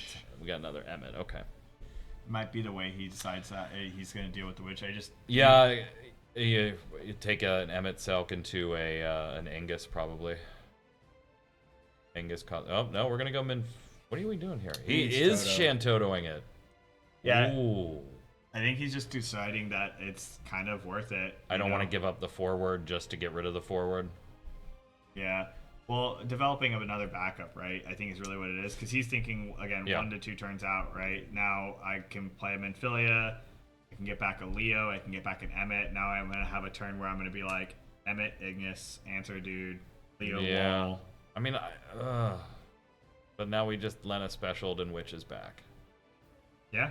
I mean. Oh man. KP only had 1 turn to do it because Alex does have the Mist Dragon, so he had the 1 turn and it was the right turn. Alex is gonna be heartbroken seeing that. I think it depends if this is a burst. No, not quite. There's that Fasoya we were talking about. I love that card. Ooh, a second Moss Slasher. See, now normally you don't want to draw these, but putting all these on board, they're not their bodies forwards. now. Yeah. Yeah, they're not forwards during Alex's turn, and most of Alex's interaction happens during his turn, right? So it's very difficult for him to answer it. I mean, he has Titans. Yep. But I just don't know if I like that Shantoto play. I know whatever, if you play Emmett into Ingus to take out the Witch, right? Mm-hmm. You go down to 1 card in hand, you get your search after that, so you end up with 2. You're going to kill the Witch, and yes, you're going to likely lose one of those 2. Depending on how aggressive Kyle wants to get with sacrificing of the monsters. At that moment, 2 Moss Slashers were still in the deck, so you're most likely losing at least one of them, and probably the Emmett. But that's entirely optional, right? Yeah. KP gets to decide that. Now, in this case, you've taken Limit Break Shantoto off the board as an option when all of these monsters go wide. And so your only counterplay right now in Alex's spot to what is clearly happening on KP's side with this doubling up Moth Slashers is Neo Egg's Death, which destroys 2 of your own backups in the process too. I mean, maybe there's a world where you Neo Egg's Death to get your own Shantoto off the board and have the Limit Break available again, but I just think that Shantoto had bit of a roadblock feeling or a guardrails feeling to me being played right there, that it pushed your deck down one particular line for a little while. Yeah, I mean, I think so. Probably the thought process for Alex on that is, you mentioned that if he plays the Emmett into the Ignis, right, which will probably take out 1 on the way, right? The issue is that if Alex plays the Emmett. Oh you my can god, yeah, you just respond. respond and take him off. Yeah. Yeah. I totally forgot. So it's Yeah. really difficult. I think that's why Alex prioritizes the Shintoto there, Yeah, because just they're both going to sack cost 2 you. monsters, get rid of Emmett on the search. Yeah. Alright, I'm less critical of the Shanto. I think that turn was probably. It's also why Alex is sitting there and I'm sitting here. the witch is. I think you kind of just let it go. If you can get a lightning or anything Yeah. out, you push a lot more damage. The Genova is only the body it's the only body rather you're standing at. So It's just wild that we have used 2 board clears both times to target 1 forward. Sometimes you just gotta do what you gotta do, I guess.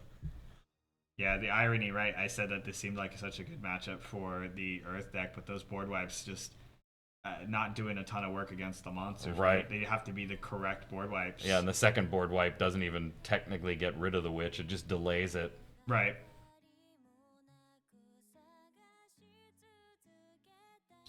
KP thinking, I think he has an Odin in hand. He might be debating, yeah. Because this just pushes 2 more points. Alex is still top decking here. Yeah. Get your points in Boom. while you can. There you go. Speaking of board clear. I think you almost have to do this. Yeah, you give him an extra card, but man, you really need Yeah, something. you need a card badly. And this one says, go get... Yeah, that's exactly who you needed to get. It was go grab Neo Egg's Death. And we did see, to be fair to Neo Egg's Death and Earth, although it wasn't mono Earth, we did see Neo Egg's Death basically single-handedly play bodyguard for Bosch and close out a game yesterday in day 1. Yeah, very Not just true. close out, run the game. Yeah. Creon had played 2 backups, played a Neo Egg's Death, got rid of both of them. Yeah, he was, I think we established, right, he was Bosch's security guard. Yeah, he was his bouncer.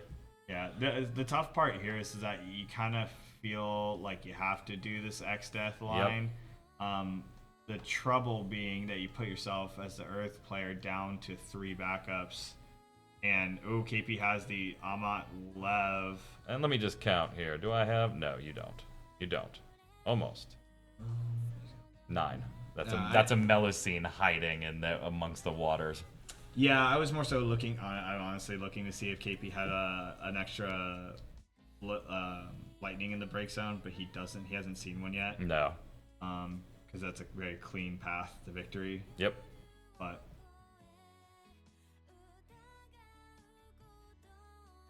Plus side, Alex gets to keep his backups. true. You That is don't lose actually- those backups until resolution. That is very true. So KP keeping a Malboro in hand. Now, if he could play the Malboro, swing with his Moss Slashers, Yep. putting him in a position where he kind of has to take that damage. Always nice that you remember that Malboro doesn't rely on Witch to enter the break zone. Is KP playing Titus? He's really close to Titus. He's 1 character away from it. Yeah, he does. Does he have the mana to do it? No, I don't think he does. We're gonna Luna Freya instead. We're gonna go 5 cards deeper for that lightning. I think is what he's doing. Yeah, I think so too. If we can just dull this Neo Egg's Death out of the way with a hasty card, then seal the deal right here.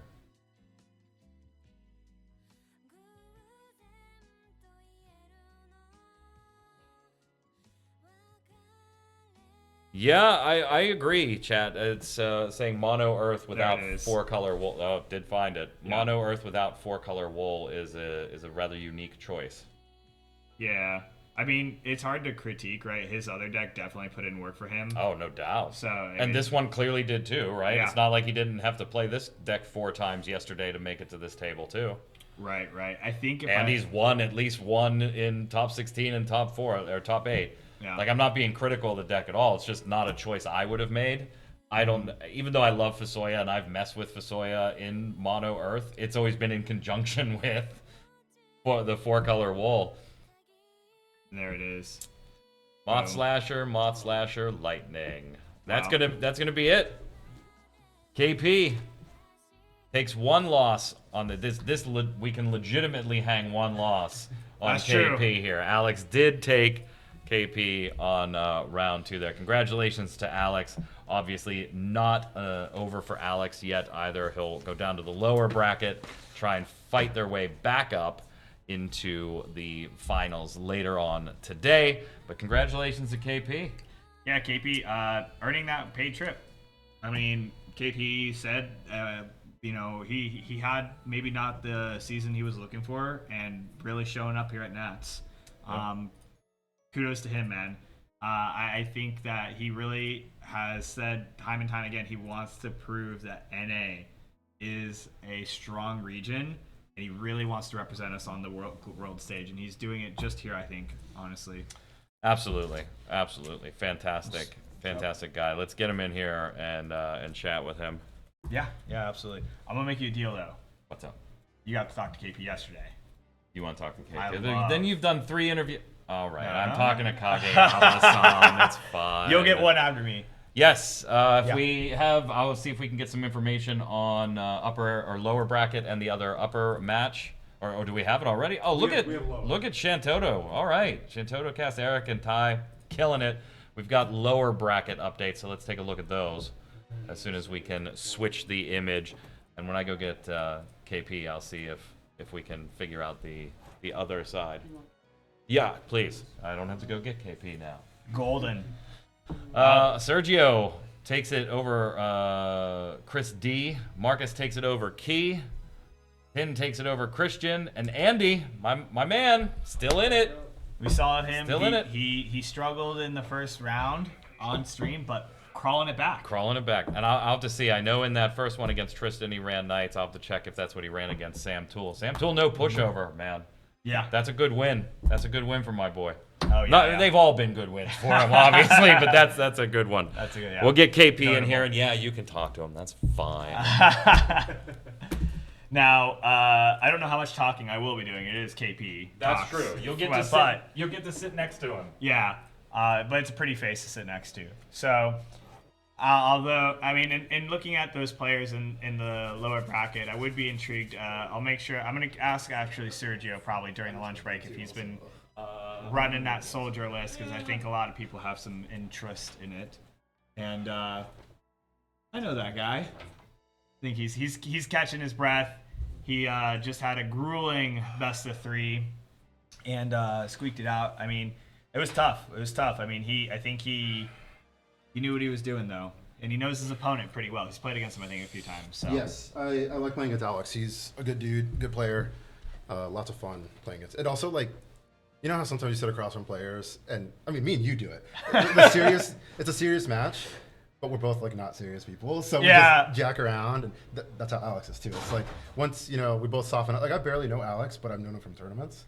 So yes, pressure's on, but it's also not, because like we're goofing around, we're having fun, which that's the point of the game, right? So yeah, I love that. I talked to him, I think, before the start of the day. He said, I can't come to California and SoCal, LA, and specifically, and not try to enjoy LA. Yes. So yes. He's like Northern California, right? Am I correct? Yeah, he's the Bay Area. Yeah. So, but yeah, I mean, congratulations, brother. Thank you. Not only will you be representing Worlds again, but you get paid to do it this time. Yes. Well, paid trip. Yeah. So there's something I preach about this sometimes so I'm the pass down king, right? I get all the pass downs. I earned it this time. Yeah. I earned it. Yeah. So the first time I qualified for Worlds, Oki got first and passed down to me. All right. And then last year I got 13th, but it passed down because somebody couldn't go. You could argue I earned it last year, but it's also second place. That was the first time second place got an invite. So I don't know, wishy-washy, right? It's kind of cool. Well, this time, no, I made top 4. Like, I earned it, so feels good. Yeah, dude. I mean, I think that there would be a lot of people that I could debate if they ever said you didn't earn an invite. I mean, you've shown up to many events. Yes. You've placed so many times. You have to battle your way just to get to second. I mean, come on, dude. Like, the thing I said when I got second at Worlds, it sucks losing, right? But like, I took it as a positive way because I played the maximum amount of rounds I could have in that tournament because I was in the winner bracket and then I got knocked down. So I literally played the maximum amount of rounds I could. Yeah. And that environment was like the most competitive I've ever played in any card game ever, and it was so much fun. So it's like, even though I lost, like I had a blast. It was such a good time. So yeah, we'll see if I can run it back. Yeah. I mean, so far I think you're doing a pretty good job.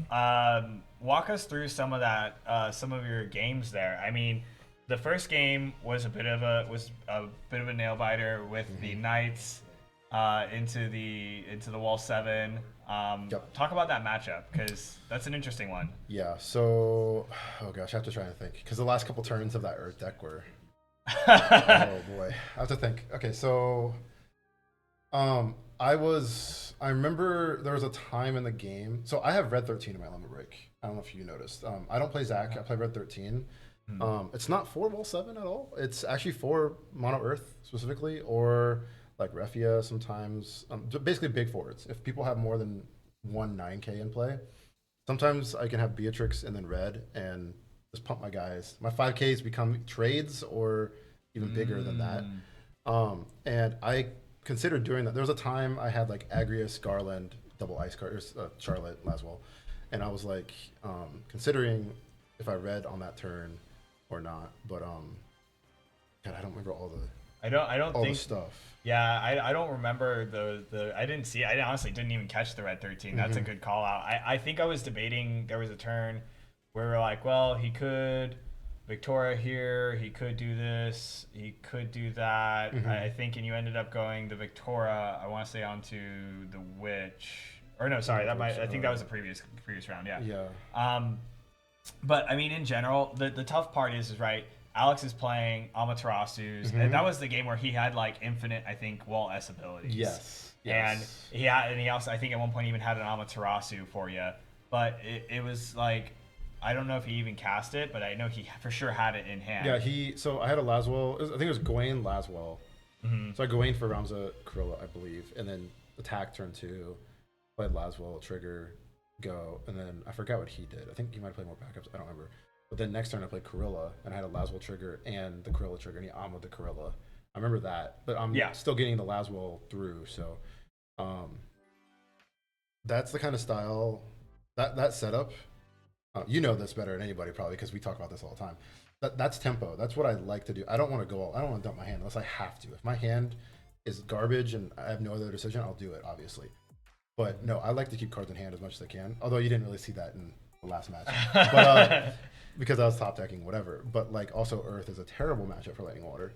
But it's not all about like options necessarily. It's about like time gained. It's like if I'm gonna take my one turn, can I make them take 2 turns by doing certain things? And with Knights, that can easily.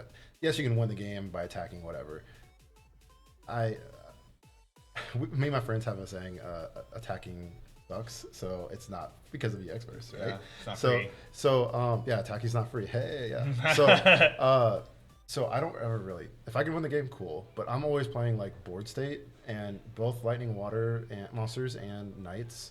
I think I play Knights like no other person. Like because I warp Ramzo so much, or I'm trying to trade resources, and then whenever I hit Laswell, it's just the nuts, right? So, and then sometimes I actually haven't done it in this tournament yet, but in testing, how many times I've gone like turn 1, like Charlotte, some other knight, or Charlotte and LB, and then Clive attack, like draw 2, and just the Clive being protected by Charlotte. Like if they're not playing an Earth deck to wipe you, or if they're not playing their own Clive, because they have their own Clive, I'm dead. But like, if they're not doing that, like a protected Clive is insane. It's like it's also ridiculous tempo because I drew 2 cards. So if they don't answer that, then I get so far ahead. So I just like that kind of style of I will trade one of my turns for 2 of their turns, or if I do 2 for 2, then or 1 for 1, it's my deck has a lower curve for both of them. So that's actually why I picked Knights. So I talked to you about this earlier. I'm a Wall 7 gamer.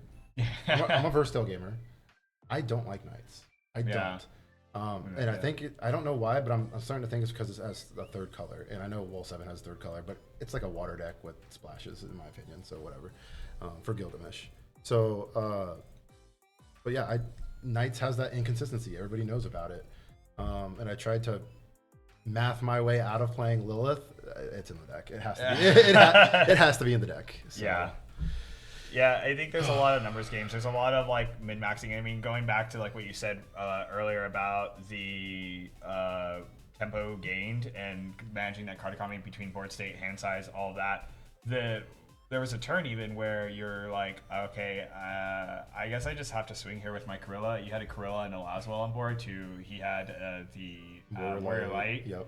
And you're like, well, if he trades here, that's fine. I'm getting his Warrior Light off the board, but I'm also discarding that card out of his hand. Yes. And like, that's the last card in his hand, I think. Yes, it it was. So it's super relevant. Yeah. So I would be I mean, obviously you were totally content with that trade. Yeah, and exactly. it was extremely relevant. So yeah, stuff like that I think comes out into play all the time. And that's the kind of really small details that's incredibly important when you're playing at these levels, right? Yes. That's what really, and that's what separates out, I think, you know, you guys making top 16 and even making it as far as this event, right? Yes. In the season. So I will also say, not to interrupt, but it's the small niche like advantages like that. EX burst too, like those are tremendous. So like Alex, I think had exactly one Aria in his wall 7. Correct. If he hit that, like that was a big game changer, like at any of those times. And I was thinking about it. I was trying to play around it at first, but as the game went on, I'm like, okay, I just have to pray he doesn't do it now. So yeah. but Surprise! yeah, I thought it was very funny when there was a turn where you were trying. It was very clear. I think you were afraid of attacking because you were afraid of playing into that. Yes. He had, I think, 2 light warrior lights in his hand. It was like That's funny. because there was a turn where it was like, oh, I think he just plays a wall 7 here, and it's like, wait, no, did he just draw 2 Double, wall so 7? we couldn't do it. Yeah. So it was very funny. I was like, oh man, and then that's why he was forced into the Kuja line. Yes. And the last 2 cards in his hand were 2 Yeah, wall 7s. he made a mistake with the Marlboro. Yeah. Which he didn't recognize. But I also think I made a mistake. I don't know what it is, but I want to go rewatch the Warrior Light, the Wall 7 versus Water Lightning matchup because I died out of nowhere and I felt like I was ahead by a lot. I burst 2 Odins, so yeah. like and Elena and maybe something else I don't remember. So like I feel like I played that somewhere wrong. Yao Grosh carried so much weight. Oh, He carried so I said much that at weight. least half a dozen times. Yeah, It's yeah. Like, So- so those and valuable then- 2 CPs. I don't know if you played. saw me struggling on that third game.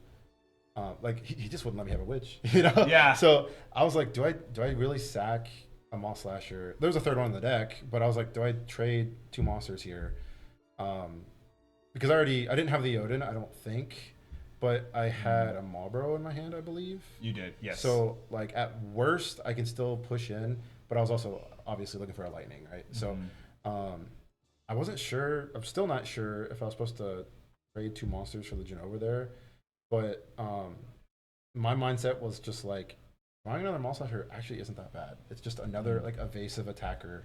So I don't know. I'm definitely going to rewatch that match because there was a ton of decisions. I mean, my game 1 there wasn't very much probably, but like I know there's a ton of decisions in game 2 and 3 from both sides. So Yeah. I'm definitely going to rewatch that. Yeah. Would you like to know who your opponent is? Is it Cody or is it Viridian? It's Cody. No shot. Oh, wow. 2-1. So Cody's in. Cody took it 2-1. Cody makes it to Worlds then. Yes. Congrats to Cody. Wow. So Cody and I both made Worlds in 2019 at Gen Con, and now we're doing the run back. So I'm super excited for him. Wow, So, yeah, that's yeah. awesome. And I know he's had one heck of a season too, coming so close so many Yes. times, and then you know barely what he making played? it yesterday. You know his 2 decks? Yeah. He, Knights and Wall Knights and Wall 7? yeah. Yeah. Yeah. he made it here because of the LCQ. Yes. He had a winning in 48 the last hours round. ago, he didn't know if he was going to need a deck B. Yes. Yeah. Yes. Like, yeah. We talked a lot about. So okay, he had a winning in for day 2 in the LCQ. I don't know if he had a winning in yesterday. I'm not sure. He did. Might. Okay, He so did. he did He winning did. in, got it, winning and got it, and then right now he just got in for Worlds. So Yeah. that's amazing. That's fantastic. We talked a lot about trying to make Knights and Wall 7 work. If you've seen his Wall 7 deck, it's vulnerable. Yeah. There's no Clive Ifrit. There's no Amaterasu. No Yishtola. No, Yishtola. Yishtola. So it's just packed with a bunch of 3s. So Yeah. he dramatically lowered the power, but he upped the consistency dramatically too. So, I mean, that works, but it's also dangerous, you know? Yeah. So I'm pretty excited. Oh, man.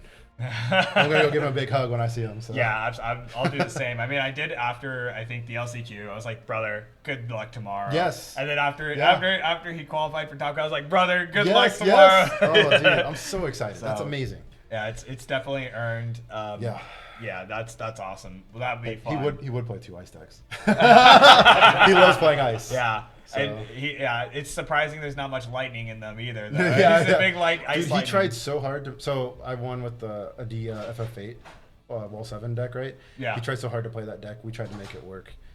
Tyvus Axar is too good. Yeah. So we love that deck. It's a lot of fun. But like, I'm glad he landed where he landed, and yeah, I'm so happy. It obviously worked for him. Yeah. Oh yeah. We talked about Knights too, because like I'm obviously playing Knights, right? Yeah. I actually tried to convince him to play Knights for the LCQ, and last second he switched to Wall 7, and that's fine. Like, I think they're both similar decks in general, and they again tempo style, right? So, if I wasn't, I didn't consider Wall 7 myself, but it is in that ballpark of what I would play. So, it's a numbers game for sure, and everyone comes to me for calculations and stuff like that. So, including Cody. So, just how greedy can you be? How much can you get away with? All that kind of stuff. So, I'm like, oh man, I'm more excited for him than I am for me. That's awesome. Yeah. And that's the fun part too. Is like when we get to this point. I mean, you had to play a friend earlier in Swiss and Sam, and Sam I think last Yeah, I I played saw. Tom. Tom's a local of mine. So. Yeah. So I it's like one of those things where you're playing. It's a small community. You got a lot of friends. You Yes. know, it's almost like a bittersweet moment because you're happy almost to see anybody make it. Yes. But man, that's a proud moment for sure. Yeah, I'm very excited for Cody too, just because it's been 6 years, and I'm not trying to dog on him by saying this, but like the last time he's done well, like I say, he does really well at all the LQs actually, but like he top 8 at like every LQ he played in and didn't get his invite, so that's insane, like bad luck ish, I guess you could say. It is what it is, but he hasn't done like a super high finish since like there was like ice cards were good. Yeah. And right now there's a few that are good, so it's kind of cool to see him do well again with those ice cards. So 'cause he's an ice master, and like it's been a while to see ice cards do well. So Definitely. But I mean, I think you've got some time. You've got a short break potentially for lunch, right? Yeah. So I want to maybe give you a minute so you can gather your I thoughts. might go get lunch with Cody. Oh, there you go. I might. That's a solid plan. Yeah. Well, brother, congratulations on your run so far. Thank Good you. luck. You've got a few more games to go, hopefully. And we'll see you maybe later today. Who knows? Sounds good. Can I give a shout out real quick? Yeah, please, Yeah. absolutely. Anybody and everybody. Shout out to my girlfriend Lydia. She's been watching the whole time. She's been sharing with all friends and family, making Facebook posts. It's awesome. Super supportive. Shout out to the Kansas City guys. And I say Kansas City, but it's actually more than Kansas City. I would include like Iowa. St. Louis area is Missouri still too, but St. Louis, Omaha, like Midwest, but not like Chicago because that's 8 hours away. They're still Midwest. They're cool. But my point is like the area like 3 hours from Kansas City. Yeah. We have like 10 to 12 LQs, and there's 20 of us that showed up to every single one of them, and we did extremely well at this event. I remember when they were listing the top 32, like the bottom part, when they got to like 32nd to like 22nd, I knew like every single one of those players. I'm like, that's the bottom 32? Like, these are insane players. This is crazy. And I knew this tournament was going to be like a grindy tournament and, really difficult. But I was like, whoa, that's insane. That's like the bottom 30. Like, whoa. Like, I was just like mind blown. So, and then just seeing everyone do really well. A lot of my Kansas City friends did have win-and-ins. Lopez squeaked out 17th. That's unfortunate. Yeah. So like everybody was like extremely close, and everyone put the hard work and effort in, and I'm pretty proud of them. And I can't wait. Yeah. Everything's good. Everything's super good. exciting. Super happy. I will also give a shout out to Lydia, only for the fact that she's allowing you to still. You gave us KP still for the weekend, and I appreciate that. I love the man, and I'm looking forward to one day meeting her. One day, I will make that trip if I have to go to Japan? Kansas. Japan? No, it's gonna get crazy now. She's going to Japan. I think I've said it to. I don't know how many people speak it. I don't think I can make that trip, no matter how much I would love to be there. It'll happen. It'll happen. Yeah. We'll Even figure if it I have out. to go to Kansas next year, we'll see. Yeah. We'll see. But yeah, brother, good luck. Congratulations on your run Thank so you. far. Thank you. Take care. Enjoy the lunch. All right, everybody. We've talked a lot. We've watched a lot of FF so far. We've still got plenty to go. But I think it is time for a short lunch break. Well, good luck to the players still playing. And Mike, do you have anything to say for the fans at home? Yeah, so we got Cody winning in the top cuts, or in the top side of the bracket there, and then I did confirm Andy has been Knights. Oh wow, okay. And basically, just when I talked to him and some of our friends about it, like what's leading it is just more comfortable, and he said no. He's been kind of making educated guesses on what the opponent's deck is going to be, and it's just naturally led to Knights is the better choice. Knights is the better choice. Knights is the better choice, and he's running Knights right now at the table in the lower side of the bracket. So we're just hours away from crowning the North American champion here. What a season. We had more local qualifiers this year than the previous year. Tons of players getting new players into the game. And by the way, if you're looking for a way to get into the game, there's no better place really to start than the recently released Worlds decks, right? Yeah. For about $50 in most areas here in the United States, you can pick up last year's World Championship decks. You'll have 2 full decks, complete with 2 limit break 8-card decks, all kinds of meta staples that honestly we were kind of like, wow, that's not coming out for quite a while from the 2024 Worlds. I wonder how relevant those decks will be. Turns out Refia and Firewater Monsters are still quite relevant. Yeah. and represented in the room. So for $50, you're literally jumping right into the meta to learn how to play. And then of course we have 2 brand new starter decks coming out in just a week, like the first week of October, I think, second or the third, something like that. So stay tuned to Square Enix's website for those, or support your local game store and buy them there. If you're looking for a way in, no better way than those 2 ways. Absolutely, I agree. I mean, we've seen a ton of Knights this weekend, and I think there's a Knight in the Star decks that might be pretty relevant. So. Maybe. But yeah, I'm looking forward to those cards coming out. I agree. You look at those World Championship decks. There's a couple minor tweaks, and you've got modern decks, competitive in today's national event. So You do have to make a slight tweak to one of the decks, because ironically the Cecil ban came after the deck was released. So you got to throw those out and put something else in. Fair. But you'd probably want to make a couple of changes anyway. All right, so we are going to wrap it up, head to lunch. It's going to be 30 minutes-ish, because I'm not sure when their 30-minute timer starts. That's the 30 minutes, not Brian and I on 30 minutes. So Fair enough. If it's 20 minutes, if it's 40 minutes, forgive us, but it's somewhere in that 30-minute range. We'll see you after the break. Bye, y'all.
mist inside your heart.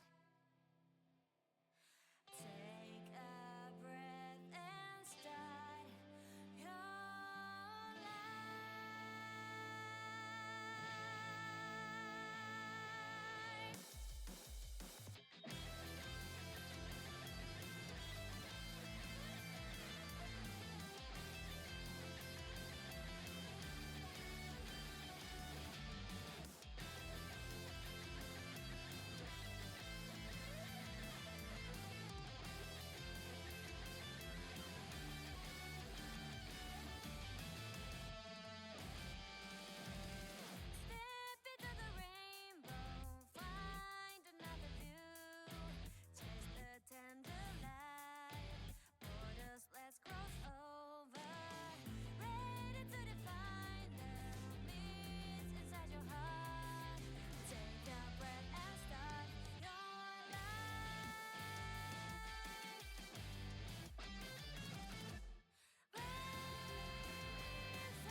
All right, now welcome back to the North American Championship 2025 for Final Fantasy TCG.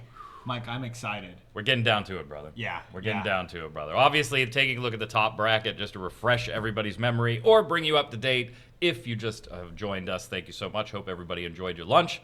Sorry we had to back things out a few minutes there. Told you we were at the mercy of the players' lunch break on that one. Don't really have a game to show you. I mean, we should have taken a camera in the hall maybe and just throw some cards down. But we are about to see in the upper semifinals Kyle and Cody. So KP and Cody. KP just finished day one. Stay in day one. Or stay in position one all the way through. And punching some tickets. We were just kind of looking at the lower bracket behind the scenes here, which we'll show you in just a second. But it was like, hey, does this fifth place match even matter anymore because of roll downs for the world's invites? And I guess it does as far as like if somebody can't make it, because that then it could be the difference between not paid and paid. Yeah. But as far as natural invites and actually being invited to participate in Worlds, no, it doesn't matter, but it could matter. So we still got to play it out. Speaking of the down bracket side, let's take a look at that. My friend Andy, unfortunately, just got bounced. Ooh. Yeah, had a hell of a run, man. You make day two of the North American Championship. You get bounced down, but then you fight your way through multiple matches. So in the lower round 4, we've got Alex E against Marcus R, and then Ryan Chen against T. So they'll be playing to make lower round 5. But we are getting to it. We're just a few games away from crowning a champ. Yeah, not far away from it. And I mean, basically what's going to happen here is KP and Cody will play it out. Yep. The winner of that will advance to the finals. Yep. And then we'll duke it out in the lower bracket for a little bit here to determine who will be his opponent. And who knows, he could be duking it out against someone he already played in the top cut. Somebody he sent into the lower Yeah, bracket. exactly. We had that story last year, actually, right? Remember, there was a little bit of a revenge plot as we crowned a champion last year. Now, again, coming from the lower bracket into the upper bracket, you do always have kind of that disadvantage, right? You got to sometimes win that one extra game, see what happens there as that plays out, or you get shorted a game, depending on how the first game rolls out. We'll keep you apprised of the rules when we get there. No point in bogging you down now. But before we go and see the top side semis, I think we should probably show them a spoiler. Yeah, if we're going to look forward to a champion, we might look a little further forward into Opus 27. Well, I mean, you kind of already spoiled the spoiler. I don't know what you're talking about. It's Squall. Bring it up. 2 drop by CP. Go for it. All right, so as we said before, we got Squall. This one's got 2 of my favorite letters in the game. EX Burst up in the corner. It's a 2-cost ice forward. It is category 8 as expected. Seed candidate.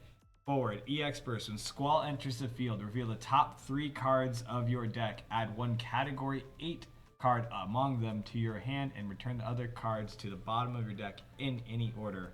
Pay 1, dull, put Squall into the break zone. Play 1 category 8 character of cost 4 or less from your hand onto the field. You can only use this ability during your turn. That's quite a bit of text. Let's break this down. That second ability sounds like it might jive with our previous spoiler a little bit. So now we've kind of got 2 Squalls that could use an ability to cheat Laguna onto the field. The Opus 22 one we mentioned earlier, and now an Opus 24 one. But you know what? Anytime you pay 2, I think, going with that first ability, your favorite letters there. Anytime you pay 2, establish a body, and then get a card back, that feels good. Oh, yeah. That feels really good. Yeah. It's a nice pro to the card, right? You get to get a card back to hand, and then down the line, you can even do things like upgrade this Squall into another Squall. You can do things like when you hit off of the category 8, it does say category card. I love it when you look at small things like this. I'm not looking for just a forward. I'm not looking for just a character. I get a card. I can get a summon off of this. I can get a monster. I can get a forward backup, anything. And then the action ability also says character, too. You're not limited to just the forward if you needed to get a backup to establish some things, or a nice enter-the-field effect on a backup body. Yeah, exactly. So, very, very good card. I think justified of that hero rarity. So, yeah, absolutely. Definitely going to be looking forward to seeing this card, and it's great art, too. I mean, you get that zoom in, those gorgeous blue eyes just staring you down. Oh, baby. Man, I am a fan. This card is well-rounded, honestly. Interesting effect. I'm excited, and it's good. Yeah. And like you pointed out, the one thing I do like about it is that action ability could literally drag a 4-cost Squall to the field. It is not name limited there. It's just category 8 characters. So you could promote. I like the idea. Yeah. That's a good point. Really, good call out. You can put it into any one of them. I mean, there's the light one that's quite good. There's the 4-cost ice from Opus 22. There's a plethora of options. Even outside of Squall Laguna, there's like Cypher. That's a good target to put into play. All kinds of just choices, right? Because it is 4-cost or less. Yep. So, big fan. One more spoiler left. That'll come at the end of the stream after we have crowned a champion. Probably have a little gap there as they do their thing before we can actually get the champion in here.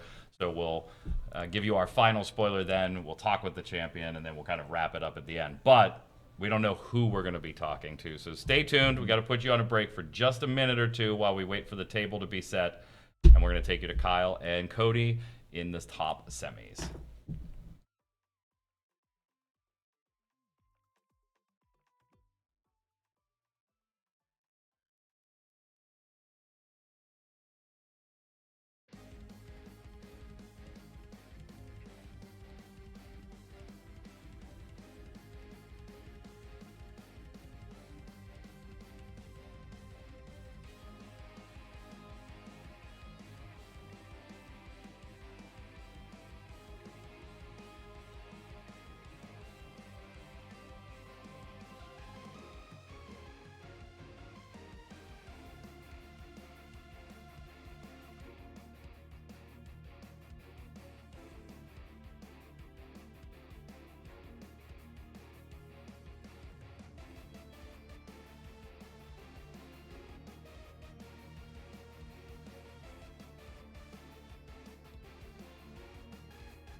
All right, gang, we're back, and it's time to hit the table. We've got KP on the left, Cody Snodgrass on the right. KP, being the number 1 seed, I would imagine will take the play here. But we can tell you that they are both playing Deck A, which means KP will be running the Knights again, and Cody will be on the 7-drop wall. So we could have a Knights mirror here, but not yet. Not yet. Yeah, and it's tough to say. I think this is also a matchup where the Amaterasu will come into play, being that more so Cody does not have the Amaterasu. KP realistically could just, if he has it, Ramza immediately, because he has no fear. Yeah. It was funny watching. I was standing there in between the break here, watching these gentlemen review the deck list. Just so, hey, give me the thumbs up when you're ready. We're gonna go live back on the stream. We're all set on our side. We did our spoiler. We're good. And these two were sitting there talking about, oh, that's an interesting choice. Why didn't you consider this and this? Oh no, I see the efficiency. Like they were reading each other's deck list not for information. It's almost like they were helping each other create the deck list. They were like, that's a nice tech choice. I don't know if I would do it. I'd do this instead. But KP dropping the Larsa. Cody asking for a ruling on the Larsa there. Yeah, he might have been asking for Oracle text. I'm not sure. That is a Japanese Larsa. But, man, oh man. Going ahead and grabbing the Corilla. So, yeah, I mean, this is a matchup that will be... It's going to come down to, I think, the wall flips, and it's going to come down to how KP can apply pressure. One of those two things, right? So if the wall flips are overly oppressive, it's going to be difficult for KP to really, I feel, abuse the things like the Ramza and the Corilla and the Knights, because the Knights are all abilities that they're good at building a board, but not necessarily great at picking apart a board. Yeah. So we'll see. Taking advantage of Lightning CP from Onion Knight on Cody's side, we are going to play the Alice A and go ahead and get Tyvus. Cody just kind of sticking with what got him here, according to the last time we saw him on stream, which was, you know what? Maybe we don't need to play Wool. Maybe we don't need to play Wool. We can just make it a Warriors match. Yeah. Warriors being fairly good, actually, though, into the Knights, right? Because Tyvus Axstar hitting Knights, you don't have a 3-drop in the deck. Nope. So KP does not have the Ramza, but looking to be mulling over the idea of just going Corilla and seeing what happens here. There is a world where he goes Corilla, and if he hits a Charlotte, I wonder if he jams the Clive. Jams the Clive after it. Yeah, empty your hand, draw 2 on the damage. Well, a Delita and a Beatrix. I guess you'll take one of each of those. He could take 2 Delitas or 2 Beatrix. In theory, it is legal. Yeah, no, there's nothing on the field preventing that. I guess. I'm going to give all of these guys 4K and then send all of them to the break zone. Why not? Delete a target. Probably take back the ice, right? Nah. I'm a big fan. Yeah, the Miwa makes sense. The reason I think I like the Miwa is a card that Cody would like to stick here is going to be things like the Zeromis, the Gilgamesh, stuff like that. And the Miwa kind of does play around that. Yep. So as much as you do want to lean, like you do want to lean into your Knights, you kind of also want the Miwa. Miwa's so cute too, by the way, giving the Ramza play effectively brave, right? Mm-hmm. You get them all to swing and go dull, and then the minute your opponent decides to do something, you just stand them all back up, then trigger the Ramza ability. Yeah. You could also do some interesting things like, you know, Cody now has to think about, Cody KP said it earlier, attacking's not free. Yeah. Cody now has to think about all of his attacks, right? Because he's going to swing into a potentially active now 9k Corilla. Now buffed Corilla. Mm-hmm. And it also does mitigate this right here, right? We're mitigating this Axstar by getting the Mira. So, or Miwa, sorry. Yeah, the Mira. Wait, what? Yeah, Let me check that deck list, brother. Yeah. Wrong card. Yeah. By getting that Miwa, it helps to kind of mitigate some of that concern with the Dull Freeze. Declaring Tyvus ability, and we're just going to give it a whirl. Yep. Axstar. Now we've got to put 3 auto abilities on the stack again. Or get a free play of a fire or ice forward, cost 3 or less. Dull freeze all forwards on both sides of the board that aren't cost 3, and ping somebody with 3k for each 3 you have on board. Alright, there's the dull freeze, there's the free play, and then the ping for 6. And we'll dull freeze on the Zeromus, pin that Larsa down for a turn. Zeromus gets that effect on entry and on swing. Not at damage 3, so no haste on that Zeromus. Yep. But now, KP, to your point, the Miwa just became a lot more valuable. You pointed out the Zeromus and the fact that KP can't end a turn and keep forwards up with Zeromus on the board. But Miwa says, maybe you don't need to right now. Maybe you don't need to. Yeah, absolutely. There's a couple things KP can do here, right? He can play the Gwaine setup for the Ramza. Alternatively, he could play the Clive and just go Clive Ifrit, right? That's a completely valid line. Has the fire for it. Yeah. So, if he goes and plays the Gwaine, that's 2 CP. He would be able to Ramza immediately afterwards. I don't know if he has great targets, but he could do it because of the Beatrix cost reduction, right?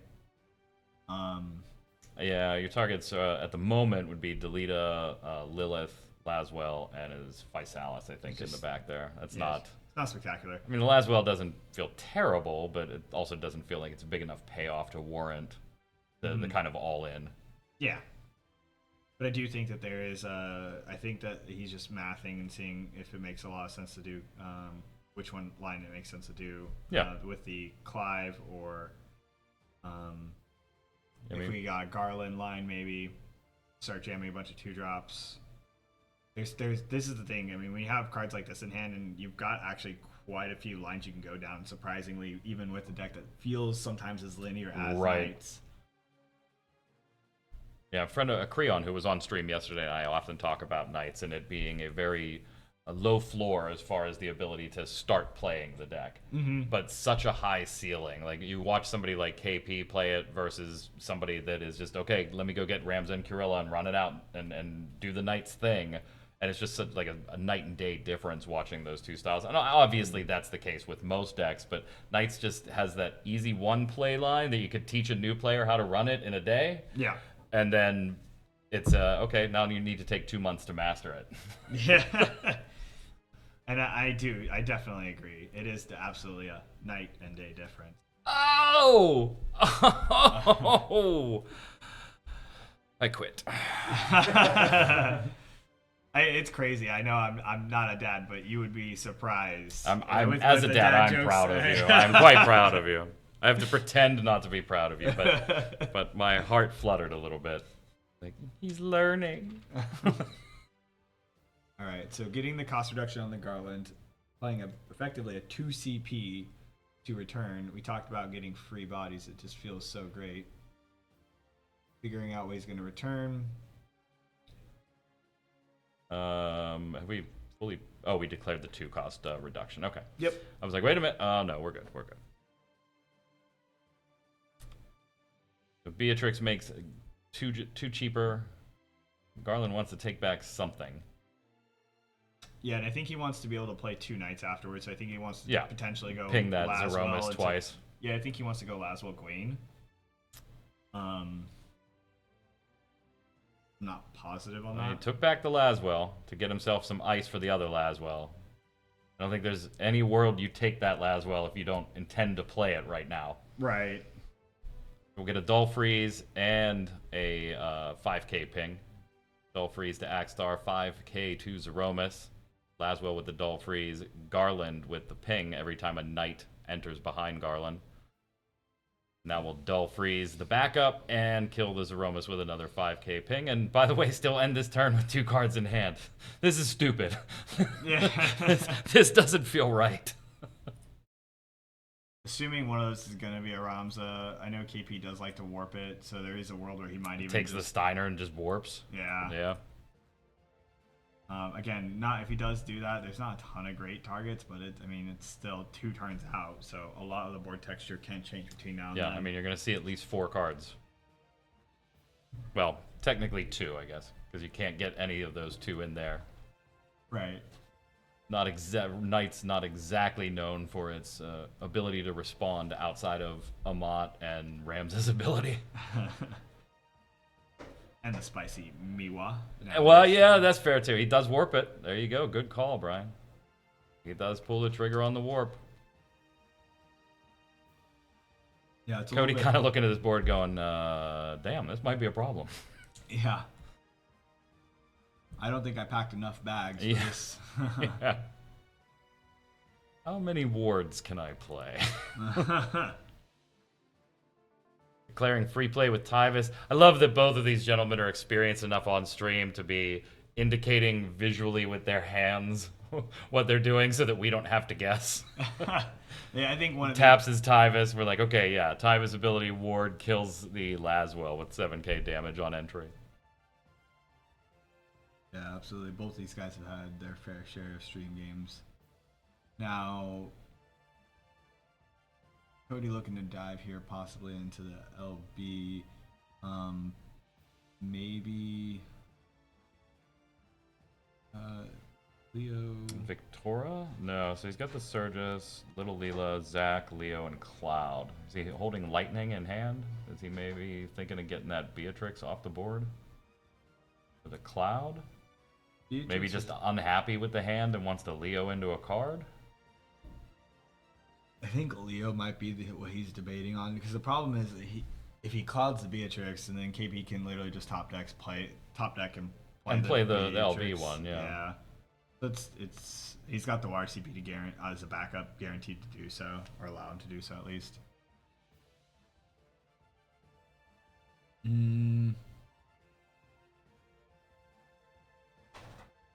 So he's got to be contemplating either Leo or the Cloud, and I think it's probably It's the Cloud. yeah.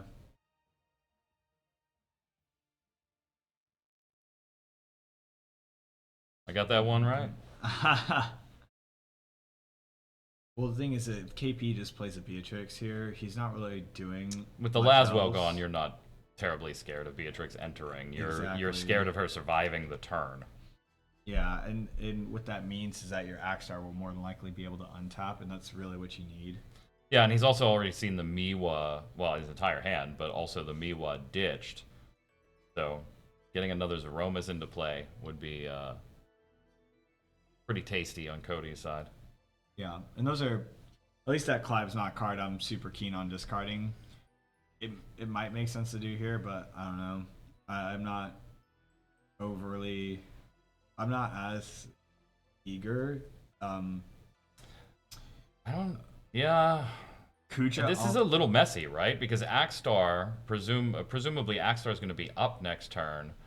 Tyvis' ability will be able to be used by Cody, assuming he has a card or draws into another warrior. And if he just even drop the Leo, then Axstar is now gunning for bigger targets, right? You don't have to kill the Gwaine. Right. I don't think you kill the Curilla with Rams up being ready to warp in the following turn. That doesn't seem like the play to me. But your options are, what does KP put out now, and is it worth Axstar taking it out next turn potentially? That's not where you want that. That 4-color boy, you want him in the other pile on the other side. Yeah, I agree. I think in Cody, I could be wrong, but I believe he does have another ward in hand. He does have the second Cloud LB, so trading there totally makes Looks like we're sense. gonna Leo into a card here. Okay, I like the Leo. The Sid Waff isn't going to do much here, Right. And so you get to hold on to the Clive now, which is pretty valuable. Ironically, drawing into another Sid Waff, but Yeah. it's fine. ICP's few and far between in the deck. Cody blocked the Garland with Cloud, sending that to the break zone, so giving it another potential target for Ramza coming in next turn. So the options did get slightly better than what they were. Yeah, and I think both players are actually somewhat content with that. Reviving a Garland feels kind of nice, better than probably most of your other targets. But Cody also being able to recast a Cloud, Right. because he's got a second one, feels kind of nice. Although the targets for it aren't particularly great at the moment. Yeah. But Hi, Leo. we got ourselves a warrior. And it's, yeah, and a 3-cost one to boot. So it helps us in 2 ways. Gets us a warrior for the free play off Tyvis, and now Axstar has its absolute choice of target. Although, ironically, it still probably ends up choosing the Leo. Yeah. if you end up swinging with it. Like, I don't want to give you Gwaine or Curilla. We'll kill this Leo. Gonna crush this little 3k forward with not. Oh, he does give him the Gwaine. Okay. I mean, that's interesting. I mean, you're now going to bring back either Gwaine or Garland. Both aren't. I both are would pretty think good. it's like almost snap Gwaine at that point, right? Depends, right? If you want to play additional knights over the course of the turn, getting 5k pings, I mean, Gwaine, I mean, Cody does have a Mog, right? So getting the Garland back, getting back another knight. Well, that was kind getting of off my the Mog. that's kind of my mentality is you've got to deal with that Mog. Force him to get rid of it now. Garland can just ping it off, right? On a knight enter. You've got to play another knight behind it, but yeah. Yeah. KP has a Clive in hand. Is the other card a knight? I think it's Sidwaf. So no, but it is ice potentially for a heretical knight Garland if need be. I mean that's less than ideal, but Yeah, so. What I'm thinking is KP can bring back a Garland, then bring back a Laswell, discard the Sidwaf to play the Laswell. Seems like an option. Yeah, that's not a bad Pretty line there, reasonable. friendo. The Surges might change that a little bit because Surges stops the Corella from being able to attack. Right. But we'll see. I just feel like Cody got really far ahead on card economy. Like, really far ahead. Yeah. That Tyvis sticking for as long as it has been insane value. Yeah, I mean, 3 of the forwards on Cody's board he played for free. Yeah, he paid nothing for them. Yeah, which is a great feeling. And he's played actually 4 forwards for free throughout the course of this game, right? Because he got the Zeromus at one point. Yeah, the too. Zeromus earlier. Yeah, so. On the back of the Axstar. We did draw into a Garland. That's kind of nice. So, we'll see. All right, Ram's a target. Ramza wants to bring 1 knight back from the break zone to the field. Which knight? Gawain can search too, but is presumably going to be blocked by the sacking of the Moogle. Garland will rescue a knight from the break zone to our hand. There is also the idea of getting like a Steiner. Or Lilith, doesn't matter for fire. Yeah, you just want the fire. Yeah, to be able to have Clive, but I still kind of like Wayne or Laswell here off of the Garland return.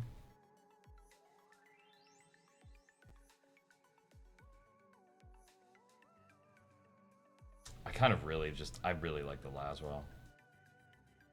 You're not attacking this turn, so it might be why he's going with the Gwaine. Okay.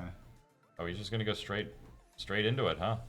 Yeah, he might be going handless here. Yeah. Or Well, one priming. left. Yeah, he's actually gonna prime. I was looking more for Laswell to hit the field and then empty-handed Clive hit the field and do the draw too. But KP deciding I'm just gonna start removing bodies now. Starting probably with one Monsieur Tyvis, who has returned nothing but value for the entire game. Yep.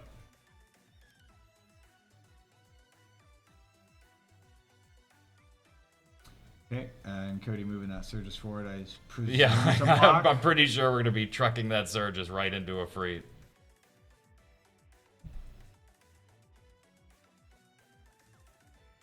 These guys playing a dangerous game with those sleeve colors. Very true, actually. Cody's limit break deck is almost the exact shade of KP's deck proper. It's just enough of a difference that I think we'll be okay, but... Yep, Surge is not long for this world. So let's go ahead and play one of our own and freeze that Axstar down. So KP does actually end up handing out all the way. Even though he says he doesn't like to do it, sometimes it just makes sense. Sometimes you just gotta go. Yeah, I mean, It's so weird seeing 6 forwards and only 3 are knights. like Rams's ability isn't online and couldn't be if all the knights were active. Yeah, I think that the nice thing here is that we still have. Oh, there we go. That was a snap play. Seeing the mod and damage and no cards in KP's hands. That was a snap play. Ooh, we got one. Oh, the ward not playable, since there's a ward already on field. In case you were wondering why we were joking about it being playable earlier. We get a dull freeze on Nimbus's entry. Yeah, I mean it's probably just a safe, right? Yeah, it has to be. But it puts you in a really awkward position now, right? Because as long as KP gets one knight out, he's in a pretty commanding position with that Ifrit down or up. Yeah, there's a lot of cards KP can draw and just jam here. Even if he doesn't draw them, he has the Larsa with the water CP to be able to play Beatrix again, turning on that Ramza ability. So there's just, but I do get the feeling that there is a Warrior Light in Cody's hand. I would hope so. I It would looks not- like the 7-drop. Oh, I actually didn't see the card. I didn't catch that. I was just assuming just because he did discard one to play the 7 cost. Right. So it makes me just kind of assume that he has another in hand.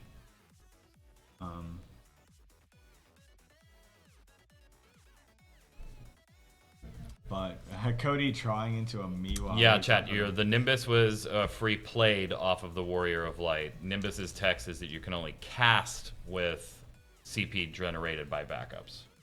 Correct. Cast and play. 2 different things, and Warrior of Light lets you play. Did we see what KP drew?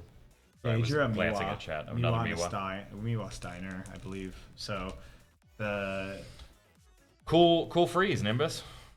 yeah. I mean, I don't think you do it here, but cool freeze.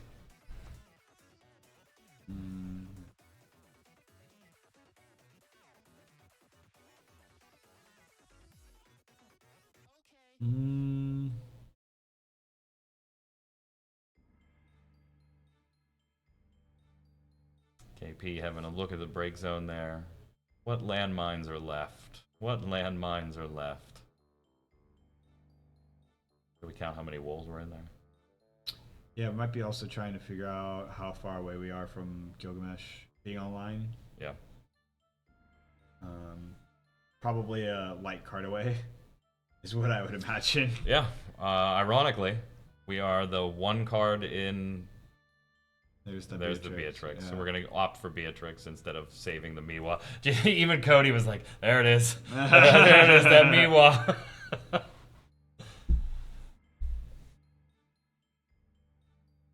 $5K ping off of Garland from Beatrix entering. Looks like that caught Cody unaware. He was like, wait a minute, why am I holding this? It's like, I don't remember Beatrix having a text saying deal 5K. And now we do have our 4th knight. We have an Ifrit that'll be up next turn. We still got a little punk Leo just hiding out on the table there. Yep. Somehow evaded the Axstar ping earlier. I think KP stacking just so Cody can kind of see Yeah, he's got just the to 4 keep knights. it nice But and, I don't and think visual.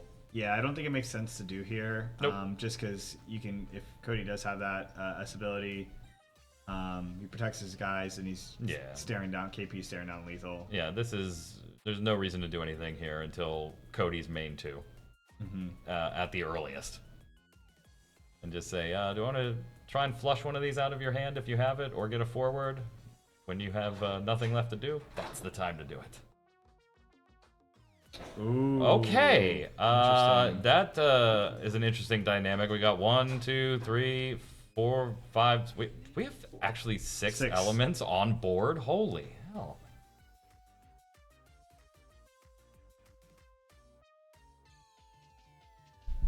Yep. Yeah. No shortage. Yeah, KP double checking. KP going, yeah, I think this Leo's going away. I would imagine so. I think he's done his job. Select. Well, Leo, you've been selected, brother.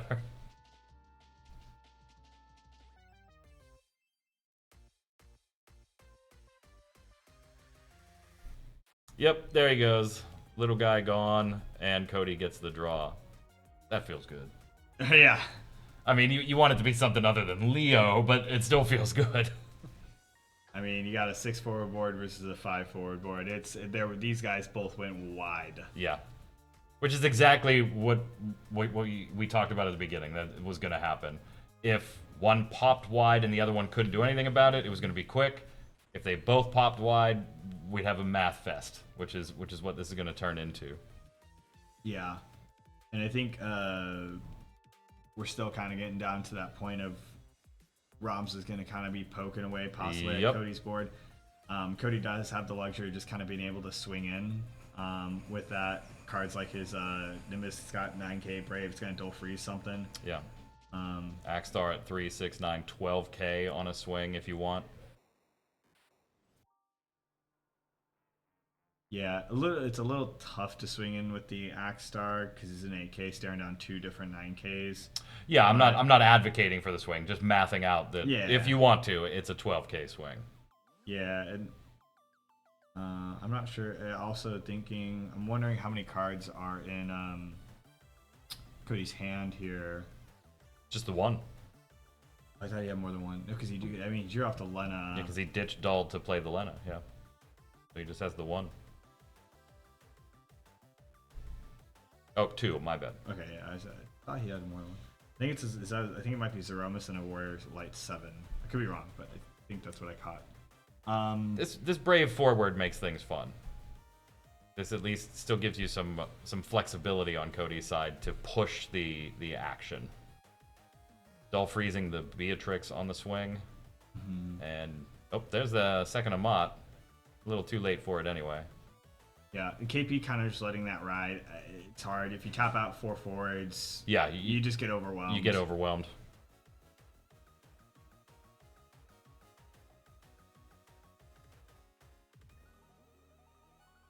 And until something's done about that Nimbus, Cody can literally do this once per turn. You know, if I can't swing anywhere else, I will most likely be able to swing here. But we have an Ifrit, we have a Beatrix, and we have 4 Knights. So there are plenty of removal options on KP's side if Cody didn't have that pesky ultimate shield in hand, right? Yes, sir.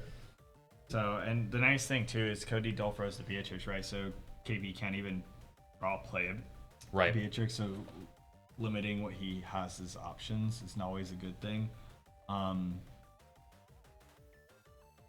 Okay, Axstar is going to come in. Axstar is going to make it. I wonder if that's a reaction to being allowed to get that dull freeze. I think he just knows he's got to get this off the board, so he's almost just trading his Axstar for his Ifrit. Yeah. And then Ramza blocking, but not going to take any damage. Not taking damage because of Kurilla. Yeah.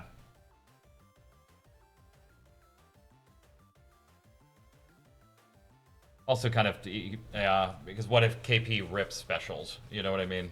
Mm-hmm. You know, that's the last thing you want. You've put him in a position where there's not a lot that he can play in a top deck. The last thing you want is all of a sudden Ifrit specials coming. Yes, just sir. because they happen to be on the top of your deck. That's quite the top deck. That's an Agrius. That's a 1-cost. That's we're gonna target that. I think that's gonna force that. Yeah, I think you have to shield this. And Garland targeting for 5k as well on a Knight entry. The problem is there's 4 Knights in response to the shield. So he just takes the Nimbus back, saving the shield, knowing that if I protect them now, I'm getting Ramza right on top of it. Or the potential for a Ramza is right on top of it. Yeah, I don't think that you can... I actually don't even think you can use the Ramza ability. Like, legally you could. Yeah, no, again, not advocating for it, but Cody looking at the board and recognizing that becomes an option. Yeah. There is an argument that doing the Taking Nimbus back to hand makes Zeromus playable. I think that could be a big reason because KP's not in the position to be able to Ramza routinely. If you play the Zeromus, it really just puts a target on its back. Yeah. He kind of has to Ramza that, right? Yep. Yeah, There he it snap is. did that. There it was. As soon as I saw it in his hand, I was like, that's probably where we're going with this. Keeps that Beatrix tapped down, which is nice. If he has 2 shields, that might help, but otherwise I would imagine the Zeromus is going down here. Now we gotta look. Oh, we almost had a better look at that break zone for a minute. Yeah, exactly, chat. Legally, yes. Practically, no. Probably not.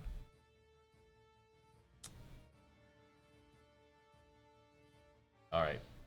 Cody now passing. KP attempting to get rid of Zeromus with Rams' ability to break and deal Cody a point of damage, and now Cody has to make the call. He knew he was going to have to make this turn. Yep. It was just a question of when was I going to have to make the call. Do we use our Warrior of Light special now to keep Zeromus in play or not? And he's going to protect it.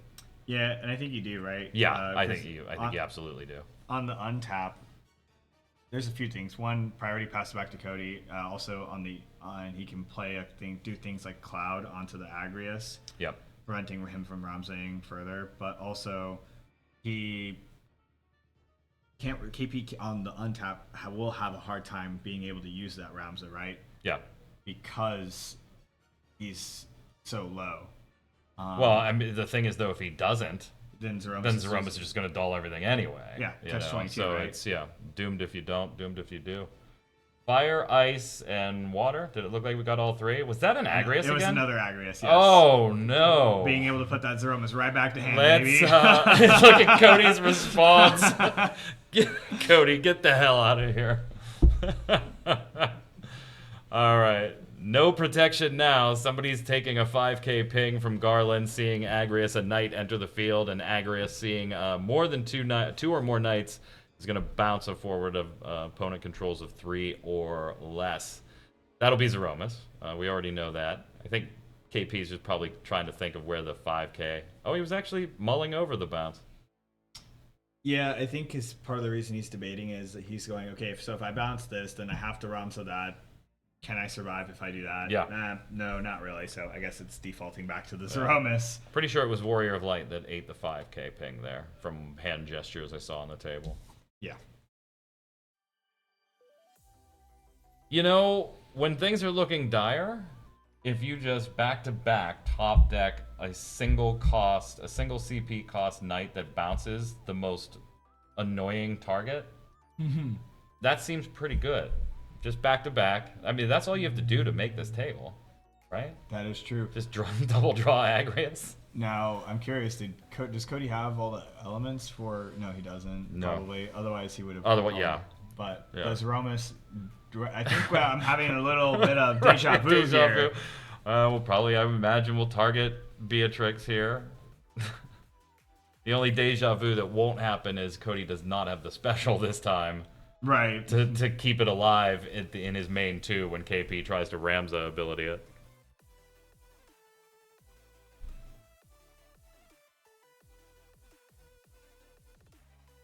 And I would be remiss if KP did not, but who knows?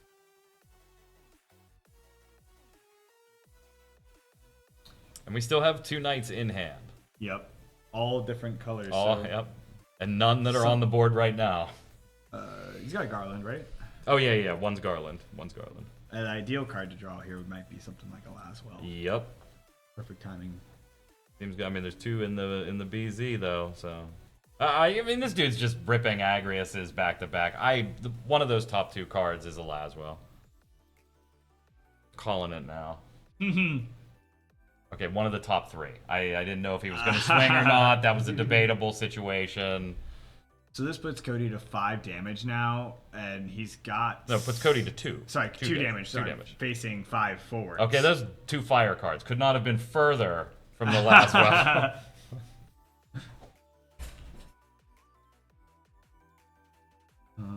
With the will, it doesn't... No. Yeah. Okay. So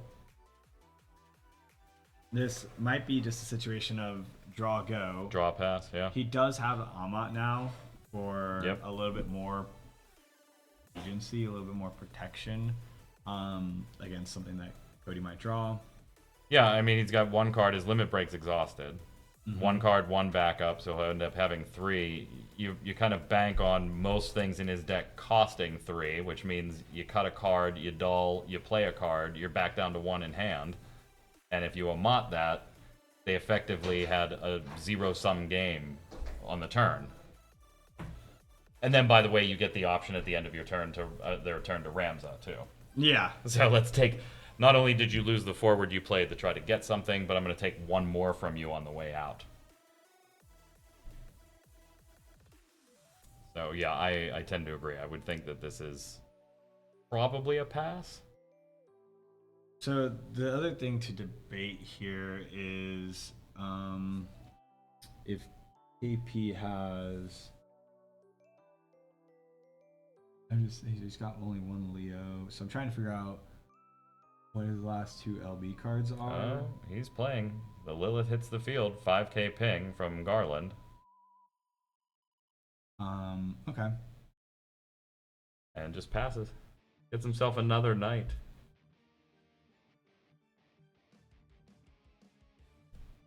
That Beatrix has been glaring at Cody's board for 3 turns now. You know that, right?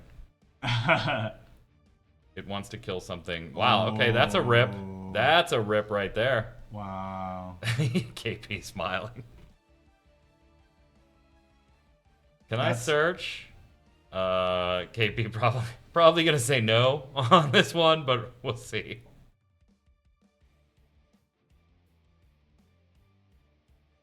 I don't know if he can say no because he kept the ice card. He has to, yeah. So I think Cody's going to be able to grab an Amat here. I think he's more so debating if it makes sense to do to Ramza the tie boss so he can't act star. So that he can't get the play. Because his forwards are all going to be dull frozen anyways, right? Yep. Or even so, more so like. Yeah, let's keep the 9k up. Which one? Because he might be put into a position. Yeah.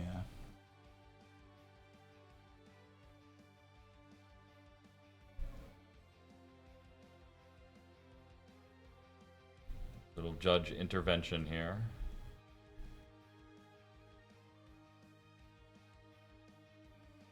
Well, that wouldn't happen in... Yeah. Yeah, okay, there you go. Cody with the arms crossed. These resolve at the same time, literally. Yeah, I think they just wanted to verify that he was going to do all that before searching. Before the search, yeah. Something along those lines. I mean, that way, even if Cody says free play, he doesn't have a hand, so... Yeah, so Cody can get a swing off here with the Warrior Light, but... But at what cost, Brian? At what cost? But I think that's about it. I mean, he might be able to swing through with some of the others, but I mean, if he chooses to push for lethal, I mean, he swings with the Warrior Light. You take the damage. You swing with the Cloud. You block. Swing with the Ward, blocks. Swing with the Lena, block with the Ramza, and then he's facing lethal. So yeah, I think. I don't think you swing. Yeah. At what cost? And even then, damage doesn't stick. There's a Kirilla out. Mm-hmm. So you can't double tap into the Ramza. None of his guys can party. Yeah. Yeah. He's showing me Amaterasu. So sorry, but I made the mistake. I couldn't cast it, but... Oh. We are going to swing with the Warrior of Light. 9k. Yeah. I think, and you just take this because, like, yeah, your Ramza can effectively block every other forward, right? Yep. And you're done here.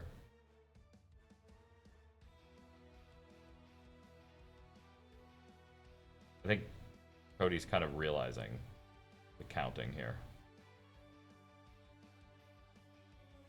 Yep, and just passes back. We still got to get through this, but the Beatrix is going to be potentially the first to swing, right? Yeah, yeah. Is that a Laswell there on the last card? Oh no, it's a Physalis. It's a Physalis. It's a Charlotte Deleta Physalis. Yep. Charlotte's not a bad one to jam though. No. No. Just in case. I mean, we're not exactly walking into X-Burst heaven here. We do have to dodge wards, things like that, but being at 6 damage gives Charlotte her buff and her damage reduction anyway. Yeah. I don't remember exactly. We might have even just seen both wards already. I know for sure we've seen at least one. I mean, there's one still on the board. The other one I thought was part of a reveal that ended up getting tossed back because it couldn't be played. Oh, you probably. And I don't think we've seen it since then. Right. And we did shuffle the deck off that tie boss, so. Cody mathing out. Yeah. Okay, so. He's like, if I have her swing and beat up this guy. I mean, there it is. Charlotte hitting the board. Let's just get some protection right now, and we'll ping for 5k. Swing Beatrix, break Cloud. There's plenty of knights triggering Beatrix's break on swing ability. Garland coming in. And I presume we put the 5k on the ward so that the rest of my bodies can trade with that ward. Right. Swing with a 9k Ramza. Yeah. This is just countdown mode at this point. And this is just game 1. Yeah, I know. This is just game 1. That's another thing to consider. They had 90 minutes. They've used up almost half of it. That's what happens when these board states get to the point where you just have 6 to 7 bodies apiece, right? Lena says goodbye.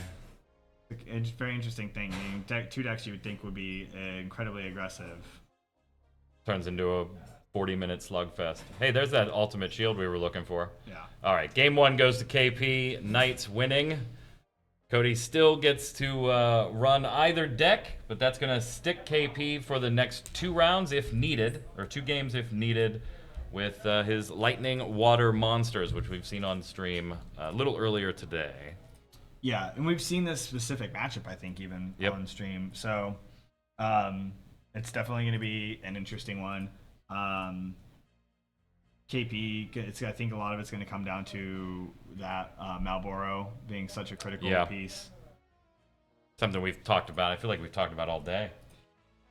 We've seen so many monsters over the course of the week, and I think probably at least a third of our streamed matches were some sort of monsters between the one, I think, Fire Water we had and some of the others. Let's take a look while we get KP and Cody to shuffle up here. Presumably Cody going to be on the play, so we'll step away and take a look at how our lower bracket is shaping up. Again, we had Alex E and Marcus R against Ryan Chen against Tin, and looks like Alex wins there and Ryan Chen wins. So sets up lower round 5 to be Alex and Ryan. Ryan Chen's still not out of it. Still not out of it. And playing for that 5th place, Marcus and Tin. Yeah, so this means that Alex and Ryan are our 2 other competitors that go to Worlds. Yeah, and so here's the other interesting thing, right? So you talked about it before. Ryan, so all these players are, I believe, now qualified for Worlds, all 6 of these guys, right? But those are the guys earning that paid invite. So congrats to Alex and Ryan. Best of luck to you guys in the lower bracket, and we'll see where we go from there. But let's get back to Cody and KP. Cody kicking it off with a security officer. Draw. Yep. You always forget that one. It's always that one. You're like, what the hell is that dude's name? I just know them as I know their effects. Yeah. That's the generic standard unit that draws a card and has other miscellaneous element relative effect. That's what it is. All right, Clan Gully on KP's side. Let's go search up Witch of the Fens based on category FFTA2. And there's the man of the hour right there. There, look at now. These 2 have clearly recognized the timer. These 2 are flying. Oh, absolutely. We ditched to play the Warrior of Light. That gets Aqua Levi canceled, and it's back to KP's turn. Let's play a Realm. Cody shakes his head no. I don't think that's going to be enough to deny the auto ability, though. Yeah, I mean, he doesn't even... This is his list without the Amaterasu, right? So he's playing an uphill battle already. Yeah, and you can bet KP is acutely aware of where that Amat was. Oh, yeah. And him opting to There grab it is. Marlboro instead of a lot of people Opkalu. grabbing the Opkalu, right? Yeah. That I did spot that Witch of Fen's already in his hand. I think he searched it, possibly. Off the Cid of Klangolly. Yeah.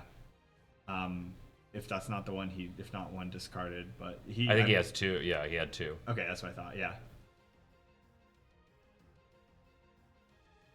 So kind of already setting up. So even if he does have a Wallace, Cody. Even if he manages to develop a board, has an S ability, KP's kind of already setting up a little bit of an answer. Yeah, we can deal with that because we win the stack war with Marlboro. KP's like, if you want, you can 5K it. I'm okay with that. I wonder if he was like just trying to refresh. Can I kill Mothslab? No, I can't. All right. You want to take that realm? KP would love you to take that realm. Yeah, absolutely. Lena Kalmia draw. Kalmia not doing a whole lot. None in this matchup. Really only there for the mirror, right? That's the reason you run that one. So probably just run the Lena out. You have the breathing room that I don't know if you want to run Witch out now. Okay, and that's why he plays and I don't. I think the challenge in playing, so it's weird if you play the Witch, it could just get clouded, but you're kind of also just okay with that because Cody's not really doing his typical game plan. He's behind once that got canceled by the Levi. Right. KP actually rather debating. He did draw into a blue arm, so he's debating. I mean, maybe he's like hoping, and it did happen for him. You know, if I draw, I can play the Witch, draw, and if I get a water card, I still have the option to play the Lena. Mm-hmm. And it worked out. He did get a water card, so that is an option. And there we go. Yeah. Look at Realm getting in there. Go ahead, girl. Moth Slasher coming in, and then decides I don't want to be a forward anymore. Yeah, very odd seeing KP be the aggressor here this early, this fast. I mean, traditionally you would see the wall deck hitting hard and KP kind of playing a little bit of catch up. But I mean, man, that Leviathan just kind of shut Cody down so hard. The brakes were pumped real hard there. Yeah. And then immediately following it up on his subsequent turn with the Realm. Yeah, Cody was here driving his bus of Mary 3 drops, and KP hit that E-brake so hard. He definitely did. All right, so it looks like we're... Let me check your hand size and the power of all these people. Wait, maybe I don't want to do that. Maybe I want to rethink that. Maybe realizing, hey, I might need a little bit of lightning CP if I want to cast a Exactly. full cost cloud. I'm not sure. I mean, hell, remember last round how quickly Gilgamesh snuck back into things. He could also Victoria, in the previous KP round. Yeah. Against Alex. Victoria's actually in his other list, so yeah, it would be like a cloud would be the way he answers. Well, he had that's how he's going to have to. He initially was not discarding lightning CP, so I wasn't sure where he was going. It was an Axstar. Yeah. I was just looking to see if he had a Victoria in his which list. list. That's what I thought it was. Yeah. All right, we drew a card. It looks like, was that Alphino we pulled? So we've got Gilgamesh, we've got Alphino, we've got... Kind of hard to see. Lean forward just a little bit, Cody. Oh, we're going to see 2 cards here anyway. We got the Axstar, which we'd previously seen. We're going to slap that down now. Free play, Dull Freeze, and ping for 3 per 3 drop forward you have. You should all know this one by now. We've only talked about it 900 times this weekend. Yeah, and KP not really having any responses, no cards in hand, right? Yeah, I mean, the only options you have, right, are the Moth Slasher through Witch line, if you want it. It's pretty straightforward if he wants to. Okay, hitting that Dull Freeze. Free play of the Alphino. So we've got 9K that's probably targeting the Witch, and we have the Alphino Search, which is on top right now.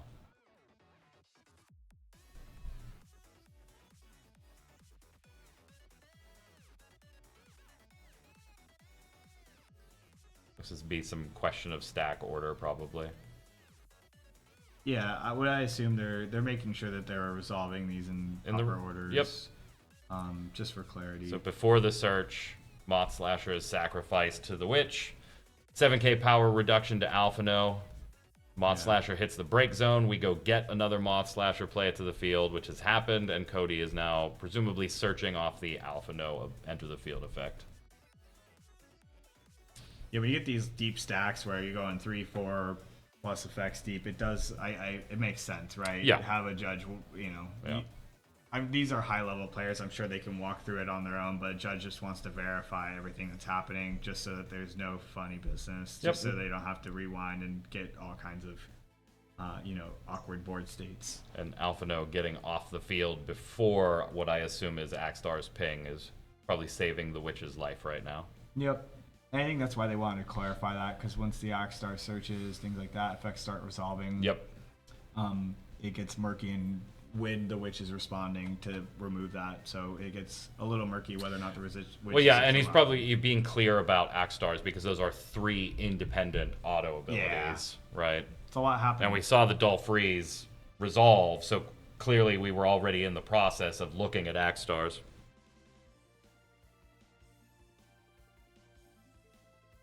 And hell, even world champions sometimes don't read cards all the way. Right? Happens to us all. I think Alex said it best. He's like, I got lucky. Oh, I got lucky twice. Is what he did. You know? Why is that nuts? I love that, man. Yeah. So. Okay, so we have greatly reduced the damage to the Witch now. Looks like marked for just the single 3k from Axstar. Just tearing it apart. Moth Slasher. Get rid of that, and let's get our third Moth Slasher. That's what they're there for. That's what they're there for. You maybe don't like using them all that fast, but that's what they're there for, Brian. Yep. Sometimes you gotta. It's definitely witch ammo / difficult body to answer because you can't do it during your turn very easily, usually. Now, Cody with 3 cards in hand, in a little bit of an awkward position. That turn did not pay off. I'm sure he didn't expect to get out of there with the 3 or 4 forwards that he was going to try and cycle with, but maybe this turn not working out quite the way he would have wanted. He's still just pointing. He's still worried about that stupid Moth Slasher. I mean, yeah, it's another. It's just another witch, right? We've got another Axstar in hand.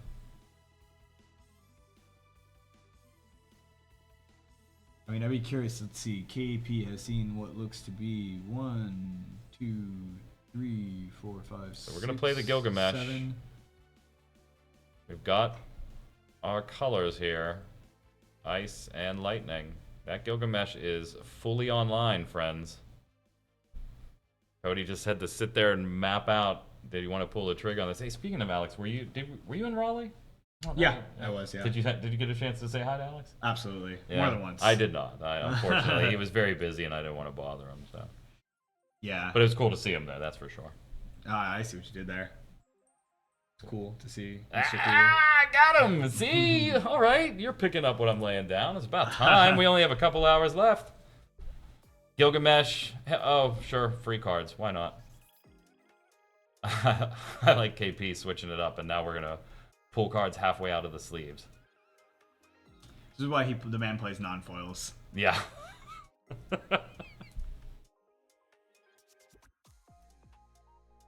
So, But I guess it works, right? They're frozen. They're cold. They're outside of their jackets. Yeah. That works. Oh, okay, warm up, guys. You don't have to get up yet, but warm up. Alrighty. Man, that's rough, right? Like, you do all of that for the way Cody did, and you're like, how bad can this possibly be? I'm passing back to him with 2 frozen forwards, 2 frozen backups, and an empty hand. And now all of a sudden, KP gets his turn back and is at 4 in hand. 4 in hand, one of which is Malboro. Oh, Malboro. Why not? Yep. Why not? I think at some point we're gonna have a boxing match between Malboro and Warrior Light 7, and Seems legit. Two different games. I don't but think that Malbro is long for this world. Same for Cody's forwards. That's so mean. I mean, Not wrong. But takes the damage from the Moth Slasher swing, Tyvus, and then ditches the last two for Cloud. And now this is looking grim for Cody. Never really was able to recover off of the Levi canceling the Warrior of Light, and then KP immediately following up with that Realm. Mm-hmm. Yeah, this is looking rather grim. It's he's gonna be able to cloud onto the Witch, witch, but I think KP already has an Odin with the lightnings in the break zone Yep. to be able to dull the cloud. So he has theoretically lethal, I believe. Yeah, we'll see. just have to dodge the X-Burst, the ward, right? The ward could still potentially shake things up. True, very true. There it is. Play of the lightning, dull cloud, draw a think- card. It's got haste, and now we decide the order Swing of in our the right swings. order. Yeah. I think. Realm's got to go first. Yep. And then I think lightning now. Don't flip them that fast. You pop a ward, you still have a turn. Well, once you get through those 7Ks, Yeah, once you're done, yeah. The Cloud and the Moss Slasher are both 8Ks. Yeah, but they're done. Congratulations to KP taking it. KP on to the finals. So Cody will be duking it out with the last man standing, or rather to determine the last man standing, I guess, from the lower bracket. So best of luck to Cody in his next match. And we'll see KP in the finals, I guess, right? Yeah, I mean we're really getting down to it now, brother. Yeah. Yeah, we are. and this Absolutely. we might have to. I'm gonna go check the status of the lower bracket because this is the sequence where we might have to wait for a match before we can kind of move on fully. But we will be filling the time. We will be filling the time. I think we got a couple ideas. Couple ideas. I'm gonna go check the status to see how fast we can get the next match on, and then we'll decide. Maybe we'll bring somebody in and talk to them. Yeah. I don't know. Maybe, Casual conversation's always fun. Speaking of that, do you want to talk to KP again? I feel like if we bring him in here, we've just shot another 45 minutes. Like, I mean, we can. We could also, we gave him a day 1 45 podcast. We gave him a day 2 45-minute podcast. I love the man. Go watch his KP Talks videos, by the way. Yeah, if you haven't already. Yeah. I think what we could even consider doing maybe is bringing in either Cody or one of the guys. Talk to Cody? Yeah, or one of the guys if one of the guys has had already advanced in the lower bracket. Yeah, let me go get a peek at the lower bracket here. Let's put us on hold for just a few minutes. We'll figure it out. Yeah, we'll come back to you guys maybe in a couple minutes. So Maybe watch Cody in the bottom bracket. We'll see what's going on. We'll get you something. Give us a few minutes.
All right, welcome back, gang. So we will get a chance to talk to Cody. We'll bring him in a few minutes, and then we'll figure out where we're going to go at the bottom tables. But I'm sure you're recognizing we have a special guest here to my right. Kageyama-san, producer of FFTCG. Hi, how are you? Very good. Yeah. I appreciate you taking time. We sent over a few questions. I haven't seen anything yet, so I'm very curious. I just want to know a few things, okay. very few things. Recently, the team here banned its first legend. Yes. Yeah, Cecil. Poor Cecil. So it's that we had never banned. Yeah, that was the legend first cards. time. Yeah, the first time, yes. Usually, I think legend card is a very high price or expensive second market. But I shouldn't think about second market that because the card is for me. Legend and common is the same. Yeah. Okay. But I know, of course. So the legend is So I think this is very difficult decision. Yeah, I was wondering. That was the first time we saw it. That you've never taken bans lightly to begin with, but this was the first legend. But I think players. Tournament situation. The ban is making a good meta game or anything. Yeah. So I decide, but this is very difficult. Yeah. Well, speaking of some bans, we've had not bans but limitations. Yes. We know the team does a lot of play testing as each set is developed, and the next one is coming. But we had Chaos. Yes. Bit released, and then very shortly after, like a Yuna. limited, and then Yuna was not long for the world either. What happened? Was the team surprised there at the way players used the cards? So less fun. Was, certainly, there's many of us that can agree there. Was unfair deck. People said unfair was a fair deck. I think all of the deck is fair, but so a feeling is most important thing. So game was TCG, and my team thinks this is not less fun. So this is very good card. So my team, designer team. So I thought. This is good, but players so the less fun. Okay. Very different from team's decision and from players' feeling. But I think players' feeling is very important. So we think this is good, but players think this is bad. Right. Which is important. That's interesting. So it was more. It was just more the community reaction to how the cards played, not necessarily a missed development thing. This game is not for us. This game is for players. So I decided. So this one. So usually I don't decide. So the team ask or request me, please ban or please restricted. But in this time and Yuna and the Chaos. I decided this is very rare situation. So even though you and the team found it fine and fun, the community didn't. And so that's awesome. So if we look at that same concept, that same philosophy, we've seen a lot of decks like Refia and Knights and some other decks that have been just prevalent in the meta and at the top tier of the meta for a while. Do you ever look at potential bans to just shake up the meta, or do we only address those in community concerns or broken cards? Both of them we need to choose the ban was an okay card. So meta game and the community is thinking, and all of them I think. Well, I will send you a list of the cards I would like banned. And you take that home. No. More I decide and we discuss so much days for this. So we got the new mechanic priming. Yes, from it's- the Final so, Fantasy 16, 16, yeah. yeah, with the icons and dominance, and it's certainly thematic to 16. But it's also the first real time we've had a mechanic that is almost exclusively Yes, used it's in one only 16, yeah. category. Can we expect to maybe see that used in some way across other categories yeah. in the future? So like FF Type 0, you know, so Yeah. the summon is icon is very rare type, so like priming. So I want to use the other card, so like type 0, Yeah. but type 0 is summon is not priming, not says priming. So I think this is difficult, but Yeah. I want to do so. So It's you an said interesting exclusive. mechanic. Maybe call it, yeah. Yeah, you said exclusive. That is yes, yes. So totally agree. Yeah. Yeah. So I want to do. I want to use as a title or as a situations. Yes. Got you. All right, so I have to ask a question from my son and some other friends, but more from my son. Yes. When he said, "Oh, you're going to interview this Kageyama-san," please ask him this. So this is for you, Stephen. Are we ever going to see any Tantalus member that isn't named Zidane? Oh. That's all he wanted to know. That's all he wanted to know. Great. So I prepared my answers. Oh no! Oh, and you're not allowed to say Bart's. So- He doesn't count. No! You can't read it to yourself. So we are consulting various releases for the future. Whether it will be right away is other matters. Okay. Um, So I gotta wait. You- Certainly, very great release. telling me to wait and see. Okay. I don't want to take up too much time. You've been playing a lot of Okay, games there. no But I do want to ask, can you give us a tease? Yes, yes. Next couple of sets, what can we look forward to? What's the team working on? So past 28, like Yeah. or the more. As many as you want to tell me Yeah, about. You want to tell me about 28, 29, 30, 31? I'll sit here all day. Now we completed over 30. Yeah. And 31, 32, 33 is I'm making the card list. So over 31 will be right side characters feature. I want to feature. Oh, all right. Over 32 is dark side villains side feature, and last one is so very interesting character like Gilgamesh or as Ultros or as anything. Oh, wow. Many famous NPC. Will you stop taking notes? Stop taking notes. And next autumn, we Yeah. we will release the new starter set. But sorry, so I don't say anything. But maybe so protagonist, so the character loves protagonist.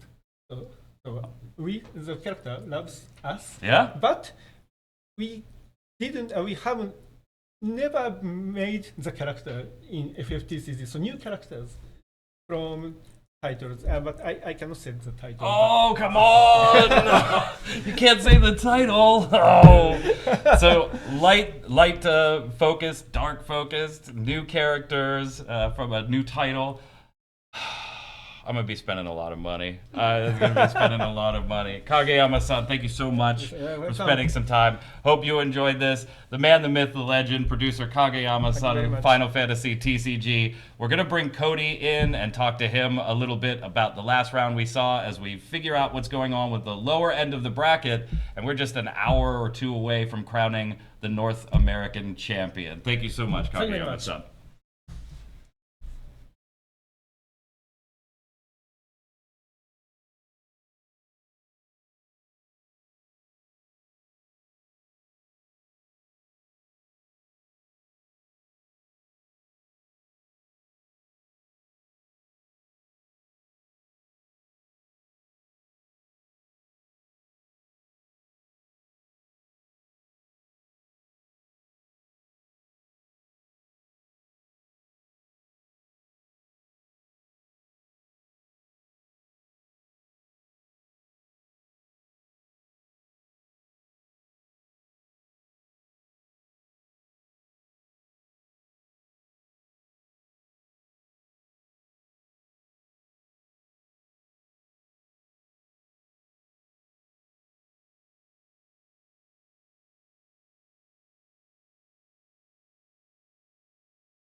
1.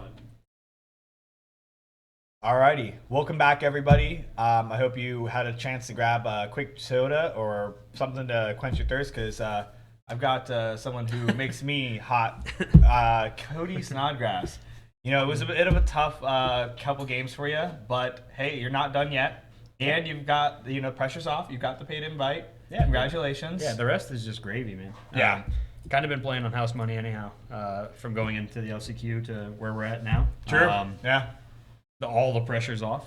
But yeah, KP just drawing like an absolute madman. It was a beast. I've never. It was quite funny. I mean, it was like he answered the Agrius with the cloud, and then he drew for turn, and both me and Mike looked at it, we go, did he just draw another Agrius with only the one water backup up? I was like looking, I'm like, all right, no Steiners. He's low on ice now. And then he draws the second Agrius. And then what was even worse was the follow-up Lilith was like huge when it came to like the night count.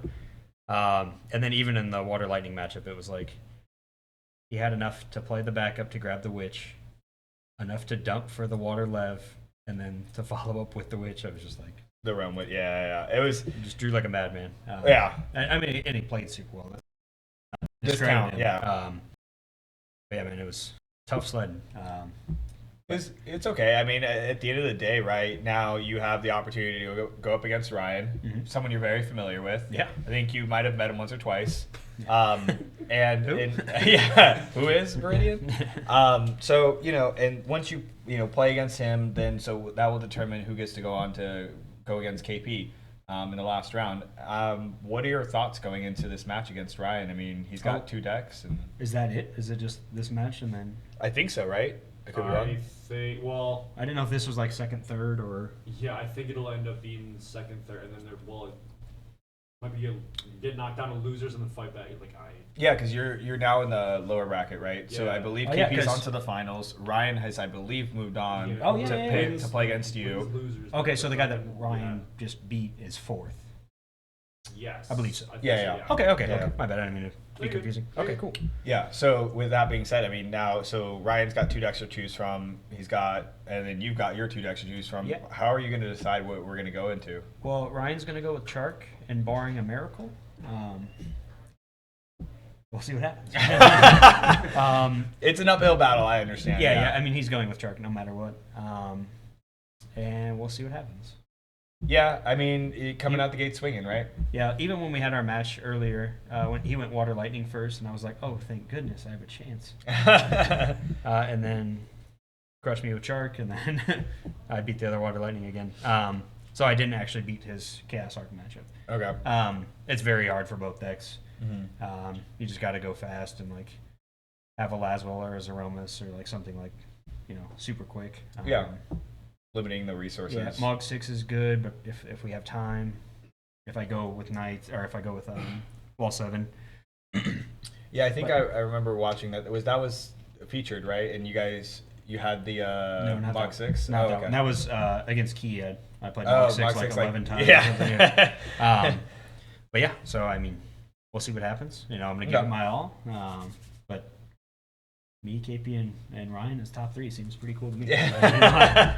It's a few household names in this game for man. sure. I mean, a fielder's going to bring it home, man. Someone's a That makes me happy. So, but yeah, I would love to see, even if it's not me, I would love to see, no offense to Ryan, I'd love to see a new national champion so they can recreate the next photo. Although we're missing Joe. Joe, we miss you. they'll prop him in. But so they can do like the 1, 2, 3, 4, 5, 6. I think that's like a cool tradition that happens every year. But if Ryan wins twice, then it's weird. Yeah, it does get. Maybe he just has to hold up his fingers so that people understand. Yeah, he has to have his own. Two-time. He's starting his own tradition. Yeah. But yeah, man. Thank you guys for the stream again. Thank you for the interviews. We appreciate all the work you guys are doing. So. No, I mean, you guys are making it easy for us by putting up some fun games. Yeah. So you guys literally the stuff that's happening on stream, some of it's just been magic, and it tells its own story. So we just actually get to pretend like we have a conversation with some people at home. These guys are working hard back here. Yeah. But yeah, thank you again. I appreciate it. Good luck to you, brother. Thank you. I'm gonna go get seated, and we'll see what happens. But Yeah, all right, guys. definitely. Enjoy the rest of the Cheers. stream. Thank you. Good luck. Alrighty, guys. So, like you said, like you may have just heard there, we are going to have a lower bracket match that we're going to feature real quick before we go into our finals. It's going to actually determine the final match. It's going to be Cody Snodgrass against Ryan Chen, duking it out to see who gets to take that spot in the finals. Congrats to Cody for making it this far. Congrats to Ryan for making it this far. It's going to be fun. It is going to be fun. It was going to be fun. How about Kageyama-san, man? Dropping some. Those are quite the bombs. Just dropping some bombs, and then what a trooper. I'm going to tell everybody that I wanted to interview Kageyama-san on here, and I sent over some questions in advance. I didn't want any surprises with translation, stuff like that. Yeah. And they were like, just fun questions, and he's the one, to be fair to everybody, so you know what kind of producer we have for this game. He's the one that said, these are more community-oriented questions. Do you want to focus more on specifics of producing? And I was like, yes, but I didn't think you'd want to answer those on stream at an event. And he was like, no, go ahead, rewrite them, we'll be fine. Yeah, and it was awesome to see that he updated that or he answered all that in English, really trying his best to connect with the community here in North America. It's awesome. So, one match, one chance. Oh yeah. Get your butt back to that top table. KP waiting in the wings, I'm sure. Oh, I'm sure he's watching. Oh, no doubt. No doubt. Like a hawk. If you are in these players' seats, what are you thinking? I mean, Cody said Ryan's got to take Chark, right? If you're Cody, what do you? I mean, I feel like Knights, right? Well, yeah. I mean, if you're Ryan, you kind of have to take Chark because both of the decks you're playing into are massive color swings, right? Yeah. So that kind of seems like a no-brainer. Maybe Ryan will surprise us because he does quite well with his other deck as well, as we've seen. But I would imagine that would be Chark. So if I had to guess on Cody's side, it's which do you think has the greater likelihood of being able to tear Chark apart before it can set up and do anything to you?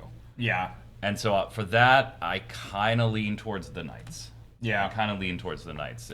You've already given your opinion, or did Cody only? Did you give yours? Cody kept it a little loose, a little secretive, close to the chest. Well, yeah, it makes sense for him. But Yeah. what was your take? I think Knights for a couple reasons. You're playing against a deck that has Earth. Amaterasu is a good card. It's only in one of your decks. You are playing against a deck that does have a fair amount of dark cards. So playing a deck that has has Laswell as an outlet for freezing and discarding, forcing a little bit more resource management, makes it so that Ryan can run into some awkward hands, right? So I think Knights might be the solution to that puzzle, but Cody. Chark versus. We're getting the answer. We got the answer. We got the answer. And we were wrong. It is Chark. I was Chark off. versus Wall 7, actually. Gonna go Wool 7. So, Okay, we're good. Yeah, we're good. Yeah. We're good. Cody thinks, I guess, thinks Wool 7 can get there faster and Right. stop it. I think, and what I was actually about to say, and I think it makes somewhat sense for Cody. A lot of times when we are deciding, hey, what deck are we going to play? And we ask these players all day long. You asked one of your buddies, Andy, what he played. Yeah. A lot of times you do want to take the strategic pick. And I do think Wall 7 is a very strategic choice. I also do think it's Cody's comfort pick. Cody's been playing Wall 7 for a long time.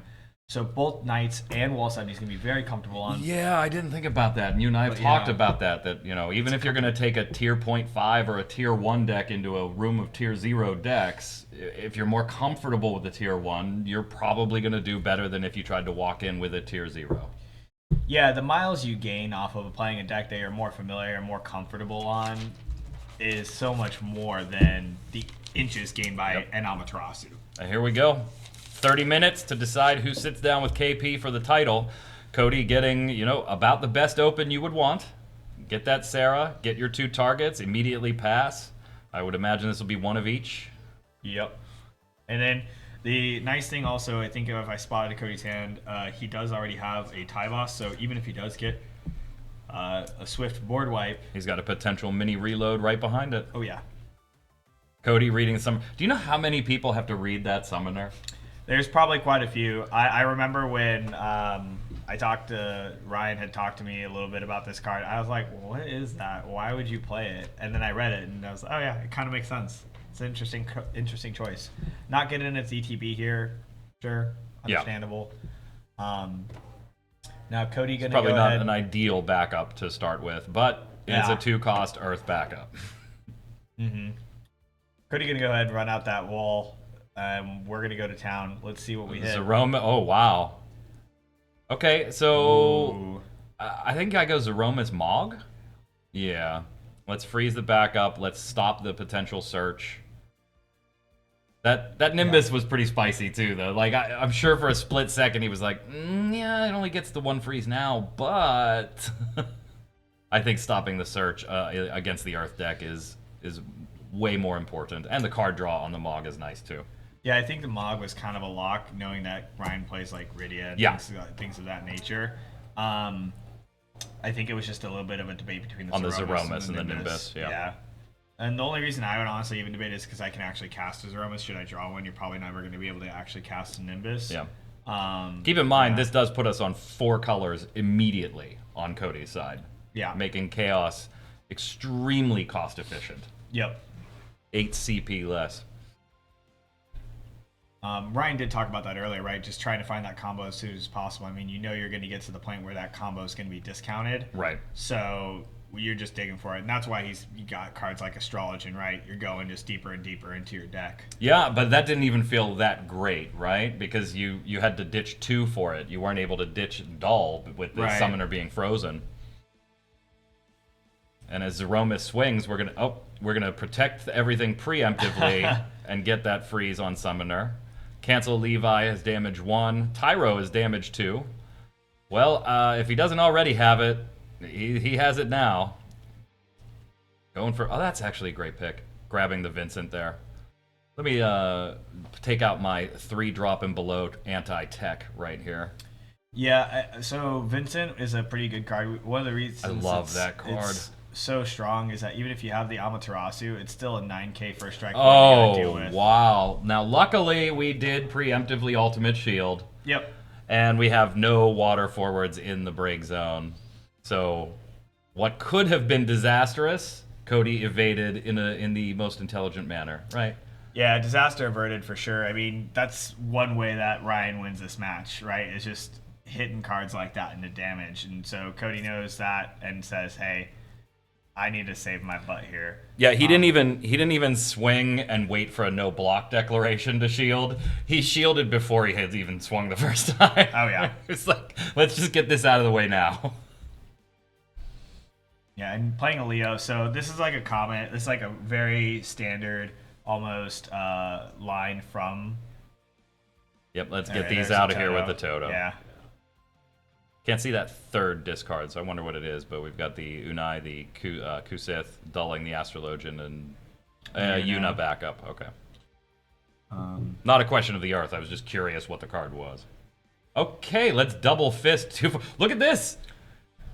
Cody playing with 3 pair. Yeah. Strong, one of the strongest hands in Texas Hold'em. Yeah. Well, the legendary 3 pair. So gonna play the Gilgamesh. Gilgamesh is already on. I think we've 1, 2, 3, 4, 5. It might be a Diana at the bottom there. Yeah. He's got 4 at least with the Warrior Light and then Ice, right? So at least 5. There's a Chaos. We found one. Not where Ryan wants to find it, but we found one. And all of a sudden, we're back on 2 colors, by the way. It's like the stock market. Chaos keeps just going up and down right now. Chaos value, high, low, high, high, buy, sell, buy, sell. But you know who really wins? When Chaos is high, it's the Arc salesmen that win. Oh, yes. They're the ones that win. There we go. There we go. So spend 7 for the Chaos. Give me that Gilgamesh. Pass back to you. Okay, now this is starting to get a little messy on Cody's side. The 3 pair was not helping his situation. Yeah. But we really wish we still had that guy. Yeah, that Tyvos. That in Tyvus. the break zone would be helping our case a little bit here, but I pointed on the monitor like the viewers could see what I was pointing. Like I had a telestrator. oh yeah, the number of times Doing the John Madden, boom, Yeah. circling cards. I'm bringing mine next year. We should. If I get invited to do this again, I'll bring it next year. I'll be writing all kinds of X and O's on screen. I'm not letting you touch John's that. red lines. You're out of your mind. You'll start spoiling our spoilers in writing. Oh yeah, I'll do my best to draw pictures of the characters, infinite stick figures. Axstar coming down, some ice and some fire off they fire off the 4-cost Warrior of Light. 3 more abilities. Let's put them on the stack. Ryan just waiting patiently for Cody to decide the order of resolution here. Because Yeah, you have to believe there's a card in Ryan's hand that's about to be used.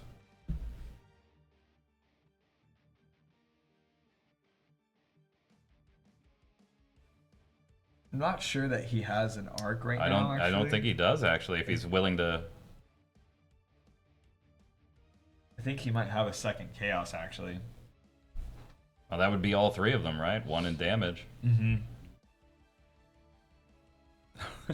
Thanks, Yo. Yo says we saw it in our minds. Don't worry. See, they knew I was pointing to Tyvus. In their minds and in their hearts. Yeah. Guess we don't have the arc. So Axstar going to create a 9K ping on the free play. And we've got 3, so now if we did have that arc, it would be a 5 cost, right? Or sorry, chaos. It would be a 5 That cost. chaos, yeah. There it is. There it is. Yeah, you were right. He already had the 3rd one. You know what? If you're Cody, though, you're kind of feeling good at that point, right? One's in damage, one's in the break zone. Yes, Ryan's in Earth. He's got a ton of recursion. You still have to worry about that one in the break zone. But you've gone through all 3 of them now without seeing the follow-up arcs. Can you get rid of this one before Ryan finds his way into some arcs? Yeah. What you might just do here is Get a 3-drop out. apply a little bit of Yeah, pressure. threaten the chaos with the Axstar swing. Mog, a really clutch play there too. You don't want Ryan to go searching for a summon if he has the ability to do so. Yeah, if he was to go out there and find himself an arc, that'd be pretty disastrous Yeah. for Cody. Let's keep something like Rydia offline. He running the? I assume he's running the Rydia. Yeah.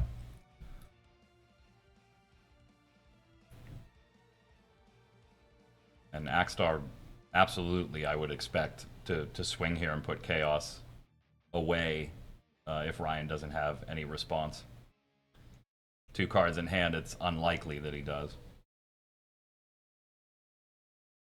But we're going to put out another 3K or 3-drop just to be safe and just clear this entire board. 3K on Zach's entry to Leo gets that off the board. We're going to Q-Lane Axstar to at least buy Chaos the turn. Yeah. So Q-Lane blanking Axstar's abilities and drawing Ryan a card. So you're free to swing with the Axstar, but now it's just an 8K beat stick if you really want to. I don't think there's... Yeah, I was just going to say, I don't think there's really a reason to not swing. Oh, wow. Ryan was about to rip it off the top. And Ward puts it into damage. Still got to dodge board clears here, though. Like a 5-drop Hecaton off the top. I don't think he's not running the Neo X Death, and I don't think he has the CP for it anyway. Right, but he does have the 5-drop Hecaton. Still only 1 Vincent, which we've already seen. Is he still hanging on to it, or is it hiding in the break zone there, the Vincent? He discarded that. Yeah, I'm assuming Ryan did not draw the 5-drop Hecaton, because I feel like that would have been windmill played.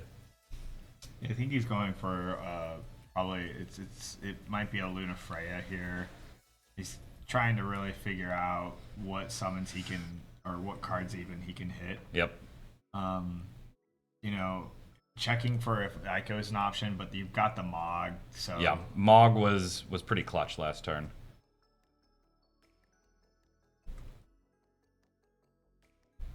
All right, so Ryan does have the Arc. Get rid of the Axstar and the card in Cody's hand. And then we're going to play out the Lunafreya and spin it to win it. Lunafreya limit break card lets us reveal 6 from the top of our deck, and we are going to choose one of those cards to bring to our hand. With the added bonus of, if it happens to be an X-Burst, we get the option to execute that X-Burst with no cost. And hey, take Thord into your hand and go get any card in your deck you want, and put that in your hand. That feels pretty good. Yep, look at that, the third arc. Now, any action that is not casting a card here that Cody decides to take it immediately just says, here's your priority window, friend. Yeah. Becomes very spooky very quickly. I wonder if I just say pass fast enough. Will Ryan draw? Can I get him to just draw? Well, so here's the thing, right? Is even if you do arc on one of these forwards, you're still basically top decking, right? Because that's the third Is there arc. a reason we didn't crack Mog on the Thornton? Like, is there one you can think of? It wasn't an X-Burst. It can be responded to. It just goes on the stack as an ability. It's not even an auto ability or a summon. It's just an ability. It might have been an oversight. You see, it's also, I think Cody's like. I think he just realized it. He picked up the card and was like, oh. We're so used to that Thornton being any X-Burst that he just was like. Yeah. That's why I was actually wondering why Ryan didn't grab. So I was thinking about grabbing the Remora, because Remora go on the stack, and then you get the draw. You have 2 cards in hand. You get to kill the Mog. Right. I thought that's what Ryan was going to go for. The Thornton, I guess, answers the Mog theoretically either way. Right. But he also just got the search. Yep. He has to be realizing it. Just you see him grinning and Ryan laughing. They absolutely just realized that you let me get away with one on that Thornton.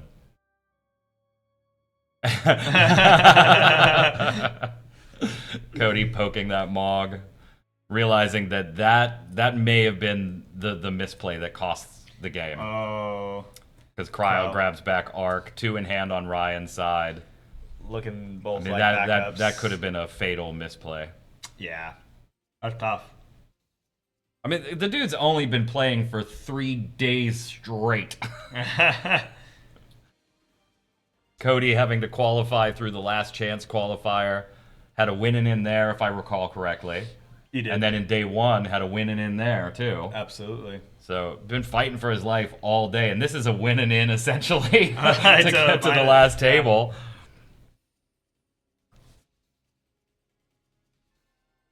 Cody's just beating himself up, man. He's a good sport, though. Yeah. He knows that this is just a ticking a clock now. Just gonna go ahead and bounce the Surge. Doesn't need to give him back to Sarah. Nope, you can keep the Sarah. I know it's not playable, but it doesn't matter. I don't want you to have it for the following turn. And now Ryan just off to the races. Resources to spare. Yeah, it's gonna take him a second to get there, but he will be. Yeah. He will get there. We're gonna get a few swings in now with the Mott, giving everybody Brave. Keeps Une up so that we can swing and also use it to recur a summon. There goes a 7-cost Warrior of Light. 5 to 3. Ryan has 5 damage. Cody has 3. Don't let that fool you, though.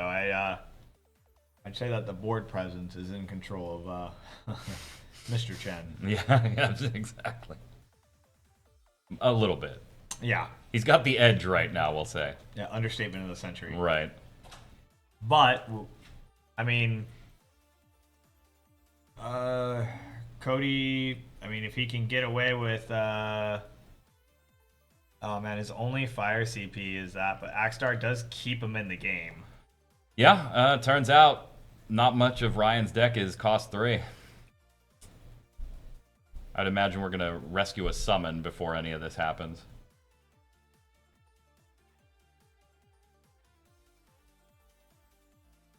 Yep.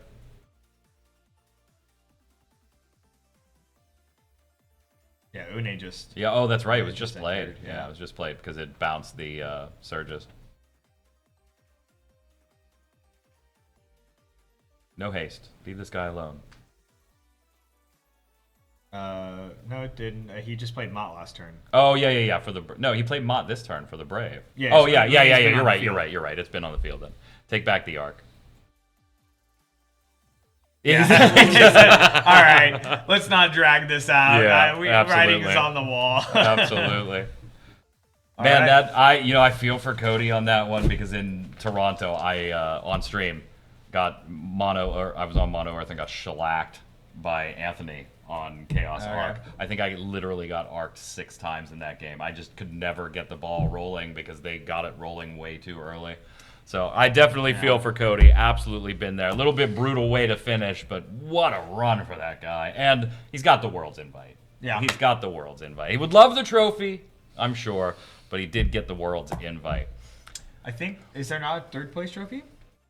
Oh yeah, So he's no, still I'm talking about getting the A- trophy. yeah, he's getting a the trophy. I mean, yeah, he's come taking home on. a trophy, but I'm talking about the trophy. Well, he still has to win now in the bottom, doesn't he?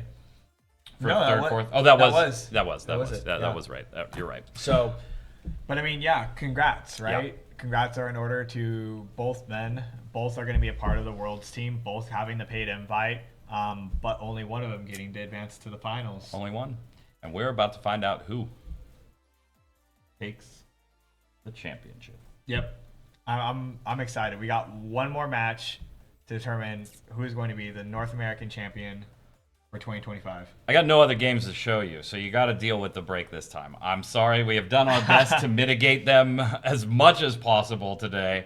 And I hope you've enjoyed all the Final Fantasy action that Brian and I have been lucky enough to commentate. Again, huge shout out to the entire staff that you don't see behind the scenes, starting with the Shantoto cast over here to our left, Eric and Ty, running production for everything, the entire Square Enix team, everybody from Japan who made the trip, all the judges that are in the room, making sure everything stays above board. And they have reported it's been a good event. They didn't have any situations, or they had some double losses and some ruling questions here and there, but It happens. those types of things happen. Huge kudos to all of those behind the scenes players that you don't get to see, and obviously to my man here for filling in. It's been incredible. Thanks, Mike. I appreciate But we get one more match to commentate together. Yep. We'll be right back, and we'll find who wins the trophy. Thanks, guys.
Alrighty.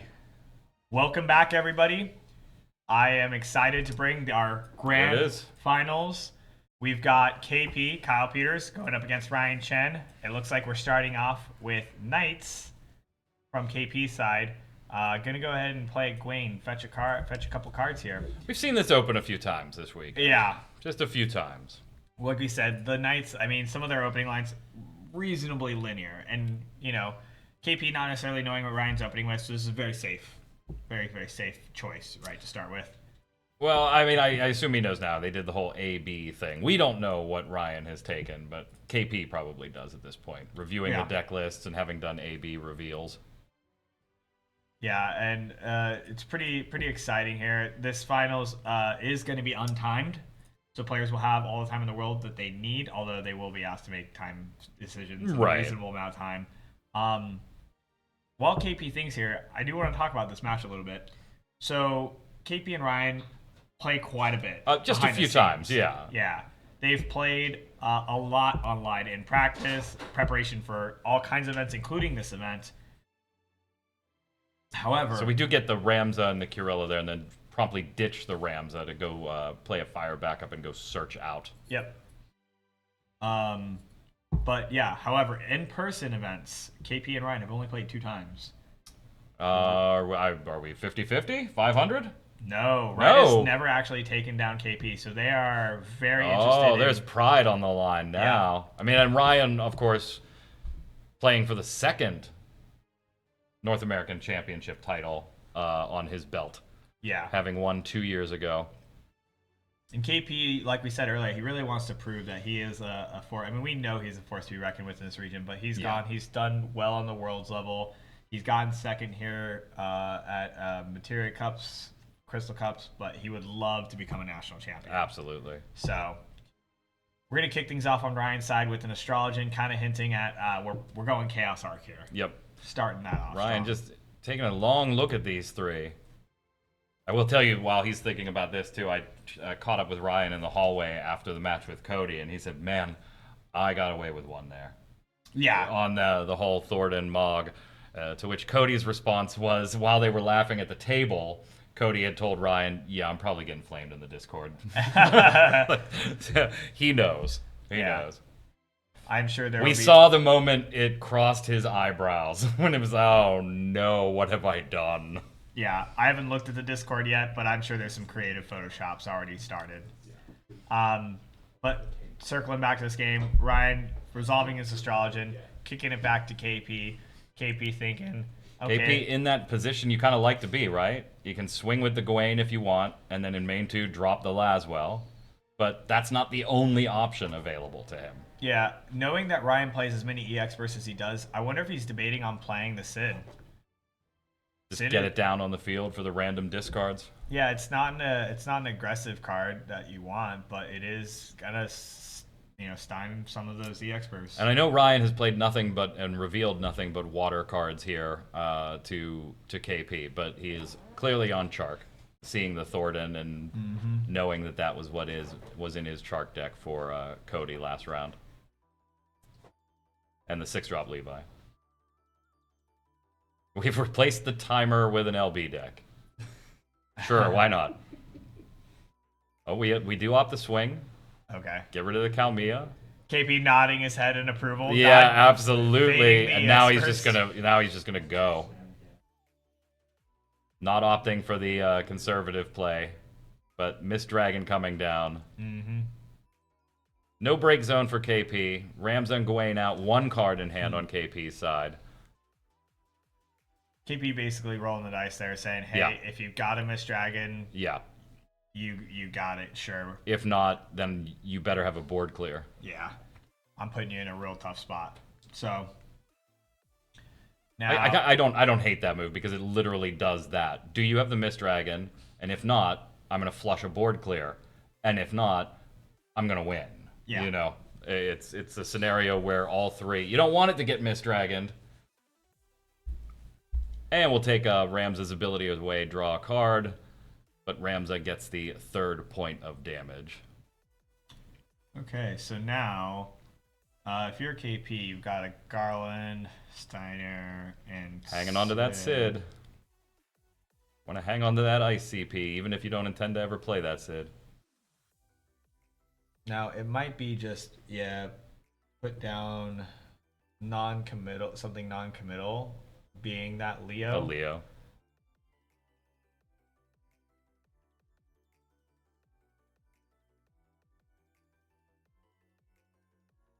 Because you'd really like to take Ryan off of... Could you please stop building backups? I'd really like you to have to put out a forward. Mm-hmm. Knowing that those forwards generally don't have great effects for KP, but it slows Ryan's ability to set up down. Yeah, and drawing into that Clive is that caused him to think. You saw, he was like, "Do I? I'm gonna, okay. We're gonna hang on one turn. Let's try to get another fire card and see what happens." Yeah, I mean, if Ryan doesn't answer any bodies or do much, he's facing lethal. And he doesn't know it yet.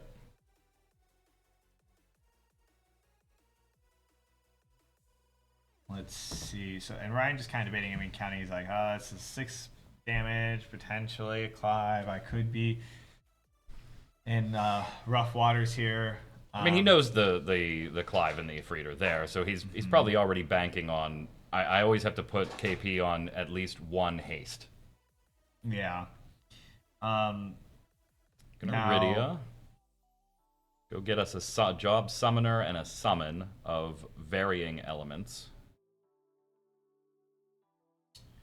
Ryan talked about this before. Rydia is a card that can kind of help fill some of your puzzle pieces.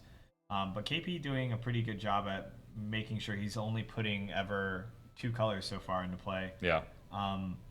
Tech 5, great card to answer at least 2 of the threats on Ryan's board, right? Yeah, and it just so happens to leave the one that you don't want replayed anyway. Finding that Earth. Yep. Gonna get rid of 2. Well, KP got a break zone again. Got a break zone back, another Sid and an Amat. I think we're gonna play that Sid real quick here. Yeah, it doesn't really facilitate any gas movements here, but we can get some damage and draw 2 cards. Oh, the effects don't happen. Yeah, that's gonna happen. It's already on the stack. But Ryan deciding if he wants to draw or not, knowing that the Sid Waff that came down in main 1. Yeah. How much do you value those other 3 cards, right? He's gonna do it. All right. This is the first time we get to see this on stream. Yeah. Sid randomly discarding from an X burst. 1. Getting rid of the Cancel water. Levi. That's a good one to get rid of. It's not bad. And a Shentoto. What? Let's get rid of a board clear and a cancel of an auto ability.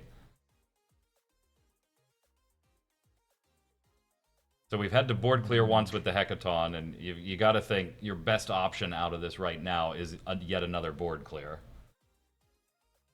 Because you have to deal with, at minimum, that Clive, right? Knowing that if you let that prime, whatever forward you put out is just going to eat it. Yeah. It's... Right now, KP is... He's doing this thing turn after turn after turn, where normally Ryan likes to play the game of card attrition. KP is doing the same thing, but the way he's doing is by being that aggressor. Right. So Ryan kind of trying to navigate his way out of this lethal board, I guess you could say. KP also, I think, deciding to play the Beatrix just in case there is an arc. Those 2 cards in his hand don't go to waste, right? Double Remora from hand. We're gonna spin and win, see what happens. No Mog on the table, so we should be all right for searches. I presume he's looking for possibly a specific card, less so an EX Burst, obviously. Right, X Burst with that Sid. Yeah, the Sid. A little spooky, but my guess is that he's looking for a Chaos. I'm not sure. I think he already has an Arc in hand. Looks like it. So I presume that's really what he's taking here for. But you don't have to execute the X Burst, so you can still take them. That is true. Yeah. Because I believe Luna Freya is May trigger.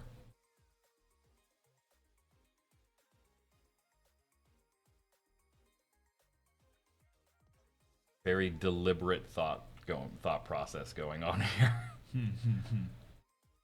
So if I take Remora and I execute it, I draw one, but then I gotta randomly ditch one, and then we reduce power, and then we do this, and we are gonna go with the Remora. Now, do we trigger it?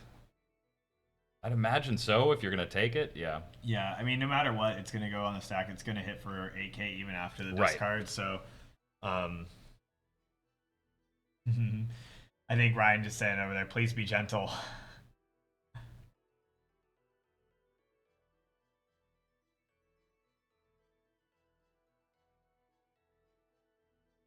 Four. All right, and he And there, hits the there goes that Remora. Remora. So if Ryan enjoyed his hand, he still enjoys his hand. Fair. And he got Clive off the board. He did. So I think that was important. Bought right? the breathing room that you needed. Yeah, I mean, I don't know. I mean, he needs to get at least another body on the board, right? 'Cause No you doubt, can but he's still- not forced into a board clear now. Yeah, the thing KP has after playing that Sid, right? He can jam a Surges, I feel, Yeah. and just dolo his way. So, he's got the summons in the bin for the Ico, so he's gonna be able to arc on the Ramza. It's quite good. Yeah. Oh, Queen Bee all by herself now. That 5k ain't gonna cut it. Charlotte and look like a Larsa. Yep. Can't play Beatrix from the Limit Break deck, so this might be a draw 2 pass. Like Surges doesn't even get you much here since you can't swing around 2 of them. He could play the Heretical Knight Garland. Yeah. And he could also play just the Charlotte, right? So he's got a couple options still, I think. Oh, I was just speaking more towards being able to swing. Yeah, there's not a world you swing here that you can swing safely into this. Yeah. No matter which line you take. Because you'd love to put Ryan on 6, right? Yeah. Knights would love to just have you sitting there on 6. Please let me execute a Ramza at some point and the game's over. But that's not going to happen this turn. As far as play out, yeah, we do have a few different lines. I kind of like the Heretical Knight Garland. I do limiting too. Resources. It's a bigger body. It And you can get it for 4. yeah. Deciding whether or not he wants to give up the water CP though. Yeah, and without a water backup, I think you definitely keep that Larsa. Yeah, because I mean, let's say next turn he does draw into a Corilla, right? Right. He wants to. You want to be able to guarantee- play it. Yeah. Even though Ryan does have a spooky arc in his hand.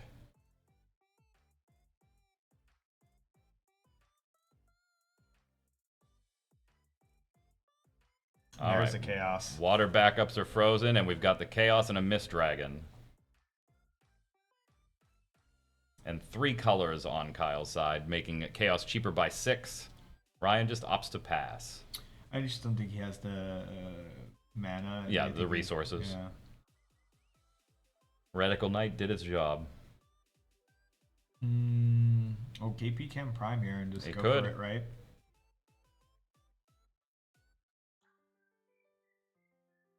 And I think that's where we're going. Let me double check. Do I still have Ifrits left? That's what that check was. Yeah. How many Ifrits were out of game? Clive, Prime. Yeah, I think Ryan's got hit like a 6 CP Leviathan. There might be one Yeah, left. yeah. 10k on the Ico. Ryan looking, what are my outs here? And Ifrit swinging. We put the Luna Freya in front of it. Chaos. Yep. KP takes game 1. Game 1 over to KP. All right.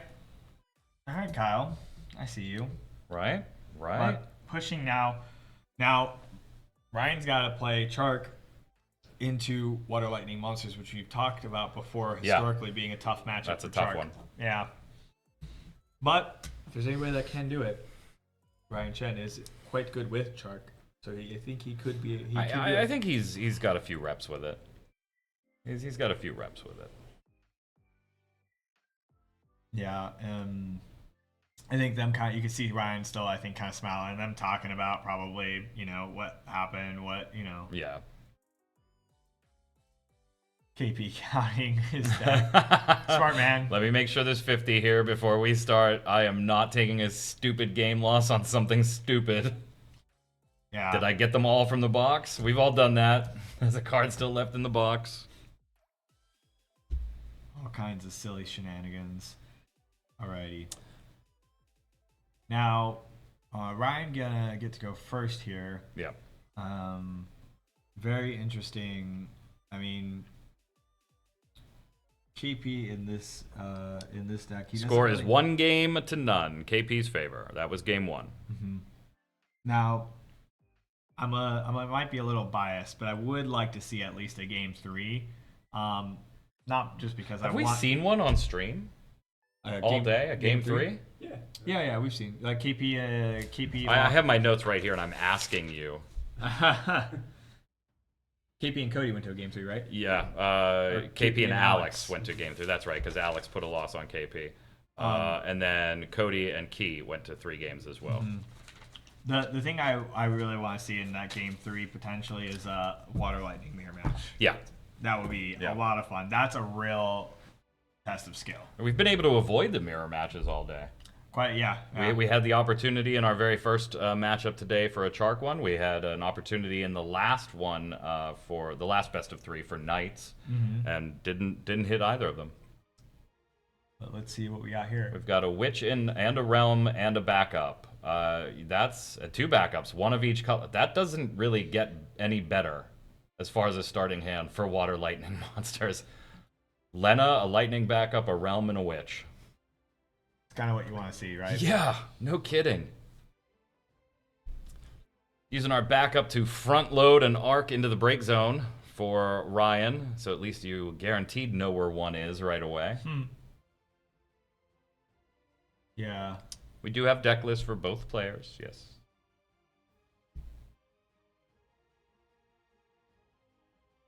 And the top 16 deck lists are available at minimum on the Twitter and Facebook pages for FFTCG. Opting for the Reeve. Look at 3, take 1 to hand. We've got another Realm in there. We'll just put that back for now. We'll go ahead and take the Mirror Web.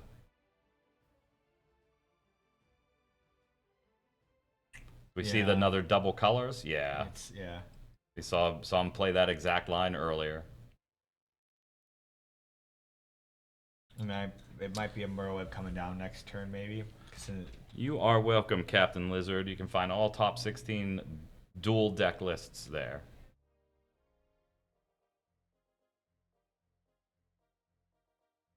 And we've got the Iridia. Let's go get a summon and a summoner. I presume Yuna. Yeah. Brian probably holding on to that water card so that he can use it to play the Yuna this turn. And then I'd imagine he might go fetch Yeah, I don't value the Hecaton in this matchup as much as I did in the previous one. The 5-drop Heka. Yeah. But the 3-drop Heka serves 2 purposes, right? Threatens the backup. Also is really nice cannon fodder if you just need some CP. But in this case, we'll go back and change our mind, and Ryan will take the Mist Dragon. Yeah, Ryan might have looked over at KP's breakdown and saw a couple lightnings and said, I don't know if I want to deal with this later on. You know, the Water Lightning monster is a deck that Ryan knows a little something about. Yeah. Good call on your part with the Yuna. Now we're going to go probably the Merweb, I'd imagine, to find a Realm. Kind of the key component of this deck. Let's put it all together. And it'll give us our 3rd backup to play it on a nice curve, costing us only 1 card from hand. Yeah, Water Lightning is also one of those decks that just plays so well into just 3 backups. Yep.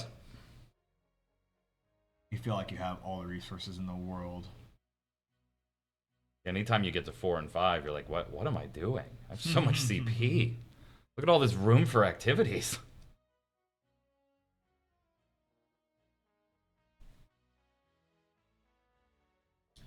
All right, and Just getting that mist dragon to get that break zone out of there. We saw some lightnings, we saw an Odin, and that meant we saw just enough. All right, and then Ryan gonna go ahead here, and so he's casting the Une after searching that realm. It really puts KP in an awkward position because what that does is it says you are gonna have to cast that realm off with curve. 2 from hand. Yeah. KP maybe not too concerned. If he's got the water CP for the realm to discard, then he might just go Opkalu on top of that, right?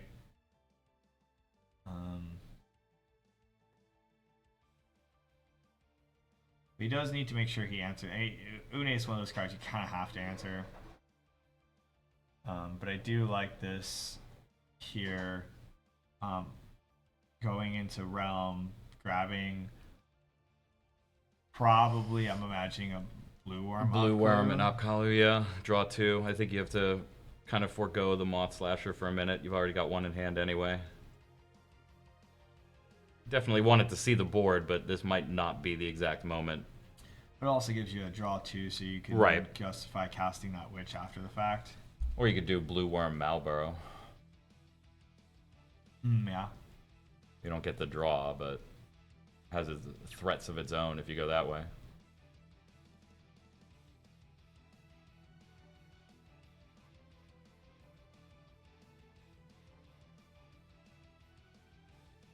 All right, there's the blue worm. Looks like we've at least locked that one in. Yeah, Ryan and I joked that like Water Lightning is a deck that has a bit of a flow chart. When you cast the realm, it's like what your order of operations is really kind of just determined on what you have in hand. Do you have a Moth Slasher in hand? No, go left. Yes, go right. Yes, literally. So it is the Opkalu and the blue worm. We're gonna draw 2.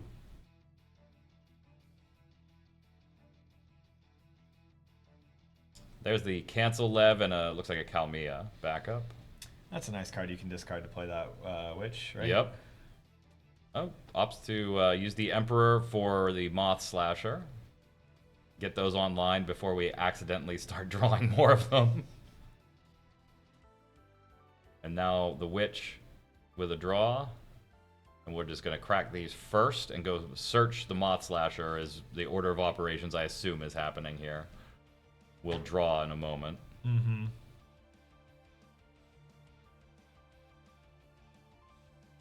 Can't wait to draw that third Moth Slasher. Right, off of the blue worm, or off of the witch. Oh, I thought it was purple. I thought it was. It is a 2-cost. It's a 2-cost purple monster, but it's a Melocene instead. Close call.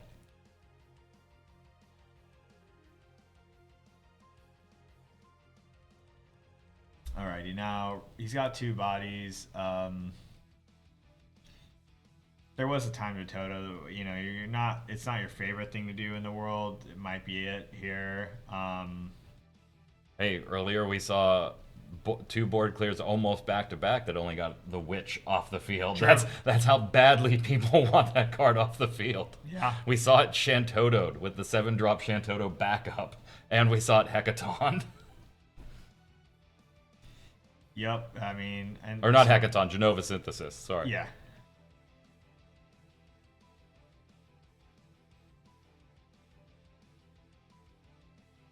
Three water. Let's go peek at the top 3 cards. Sorry, KP, you don't get to see these ones. This goes here. That is 1 drop. Cuculane. I think a legitimate thing here too now. That's it. I couldn't remember. Cahullin. Cahullin. Oh, okay. Ooh. You know what? An X-Burst. KP pointed at Lena. Ryan was like, yeah, I don't care. I'm getting any card I want. Yeah. You can have the card draw. Yeah, and Ryan grabbing a Kalmia. I mean, a lot of the removal in KP's deck is really centered around on the witch's power, yeah. The witch, and Kalmia is kind of how you get around that. Oh, okay. Why not? 6-drop Levi. Put the Moth Slasher back into your hand. I did net KP 2 cards, essentially 3, because you got the Moth Slasher back too, but... Ryan also picking up 2 cards, one from the deck, one from the break zone. Yeah, a strong path to victory though for this deck is putting out an Une backed by a Kalmia or a Siren in this particular matchup. And Ryan set himself up to do that and via 2 EX bursts, but hey, we got there. I think that's why he's so okay with just giving KP all these cards. And the Moth Slasher returns. Mm-hmm. So does the Yagrosh. I think this is going to be an interesting turn for Ryan, I think. Yeah. I mean, he's got plenty of cards in hand, so he's got options available for sure.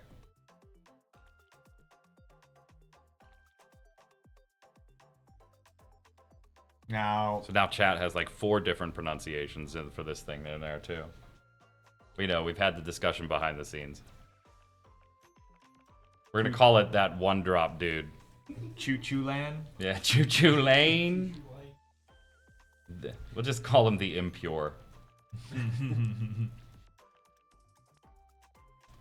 Okay. He was so pumped about the Une there. He flashed it, was like, oh wait, you're not the right one. Here, you can have a realm. Chaos capturing a realm. JP, you gonna go ahead and give it to him? Yeah. But now this is a way for Ryan to be able to answer the Moss Slashers. You get the free cast of the arcs during KP's turn.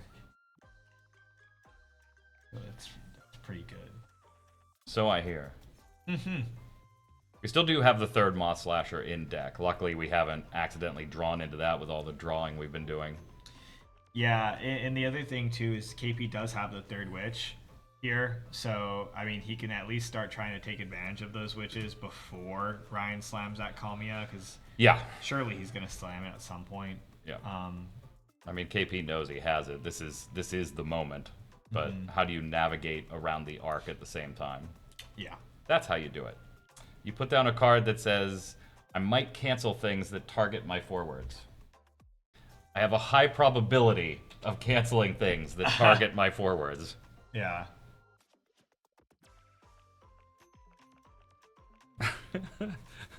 Cuckoo Chaluane. There's a Lennis ability, which effectively represents additional witches. I mean, not irrelevant, right? Yeah. Lightning dulls chaos, draws a card.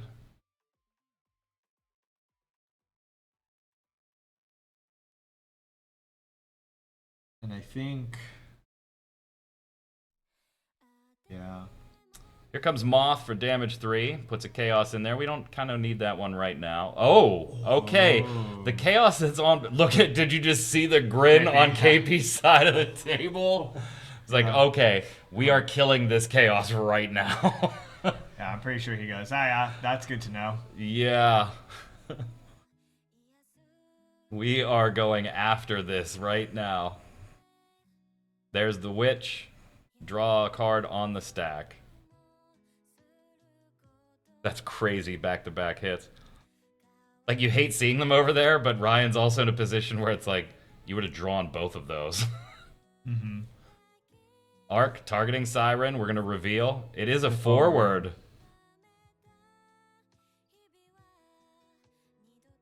Alright. Yeah, he's got to kill it and discard. What an unfortunate Siren reveal. And just to think, we still actually have Witch on the stack. The draw. Yeah, there's still a draw waiting here. Yeah. What an unfortunate... Like, you're feeling good when you put Chaos in damage on 3 and 4, and you're like, Siren has, you know... I don't know, I have to count it. It's probably like 13 forward targets in this deck, something small like that, and bam, nails a realm. Yeah, there's not many. I think it is. I think you're right on the money. It's usually about 13 to 15. Yeah. Let's get rid of this last chaos. Plenty of earth to bring it back, though, so we won't count that one out just yet. But it is the only one we can count on.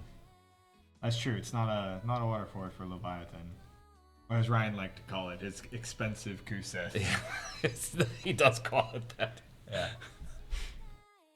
when it pops as an X person, I got my expensive Kusith for free. Oh yeah.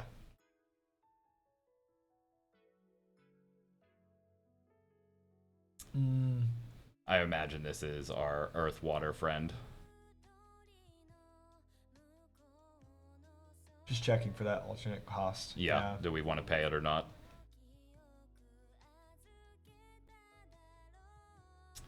We're going to. Yeah, that's tough. I mean, that means that you got no more animas for the rest of this game, right? Only running 2, I believe. Yeah. Mhm. Yep. We gotta take the that little pesky guy in the back row, but we'll also take the witch too. And unfortunately, 1 blue worm isn't enough to address either of. And now the Kalmia right behind it, exactly where you talked about it going. May have been a turn later than he wanted to do it, but we got there. Yeah, but it's pretty clean. KP flashing the 6 TP left. Like, I can take my realm back if I really want to. I just may.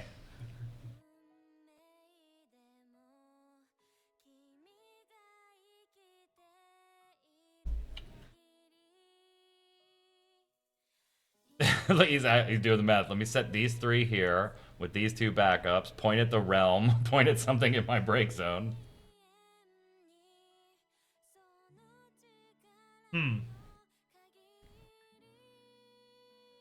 KP making. We need a 3rd pile here of our Odins and Lightnings. Yep. All 1 of them. Clearing the way. Now, if he does cast this, can he cast Realm and then still have enough to hold the Witch after all that? That's a lot of mana, so we've got... Yeah, we got 1 blue worm on, 2 up Kalu in the break zone. Yeah, I think he would. I think he'd have exactly 1 card after all of that. So, wow. I mean, he could do it. It is an option. Because it would be the Leviathan effectively would net him 2 cards.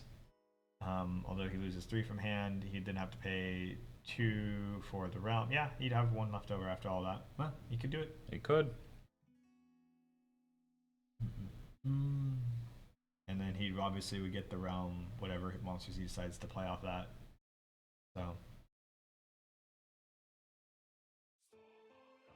This is one of the fun turns for this deck, by the way. Where it's like you have 3 to 4 different lines, all of them are relatively good, and it's just mapping out which one is the best and the most efficient at the same time. Yeah. Refer to the flow chart we talked about. I don't think this one's on the flow chart. This is in the footnotes for special circumstances. Chat, apparently some in chat think that KP has lethal. I don't quite see that. I mean, you would have to... The way I see it right now, you'd have to sneak that lightning back into play somehow, and you don't have the right cards in the break zone yet. So I don't know what... I mean, you could bring...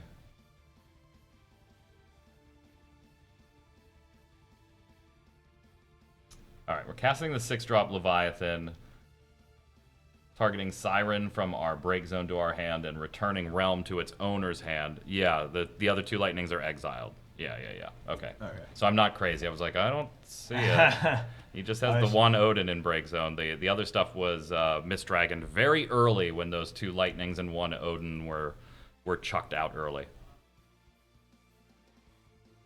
Ryan jumped on the opportunity to Mist Dragon that.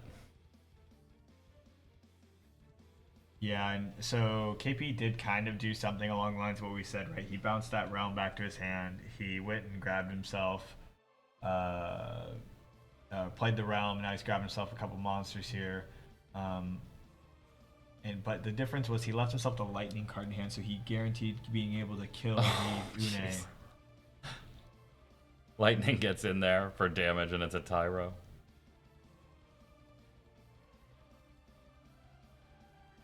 KP gets a card.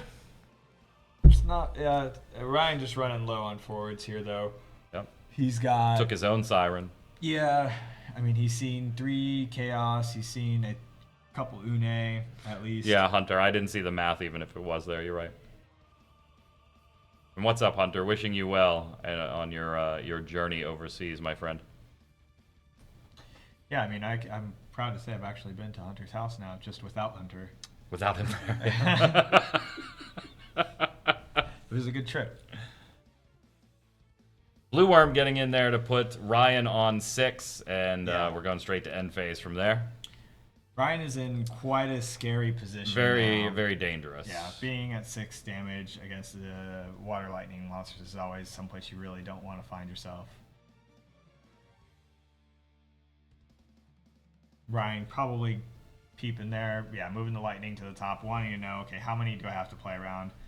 What do I got to do to survive here? Yeah. Did we see his draw? I couldn't see it. I know we got Lena off of the Tyro, or Siren off of the Tyro. But I didn't see what we drew for turn. Not sure either. He's got quite a handful of water backup, so I don't even know if he has enough to play Elvish Toto. You have to have a lot of Earth cards. Yeah, with only 1 Earth on board, yeah. And we know one of the cards is Siren, which is water CP, right? Yep. So We're looking at 4 cards. and I think I do see another Arc in his hand. So makes things even more difficult with dark cards. No wiggle room here. 6 damage. You cannot let anything survive to swing into you.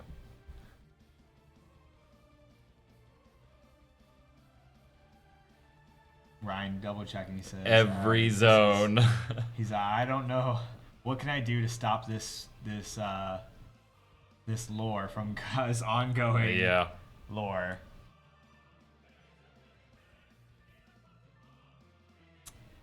Okay. Hekaton takes care of the forwards. Does give us that spooky lightning in the break zone, but we are still short 1 lightning to be able to use its ability. We don't have a lightning in the break zone yet to get rid of. And we're going to discount cast. Ryan just chucking summons at this point. Return Lena back to hand. All right, a Blue Worm, a Realm that we got bounced, a Lena that we got bounced. So Ryan, what he's trying to do, it feels like, is he's really trying to put Stall ball. Yeah, he's trying to put KP in a position of just extremely limited resources. Trying to put a choke on him and then jamming this forward. Hey, if you draw a lightning, you draw a lightning. Good job, my friend. Yeah, you draw it. I can't stop you, but KP did not draw it. In fact, I don't actually know how many are RFGs. Was it 3 or 4? Oh, thanks for fanning that. I appreciate that. Could you fan it a little more, KP? Just a little more. I think there was 2, but I'm not quite sure. Yeah, I think it was 1 2-drop and 1 3-drop. Well, we're going to try and dig. Saw KP Just look at Ryan just grinning. I know what you're digging in this deck for, friend. I know what you are trying to get. We don't need one of those. There it is. Yeah. Card name Lightning will do it. We just need to spend it. We've got the Lightning and the Water CP needed for Lightning's ability, so we'll cast the Blue Worm, draw a card, and there it is. Ryan Chen extends the hand. KP 2-0s it, and we have a new North American champion. Wow. No longer second place. No longer coming in second. Takes it in 2 games. We don't get a game 3. GG's to both. Fantastic games by both Ryan Chen, KP. Just great guys in general. And just a tremendous event. Yeah. Tremendous event. We saw so much great sportsmanship, so many people having a good time, even when they misplayed or they just didn't draw or they had a terrible Knights reveal. Just, it's so awesome watching these games, and you can see the cameras, and I flipped a Delita, and they're just laughing. You know, Yeah. What are you gonna do? That's the nature of the beast. It's the deck I decided to run, and then obviously the entire team behind the scenes just creating a wonderful event. Fantastic. Yeah, a ton of fun. I mean, shout out KP, man. Didn't drop a match this weekend. He may have lost a couple of games. Games but in the rounds, Did not yeah. drop a single match. Undefeated in Swiss, undefeated in Top Cut. Well, I shouldn't say undefeated, but man, that guy, he really brought the heat this weekend. So congratulations to you, my friend, the new North American champion. Proud to have you representing us at the World Championship in just a few months here.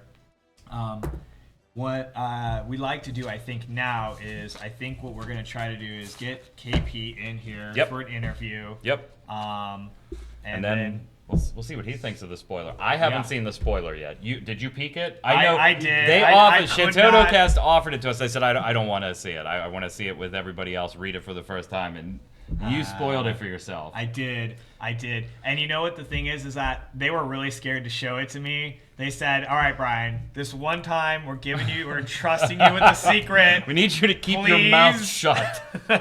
Just a couple of hours." So we'll bring KP in. We'll talk to him about the win and congratulations a little bit. Then we'll show KP the spoiler. Yeah. And see what his reaction is. Let him read it out to you. And then we're going to call it a stream, as then we got to whisk KP away for a certain award ceremony that he has to attend. So let me go get KP. I'll be right back. Thank you, sir. Yeah, so I'm excited, man. That was a ton of fun. A lot of exciting moments throughout the stream. All the games that were played this weekend, just masterpieces. A lot of them, really. I think that we have a really strong team now locked in for North America. North America has really showed up the past couple of years at Worlds. I'm looking forward to seeing, hopefully, someone maybe bring home the bacon to the States this time around. I know that there are some people that are looking to put, there are some new names throwing their hat in the ring and some returning veterans at the world stage this year. So good luck to all the players at North America that will be going overseas. But we're going to chat, I think, with Mr. Kyle Peters. I think what I'm gonna do real quick. Sorry, I'm gonna take like 10 seconds. We're gonna have 3 of us on camera here talking to KP and going over this spoiler. So I'm gonna grab a chair. I'll be right back.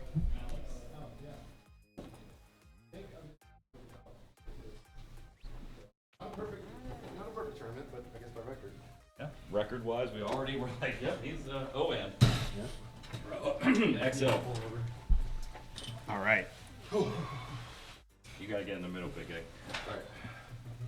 Oh man. Hey, have we seen you here before?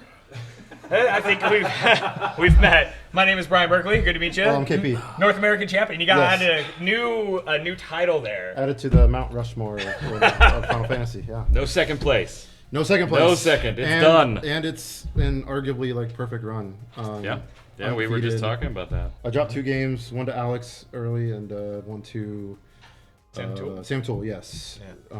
But other than that, like match-wise, I definitely did make some misplays. I felt like I played perfect day 1, but day 2, I was definitely pretty shaky. But, I mean, we got there, so. Yeah, I mean, kudos, brother. Thank you. I know we've joked on and off about the second place king, but not this weekend. This Not at weekend, all. I need to say something. So, Yeah. Our good friend Hunter, you know it's going to start. It's going to be good. yeah, He messaged me and he's like, if it's you and Ryan in the finals, it's over. You can't win. Because what he's going to do to me, what he did to him. Because remember, was it last year? 2 years 2 years ago. 2 years ago, yeah. Yeah. Because Ryan came back from the losers bracket and beat Hunter.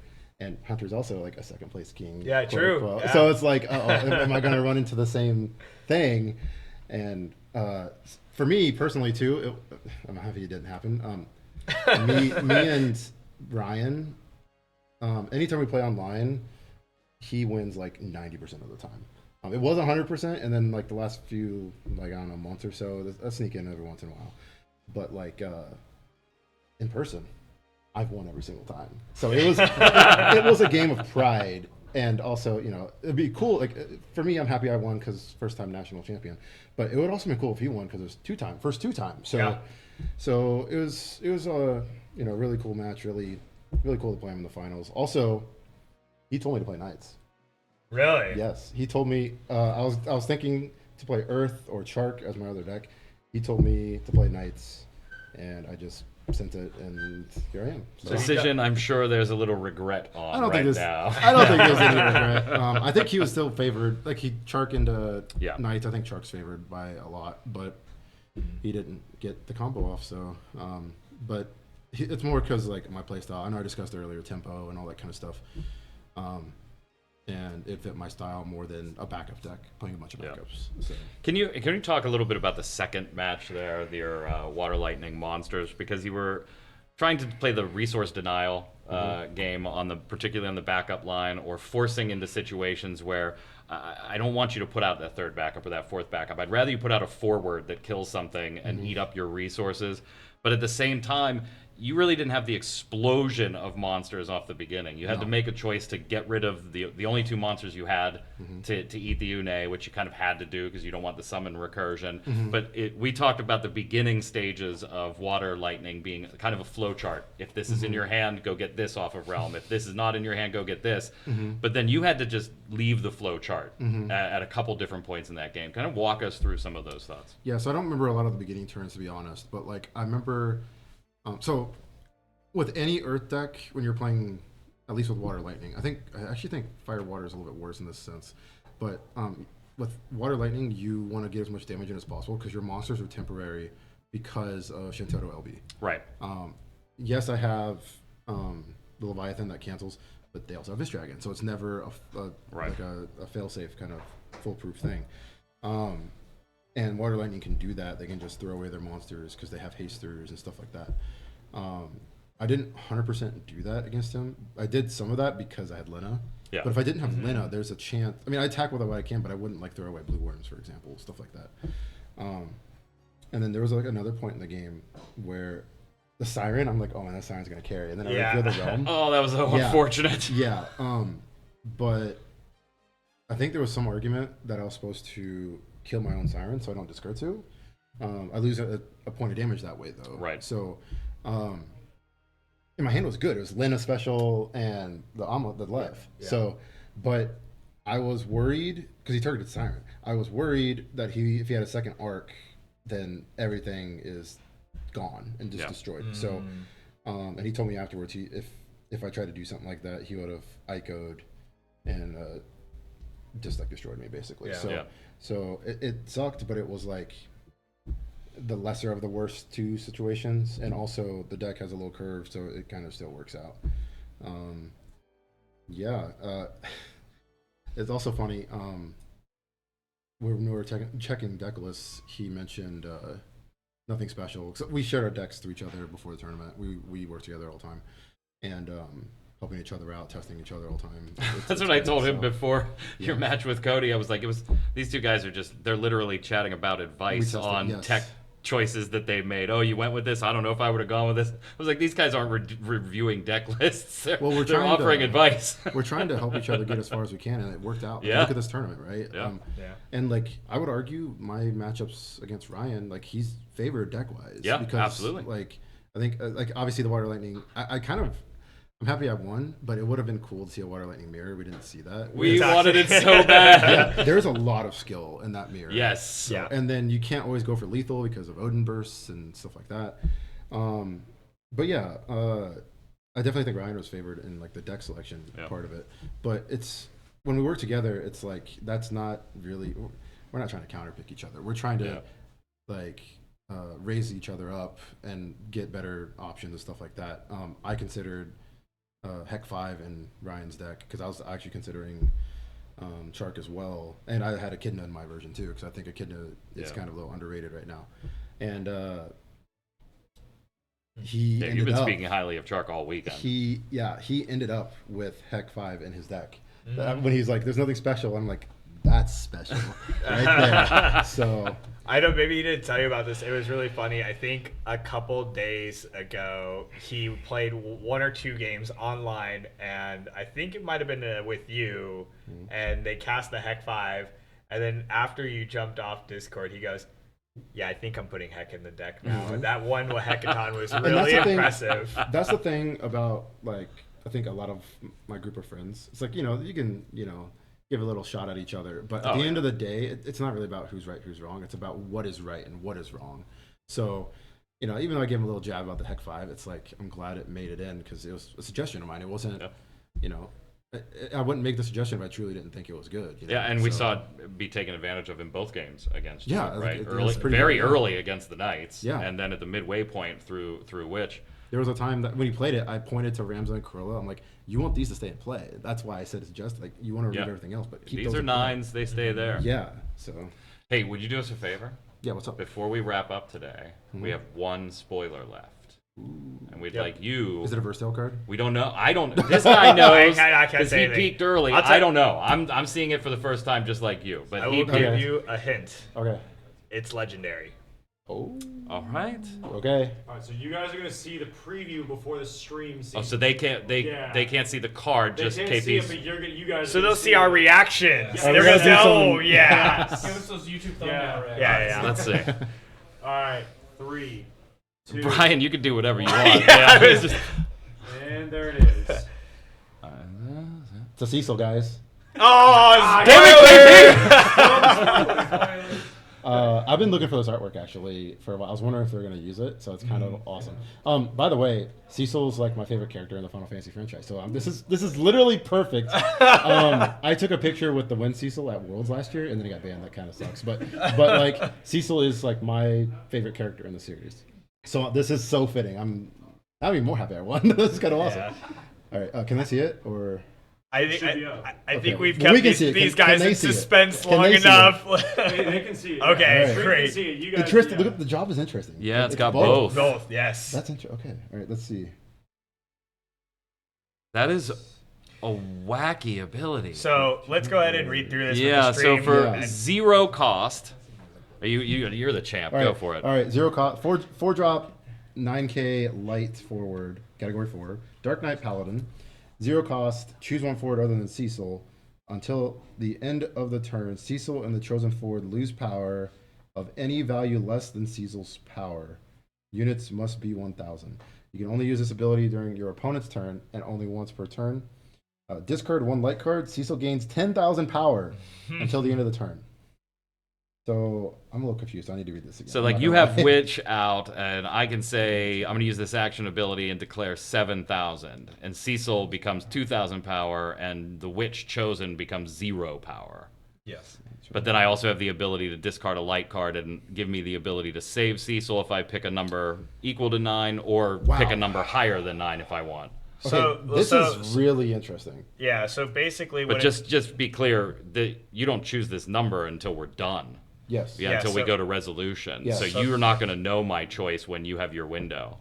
Yeah, so basically, a forward will lose power up to 9,000. Now No, it must 8,000. be It's gotta be less. 8,000, less yeah. than and units 10,000, so it would be 8,000, and or could be up to Yeah, and- 18,000. Yes. Well, yeah, as Discard many light light card. cards as you want, because Yeah. that I'd one's assume you play repeatable. 3 Cecils, right? Like I'd assume. Yeah. I don't know if you're playing some other stuff, but like if you're playing this card, you're probably playing multiple Cecils.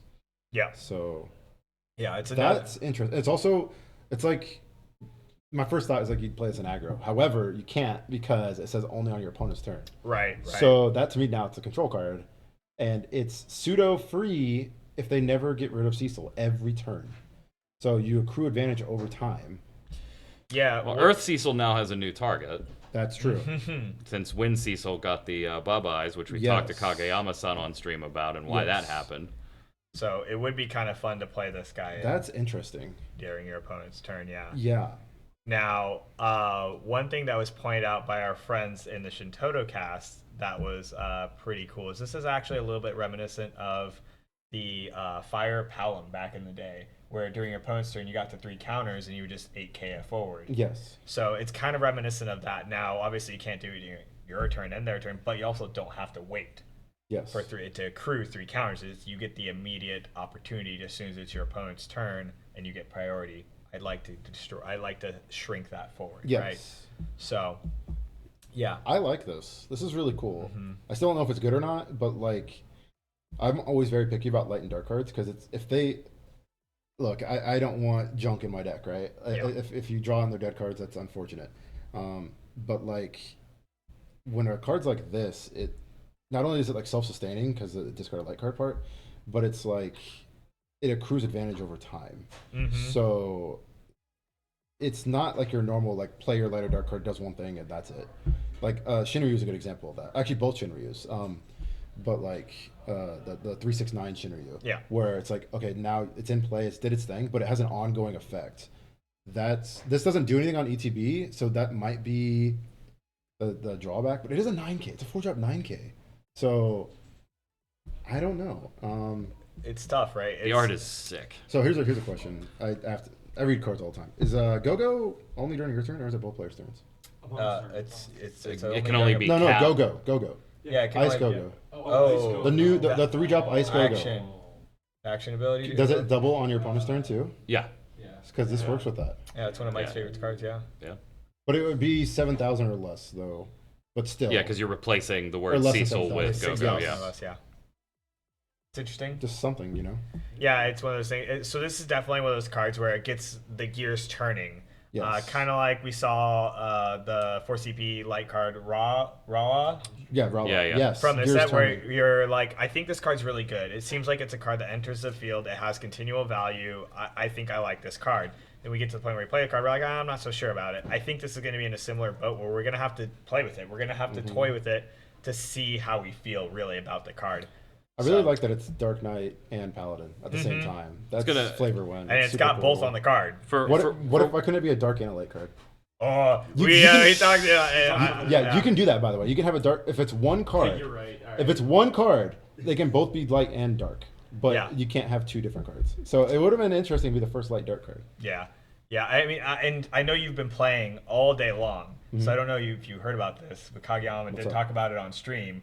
I think it's set 32. Yeah, so we tried to That's get so it. far. Yeah, I know. so they're basically They're done already with starting to 30, map that far out. and they're working on the card list for 31 now. Okay. And so he was talking about one of those sets is kind of focused on light heroes. Okay. The next set is kind of focused on dark villains. Okay. And then the following set includes characters from a category that does not have any representation yet.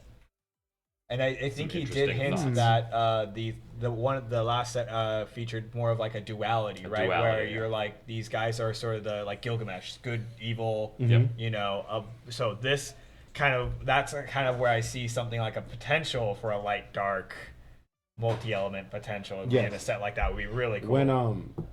When they first made 4-color Warrior Light, I was like, I wonder if the next set they're gonna make an Ice Lightning Light Dark card. That would be Like, incredible. and you wouldn't be able to discard it because it's light dark. I was like, just the opposite 4 colors. Maybe they'll do that. Maybe I'm making some Fortune ideas here. telling. But Yeah. like, and it it could be the Emperor because it's Warrior Light and the Emperor. Like I don't know, or Chaos or whatever. So Yeah, it's very interesting. For the little that it's worth, this is going to be a monster in pre-release. Yeah. Oh, yeah, You pull absolutely. this, it's a monster. Absolutely. I do like that it's also kind of pseudo flavor win of like Cecil. You can't sack Cecil. Like Yeah. it has to stay in play. It's not minus 9K. You can never minus 9K, which might make it not good enough too. Right. Because 9K Because is you can't get a rid of it valuable on number. demand. But it is, like I said, it is an ongoing effect. It does have that, like, I mean, it's not protection, but you can see it's like, oh, I'm saving so and so from harm, whatever. So the flavor's there. Yeah, I don't know. This is a really cool card. And Yeah, it does like have I said, that a kind lot of to think about. it does kind of have that Yeah. cover or drain. Which way are we going? Thematic This presentation. just makes you want to see what's in the next set. Yeah. It makes me want to go online and buy copies of Kalmia. Yeah, that card doesn't do anything. No, it's funny because like Ryan played it against me. I also had it in my deck. I didn't play monsters once, Oh and I wow! had it in my deck. So. Chat pointing out that something we haven't mentioned is that it is not exclusive to choosing an opponent's forward. Yeah, but then you'd be losing your own forward, right? But yeah. But in a pinch, I mean, you thought about a world today where maybe killing your own siren was the play. Yeah. So maybe. And killing your own lightning is often the play in that deck. Yeah, that's true. That's true. Yes. Yeah. Yeah. There are things to think about with this card. I mean, there are cards where when they go to the break zone, they trigger pretty good effects. So, maybe that is a line to do. Yeah. But man, it's been a heck of a weekend. You got a Yeah. ceremony to attend. Yeah. I'm exhausted. I believe I'm gonna you. sleep. I don't solo. think you're too exhausted to hold up that trophy. Congratulations, my friend. Oh, thank you It's so been a much. pleasure Thank you, watching thank and you. talking to you 3 times Thank you. today. Congrats, brother. Yep. It's fun. All right, boys and gals watching the stream. I appreciate you riding it out with us. It's been a blast. It's been a ton of cards this weekend. Mike, Yes. thank you for hanging out with me. No, thank you, my friend. It's been a ton of fun. It's been awesome. I hope to do it again in the near future. That's it. 2025 North American Championship. It's a wrap. World's team in the bag. Congratulations to Kyle Peters, to Ryan Chen, and to everybody that participated. And thank you once again to Shin Totocast, Eric and Ty behind the scenes, all the judges, all the Square Enix staff. It's time for a nap. It's that bittersweet, That's somber that moment. bittersweet. Thank Yeah. you so much to you for hanging out. Make sure you check out Square Enix Music and all the fun stuff we've advertised there, and some free or some other products with the Worlds deck and the new starter decks. And until next time, we'll see you later. Thanks, guys. Have a great day.